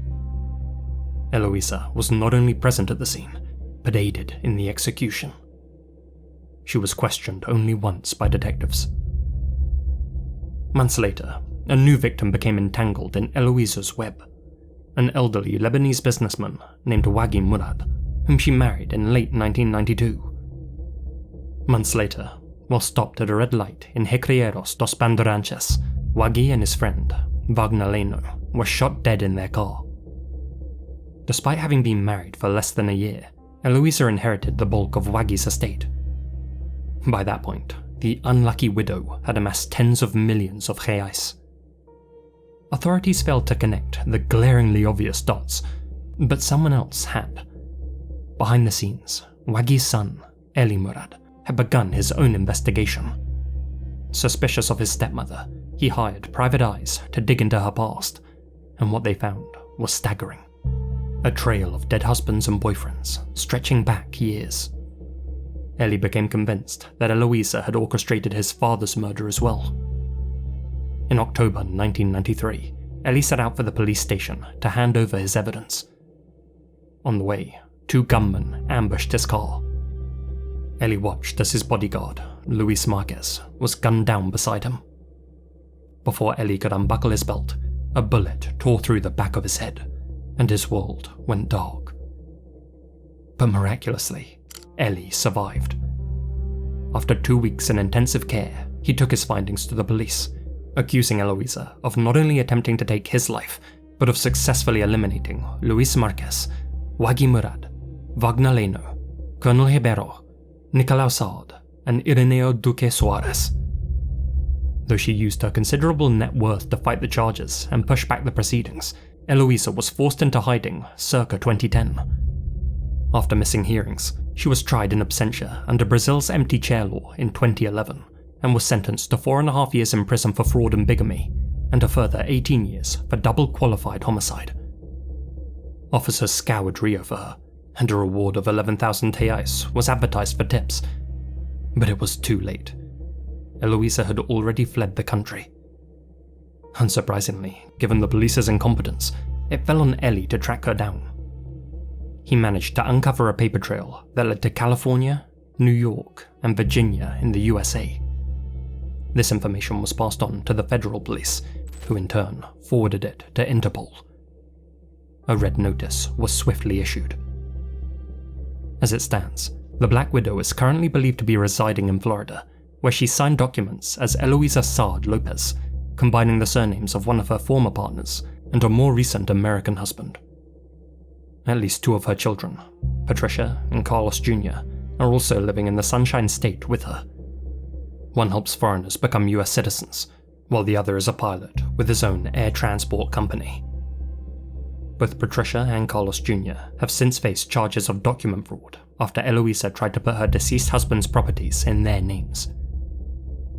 According to Interpol, 75-year-old Eloisa has managed to remain on the run due to the use of 8 false names, in addition to having considerable financial capacity and relatives living abroad. If she does have naturalized American status, that won't help either. The US rarely hands over their own nationals, even when treaties allow for it, so if she's found, getting her back to Brazil could be an uphill battle. Do you live in Florida? Have you seen this face? If so, Interpol would like to hear from you.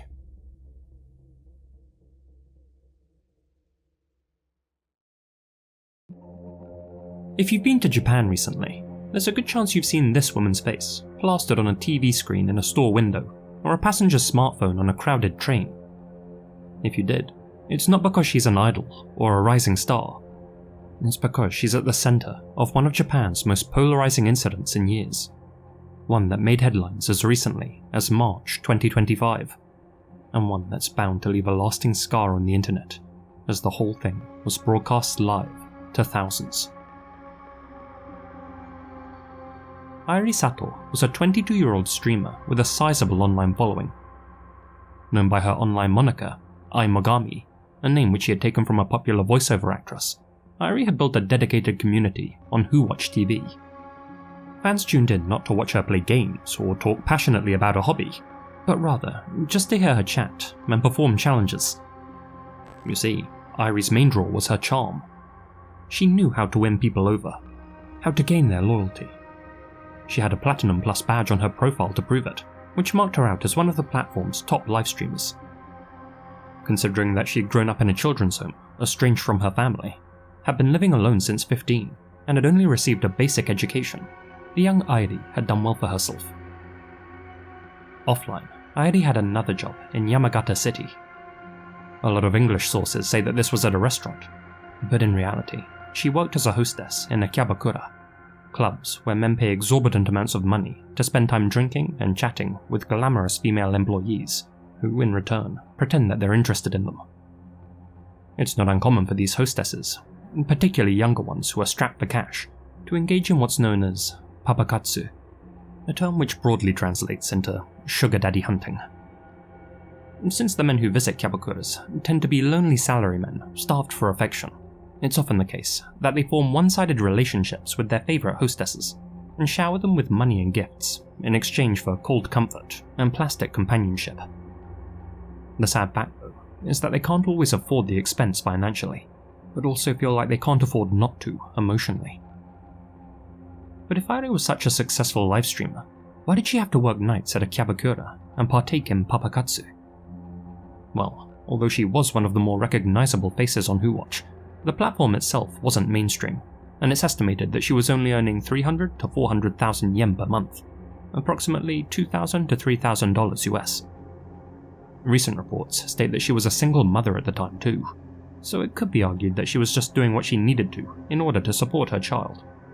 But some people online have found evidence that she was also a big poker enthusiast, so it's plausible that she was blowing through it all gambling. Given that live poker rooms are illegal in Japan, she'd have also needed to spend large sums of money to visit overseas casinos. There isn't a lot of information about this case in English, but I've read Japanese reports that Airi was also a hosu gurui, a host fanatic. That she would save lots of the money she earned working as a hostess, only to, ironically, spend it all at male host clubs on her nights off, sometimes burning through hundreds of thousands of yen per visit on bottles of champagne. Whatever the case, it's clear the donations she was earning from her streams weren't sufficient to fuel the lifestyle she wanted, and so she supplemented her income by befriending her clients. Clients like Kenichi Takano. Kenichi first met Airi back in 2021, when she was 18 and he was 39. Considering that he had no real career and no family of his own, the self-professed hikikomori had long struggled with his sense of self-worth, and as such, the attention that Airi showed him at the hostess club was enough to make him smitten. Kenichi would regularly journey all the way from Oyama to meet his favourite hostess. Much like how Airi's most dedicated fans had built a parasocial relationship with her online, Kenichi had effectively done the same, only in the real world. Yet despite his genuinely strong feelings, Airi saw him as nothing more than a piggy bank, and she had him wrapped around her finger. During their text conversations, she'd drop hints such as, "I can't afford my rent this month, my phone bill, my medical expenses. I've been vomiting blood recently. Could I borrow some money?" They were all lies, of course, each more elaborate than the next, but Kenichi always gave in. When he started to question how she was spending the 100,000 yen he was sending her each month, she'd of course make excuses, and if he ever wavered about sending her more, she'd threaten to end her own existence. Over the course of 2 years, Kenichi lent Airi more than 2.5 million yen, or approximately $17,000. But Kenichi wasn't rich. Like many Japanese people, he was simply lonely. And so, to keep bankrolling Airi, he took out loans from several lending companies. Airi was well aware of the slippery slope Kenichi was going down to support her, and yet repeatedly pressured him to take out more and more loans, going so far as to help him research how to fake the paperwork, telling Kenichi how much he loved him. However, although Kenichi believed he was simply lending Airi the funds, she had absolutely no intention of paying him back, and considered the payments to be gifts. That's despite her promising to reimburse him in their text conversations. And when the day finally came that Kenichi messaged Airi, saying that he needed the money back, she again made excuses. And when he became more persistent, she responded in the simplest way possible, by ghosting him. Realizing that he'd been swindled and unable to get a response, Kenichi sued Irie for repayment. The young streamer didn't show up to their court date, and so, by default, the judge ruled in Kenichi's favor. In December 2023, Irie was ordered to pay back all of the money that Kenichi had lent her, along with 3% interest for every year that the amount went unpaid. But it quickly became obvious that nobody, not even the court, was going to force Irie to pay up. All the while, Kenichi, who was aware of Irie's live streams, watched as she went online and joked with her supporters about the lawsuit. Through watching the streams, Kenichi also learned that Irie had a wealthy fiancé whom she lived with in a high-rise apartment in downtown Tokyo. Meanwhile, he was drowning in debt, with creditors literally knocking on his door. He reached out to friends for help, messaging one of them, "Why do I have to go through this? It's my fault for falling in love and being deceived." On March 7th, 2025, Kenichi sent Irie one final text message, asking her to at least pay him back 10,000 yen. But his message went unread. He'd been blocked. And so, fueled by both embarrassment and rage, Kenichi decided to get his revenge. On March 11th, Kenichi tuned in to one of Irie's live streams and saw that she was outside, walking the length of the Yamanote line alone as part of a scheduled event. He caught a train from Oyama and, keeping an eye on her movements, tracked her down to the quiet neighborhood of Takada-no-Baba. At just before 10 AM, while Irie streamed live to about 6,500 people, Kenichi struck. Viewers watched as Irie looked off camera and became visibly concerned. The live feed continued as Kenichi stabbed her more than 30 times in the face, neck, and stomach with a survival knife. The camera fell to the ground, and the screen went black. For almost 60 seconds, Irie cried for help while being kicked and pierced. And then, she fell silent. But what many thought was a setup was soon confirmed to be a chilling reality when Kenichi picked up her phone and stared at her viewers, his expression completely blank.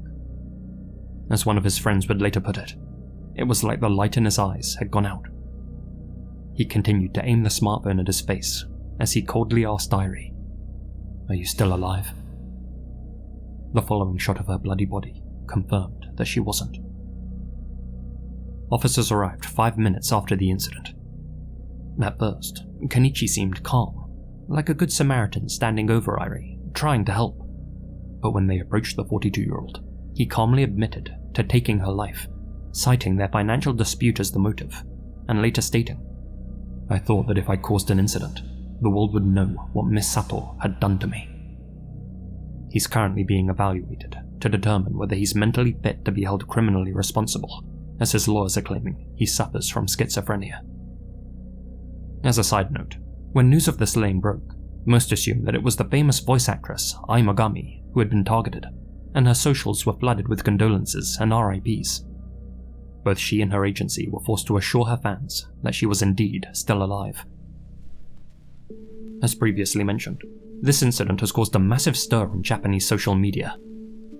From what I've seen, the majority of internet users sympathize with Kenichi. They argue that Irie manipulated and exploited a vulnerable man, and that her actions were bound to have consequences. Kenichi didn't resort to violence immediately. He went through the courts. He asked for help. He reached out to her repeatedly. But the legal judgment in his favor was never enforced. And while Irie continued living comfortably and making light of the situation on her streams, Kenichi was drowning in debt and desperation. Those who side with him have expressed their anger both in the online world and offline, stomping on the memorial flowers that have been laid at the scene in Irie's memory. But understanding someone's pain shouldn't be the same thing as condoning their actions. Kenichi Takano was a 42-year-old man. He made conscious choices. To pursue a relationship with someone half his age at a place infamous for plastic love. To lend her money he didn't have. To keep doing it, even when the red flags were clear. Irie wasn't innocent in all of this, that much is clear. But civil society is built on the idea that even when we're wronged, there are limits to how we can respond. Murder is not justice. It's irreversible, brutal, and wrong. Irie Sato lied, used people, and took advantage of a broken system. She should have faced consequences, maybe even served jail time. But she didn't deserve to be butchered in the street, with her final moments preserved online forever. The legal system failed to hold her accountable, but Kenichi failed in a far more catastrophic way. He let his rage take over, and in doing so, he deprived her child of a mother, destroyed Irie's life, and ruined his own in the process.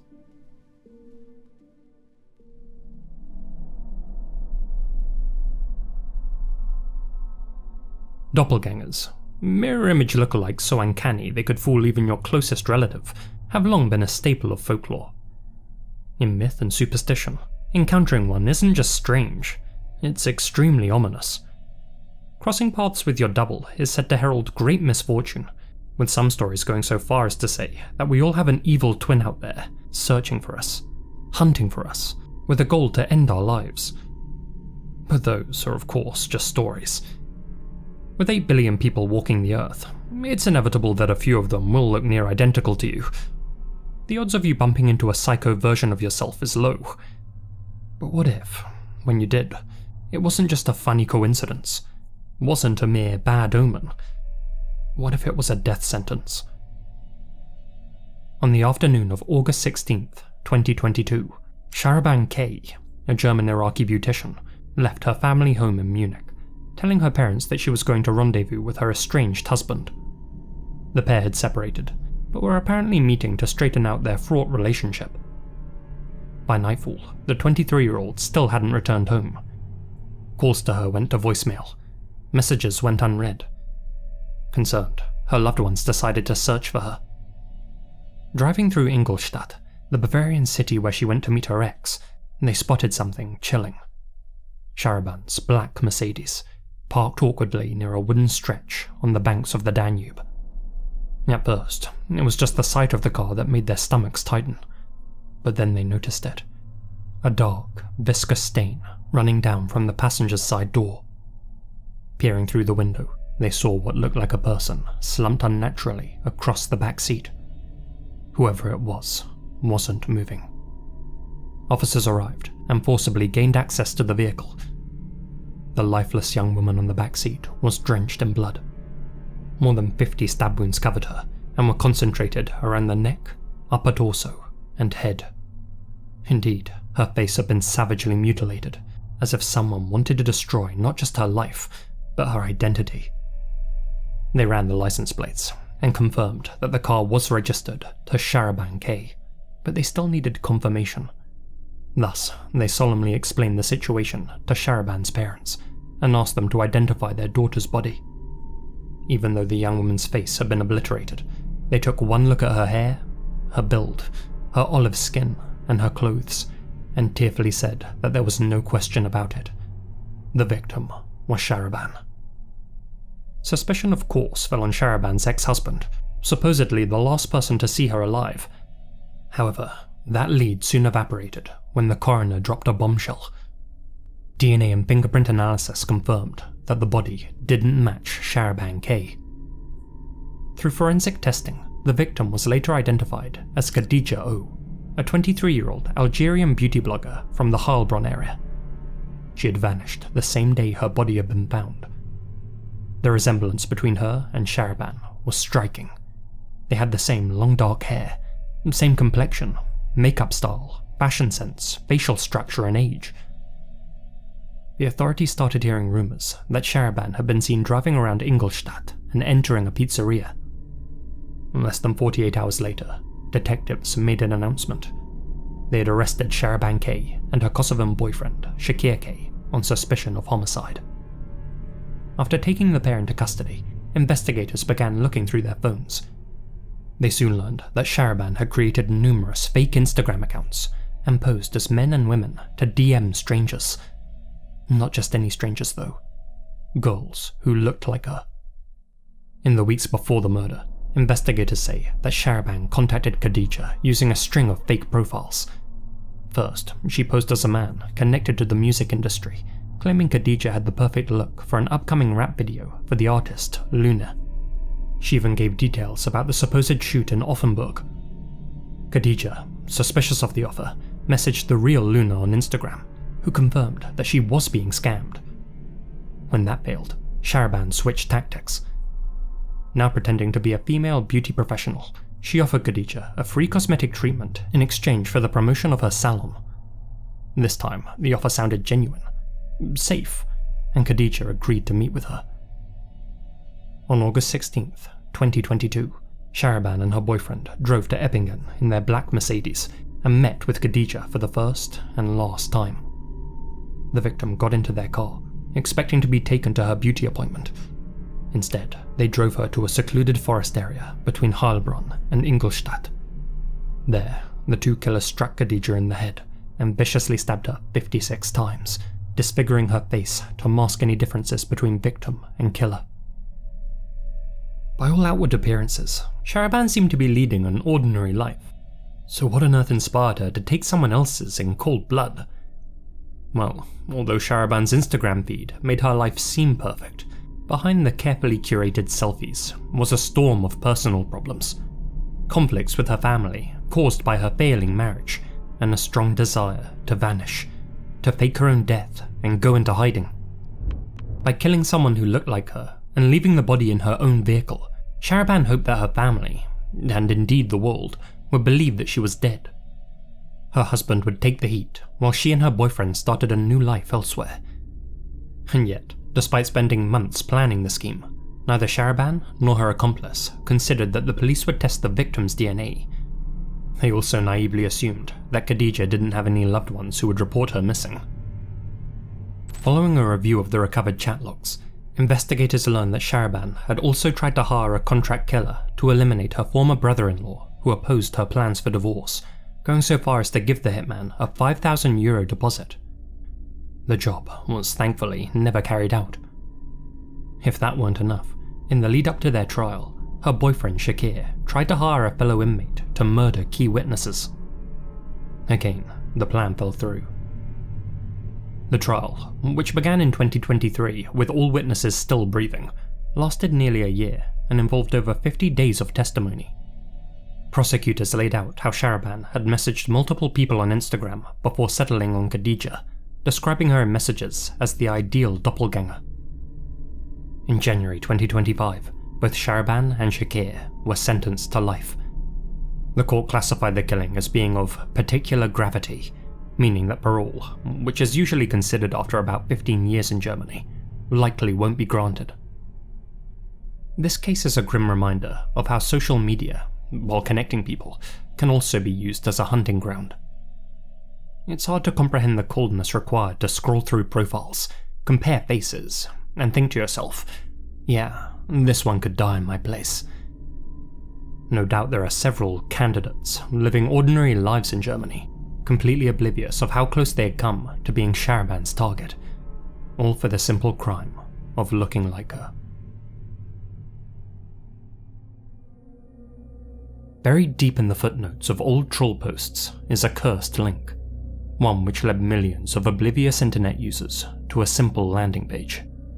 Just a black screen, two obnoxious clowns, and a button marked Enter.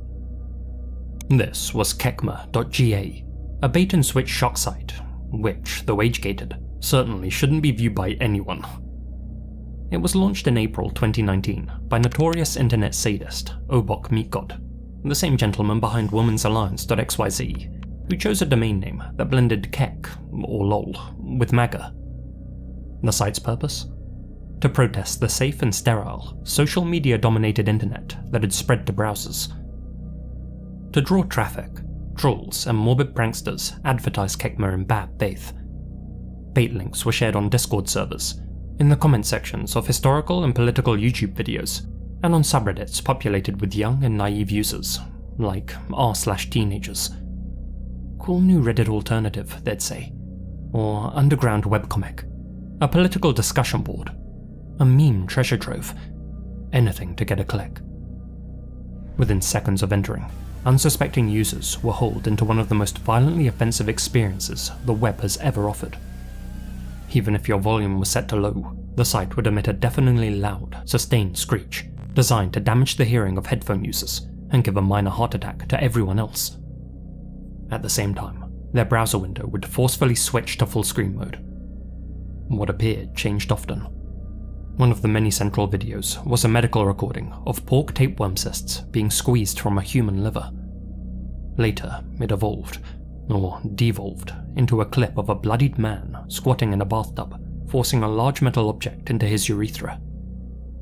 Flashing incessantly behind this central video was a rapid-fire montage of pure depravity. These images also changed often, and included a man whose face had been mauled by a bear, another of a person who held onto a firecracker for too long, photoshopped corpses, dogs being skinned alive at meat markets, and other ambiguous gore. Alt F4ing wasn't an option. Trying to exit the site would only result in a dialog box pop-up, a known JavaScript trick that prevented escape. Kekma.ga spread like wildfire through word of mouth, drawing millions of eyes. And just like with Women's Alliance, Obok defended his creation, stating that he gave every visitor a chance to turn back, and, mostly due to legal concerns, he chose not to include malware. But the site itself was a virus of another kind, not one that infected your system, but your brain. Those most indoctrinated described themselves as the Kekma crew, so-called members of gamerkind who created hateful content targeting women and minorities. Kekma was blacklisted in many countries as a result. The site continuously reincarnated, from Kekma.ga to Kekma.xyz, and finally to Kekma.net. Though it never truly broke through to the mainstream, it didn't need to. It slipped between the cracks and corrupted many a developing mind. Young people, who, if anything, were only drawn in by the warning on the landing page, thinking it was all part of the joke. And then the joke became tricking other youngsters with the same link. Online violence isn't a new phenomenon by any means, but it is certainly becoming more prevalent and being shared more casually. And with so much real-life horror and hate just a click away, children aren't just being exposed to it, they're learning to laugh at it. Just look at the recent epidemic of AI gore on TikTok, where real-life tragedies are being filtered through apps like Runway and given a Minions or Lego paint job. These clips aren't just being made for children, but by them, thought up and posted by those already desensitized thanks to sites like Kekma. In February 2022, without warning, Kekma.net shut down. According to Obok, Kekma was an experiment, a test to see how far shock could spread online, without ads, without PR, just through links. But it didn't die. Mirrors popped up. Community sites stayed active. By October, Kekma.net was live once again, back by popular demand. Because for some guinea pigs, Obok's experiment had a lasting impact.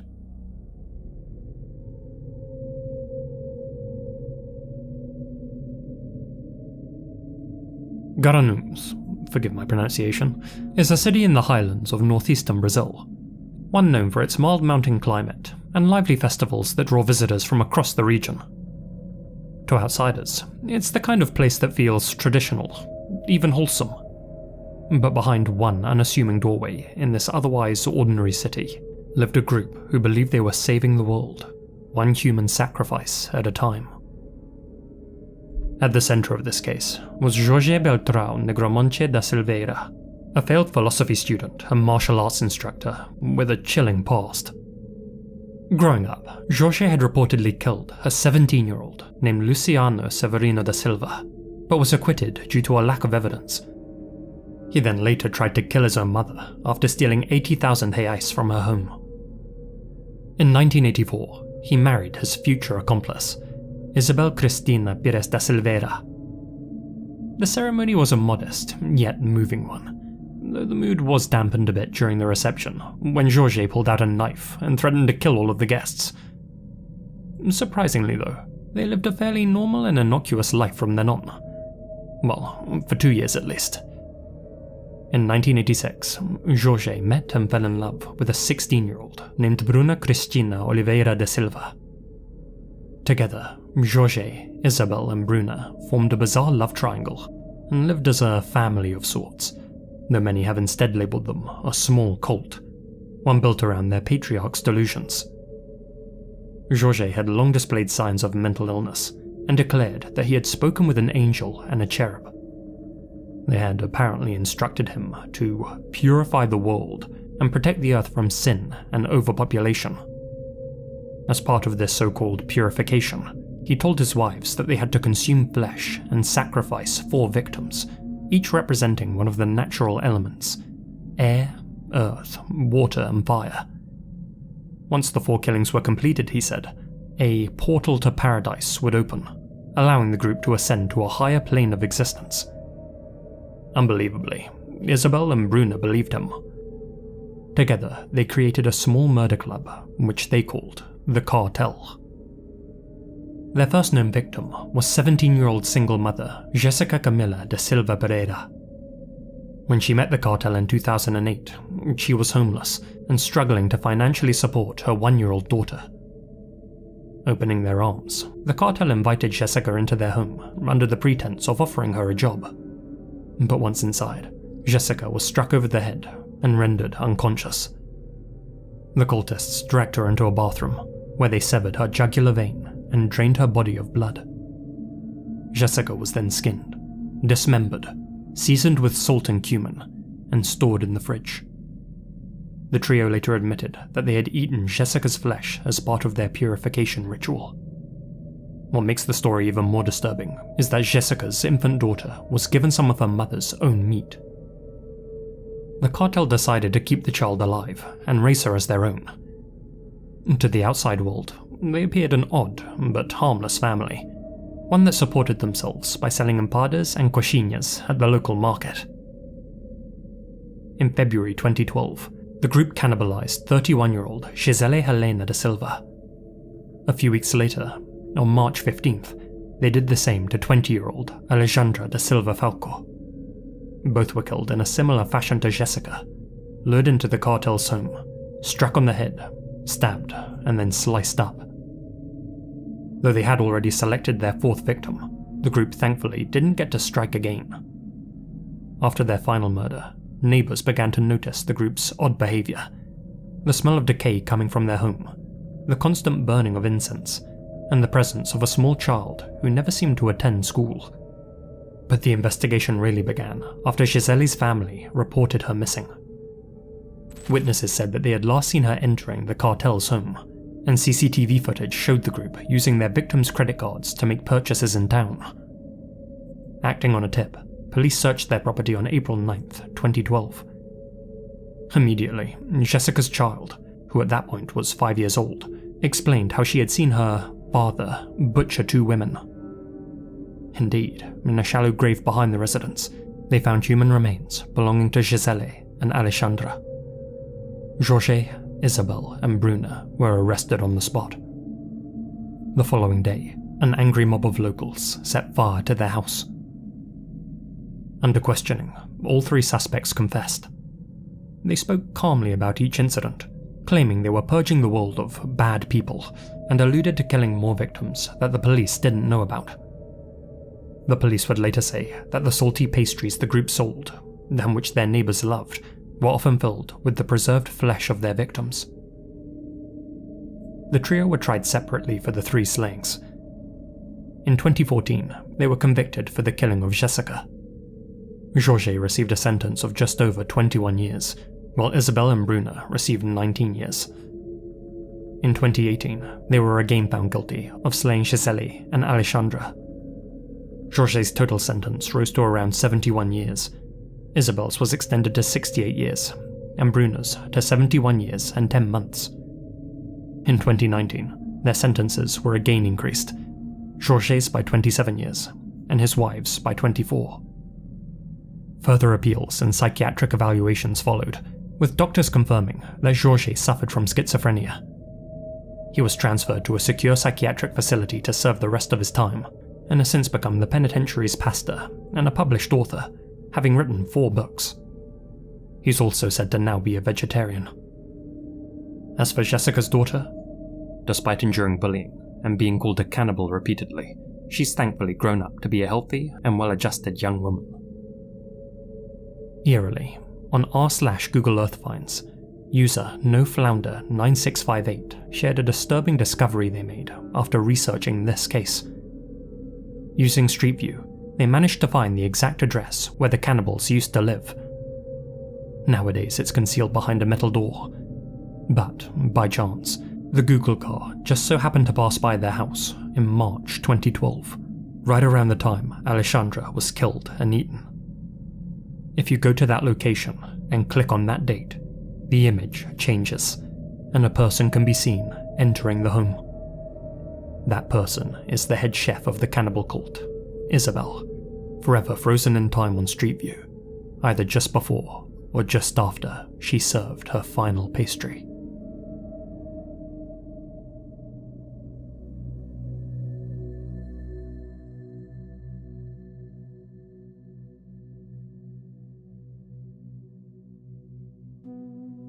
Born in 1960, Park Jong-yoon isn't famous in the traditional sense, but in law enforcement circles, he's notorious. For almost 2 decades, this otherwise ordinary, indistinct face has consistently appeared on the National Police Agency's posters. But Park isn't just any old villain. He's South Korea's most wanted fugitive, the main suspect in a brutal double homicide committed back in 2007. And ever since that winter, he's been a ghost. Perhaps in the figurative sense, perhaps in the literal.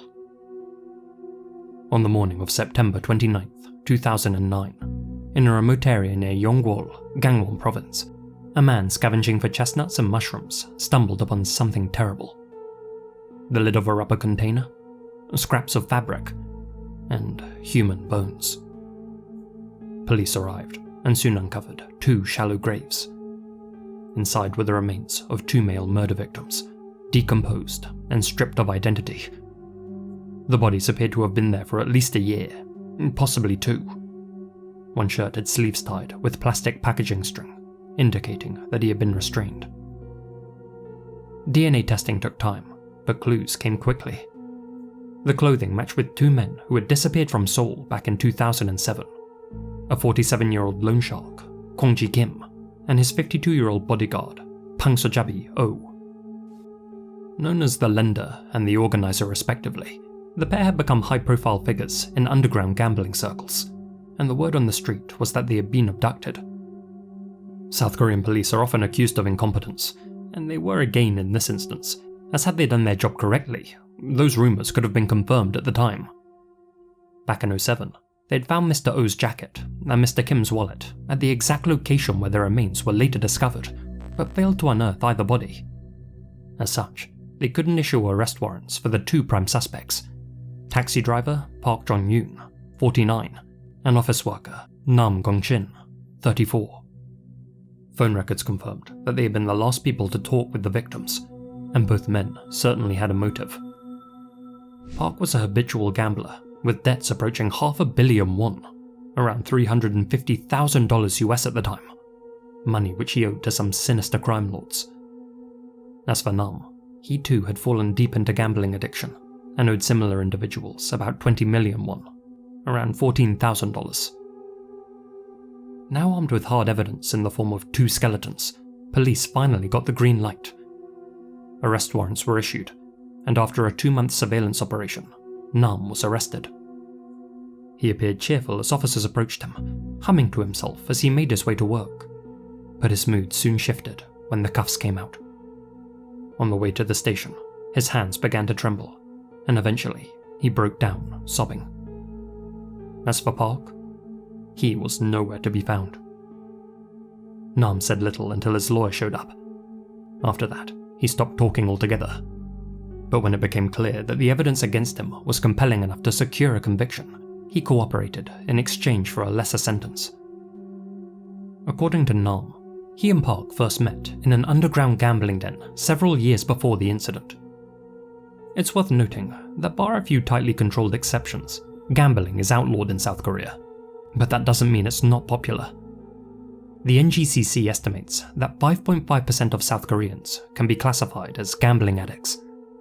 Nam Gong-shin and Park Jong-yoon were but 2 of 2.4 million residents hooked on dice and cards. They also had similar play strategies. You know how you sometimes find people who match your betting style in those places? Nam later recalled to investigators. Well, that was us. Despite a 15-year age gap, the pair quickly bonded over their poor relationship with Lady Luck. Together, they travelled to places like Gangwon-land, the only casino where South Koreans can legally bet, emptying their wallets and dreaming of that one big win that they both sorely needed. And after a chance encounter in April 2007, they thought that they had hit the jackpot. During a particularly shady game, Park met and acquainted himself with an off-duty bodyguard, Mr. O. Whispers in Seoul's nightlife scene claimed that his boss, Mr. Kim, carried stacks of cash in the trunk of his Mercedes, perhaps as much as 200 million won. Park and Nam had heard those same rumours, and if there's one thing you can take away from this video, it's that money, or the lack of it, can make people do unforgivable things. On December 11th, 2007, Park called Mr. O and invited him over to the semi-basement room that they often used as a gambling den. There, Park told Mr. O about his plan to steal the fortune hidden in Mr. Kim's vehicle. All Mr. O had to do was look the other way, and they could split that money 50-50. But O was a loyal employee. He and Kim had a good thing going on, and he had no plans of double-crossing his boss. But now the cat was out of the bag, Park couldn't just let O walk away. Later that gloomy evening, Park made a second phone call, this time to Nam. "Come over immediately," he told him. "We're about to strike it big." When Nam arrived, he immediately noticed Mr. O spread out on the floor, his brains bashed in. Park explained that he had no choice but to kill the bodyguard, since he refused to play along with his get-rich-quick scheme. Park then proposed that Nam help him steal Kim's money instead. Given the situation, Nam felt like he was in no position to argue. Together, the duo purchased string and duct tape at a nearby supermarket and lured Kim to the den under the pretense of a high-stakes gambling game. Once he arrived, Kim was confronted with the sight of his loyal henchman, O, spread out on the ground. His heart no doubt sank as Nam locked the door. Without a word, Park then struck Kim with his fist, knocking him to the floor. The duo took a paltry 300,000 won in cash from Kim's wallet, around $250, as well as his wristwatch and a credit card. Park demanded to know the PIN number, and after Kim told him, Park kneed him in the head several times, knocking him unconscious. The two thieves tied him up, and then eagerly skipped out to Kim's Mercedes to claim their fortune. A three-pointed star marked the spot. They popped the trunk, and with excited giggles, opened it up to find that the rumoured cash inside didn't exist. Dumbfounded, Park and Nam then went to a nearby cash point, only to find that Kim's bank account was near empty. What they didn't realise was that despite his outward displays of wealth, Kim wasn't actually rich. There was someone behind him funding his operation. Someone who understood the risks of dealing with desperate addicts. Someone smart enough to operate from the shadows. Frustrated, Park and Nam filled the empty truck with Kim, whom they had bound with string, gagged with tape, and wrapped in a blanket. Kim would later die from asphyxiation inside the trunk. At 1:30 AM on the 12th, Park and Nam rented a Hyundai Starex and drove around, searching for a suitable burial spot. Their first attempt was near Namyangju, but they couldn't find a decent location, so they stored the bodies inside the van for 2 days while they scouted for the perfect spot. They placed Mr. O inside a large rubber container and left Kim bound up in the blanket. At around 7 PM on the 14th, the duo stopped their car on the shoulder of National Road number 38 in Yonggwol-loop, pulled the bodies out, and rolled them down a hill towards a forest. Nam would later reenact this with investigators using life-size dolls. After tossing out both bodies, Nam dug a grave while Park stood watch. However, given that it was a crisp -7 degrees Celsius that night, the earth was frozen solid and extremely hard to dig. Park wasn't satisfied with Nam's shoveling speed, and thus he took over and told Nam to go and keep an eye out. Call records show 3 phone conversations between them during that time, proof that they were both at the scene and cooperating. A week later, on December 18th, further phone records showed that the two killers returned to the burial site together. Their devices pinged off a nearby cell tower.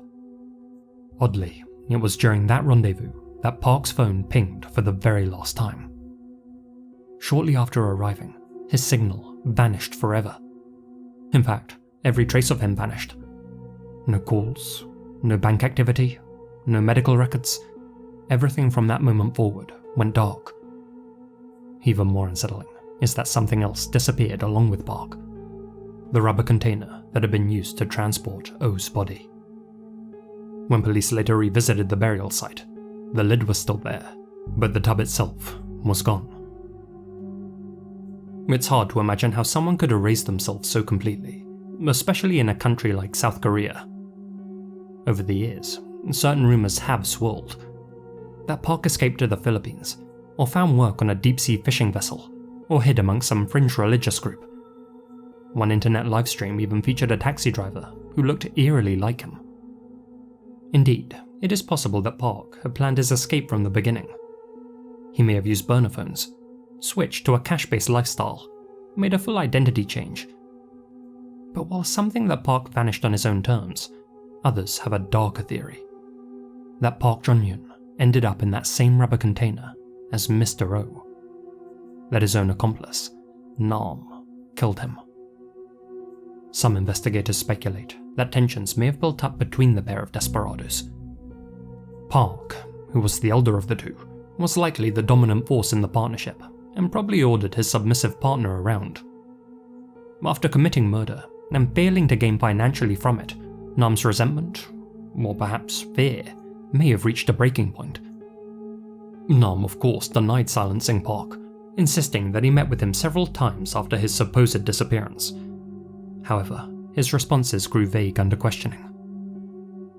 Nam no doubt played down his own involvement in the caper, painting the now absent Park as the mastermind, and himself as an unwilling accomplice. But what if Nam was actually the main culprit? The ringleader who ordered Park around to do his bidding?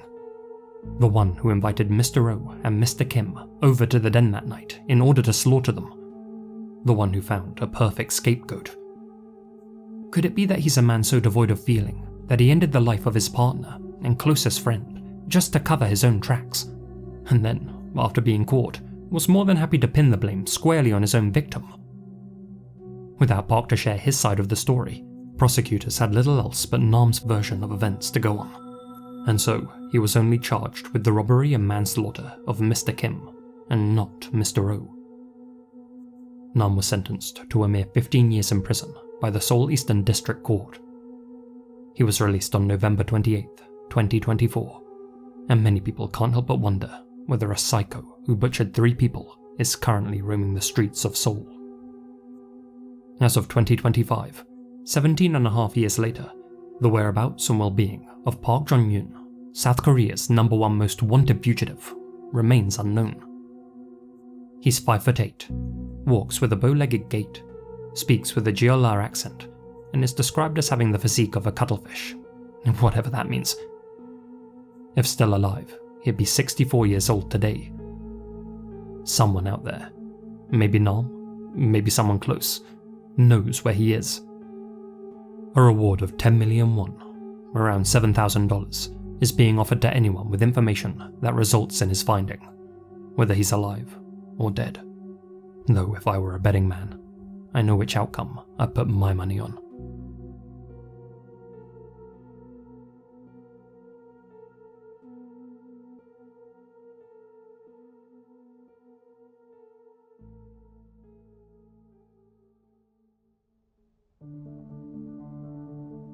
A huge thank you to my supporters here on YouTube and over on Patreon, especially my biggest supporters: Holly Lyons, Gina Valera, Colin Monsma, Connor Louthan, Hamish, Alana Pons, Azrael Warakai, Peter Ogdrich, TNS Mum, Mina, George Lopez, Farewelltattoosjaxfl, Yokai, Terry Ford, Misty Blue Longi, Aðalsteinn Traustason, John Stewart Muller, Nick Retch, Blaze420, and Hamish K. Thank you guys so much for your continued support.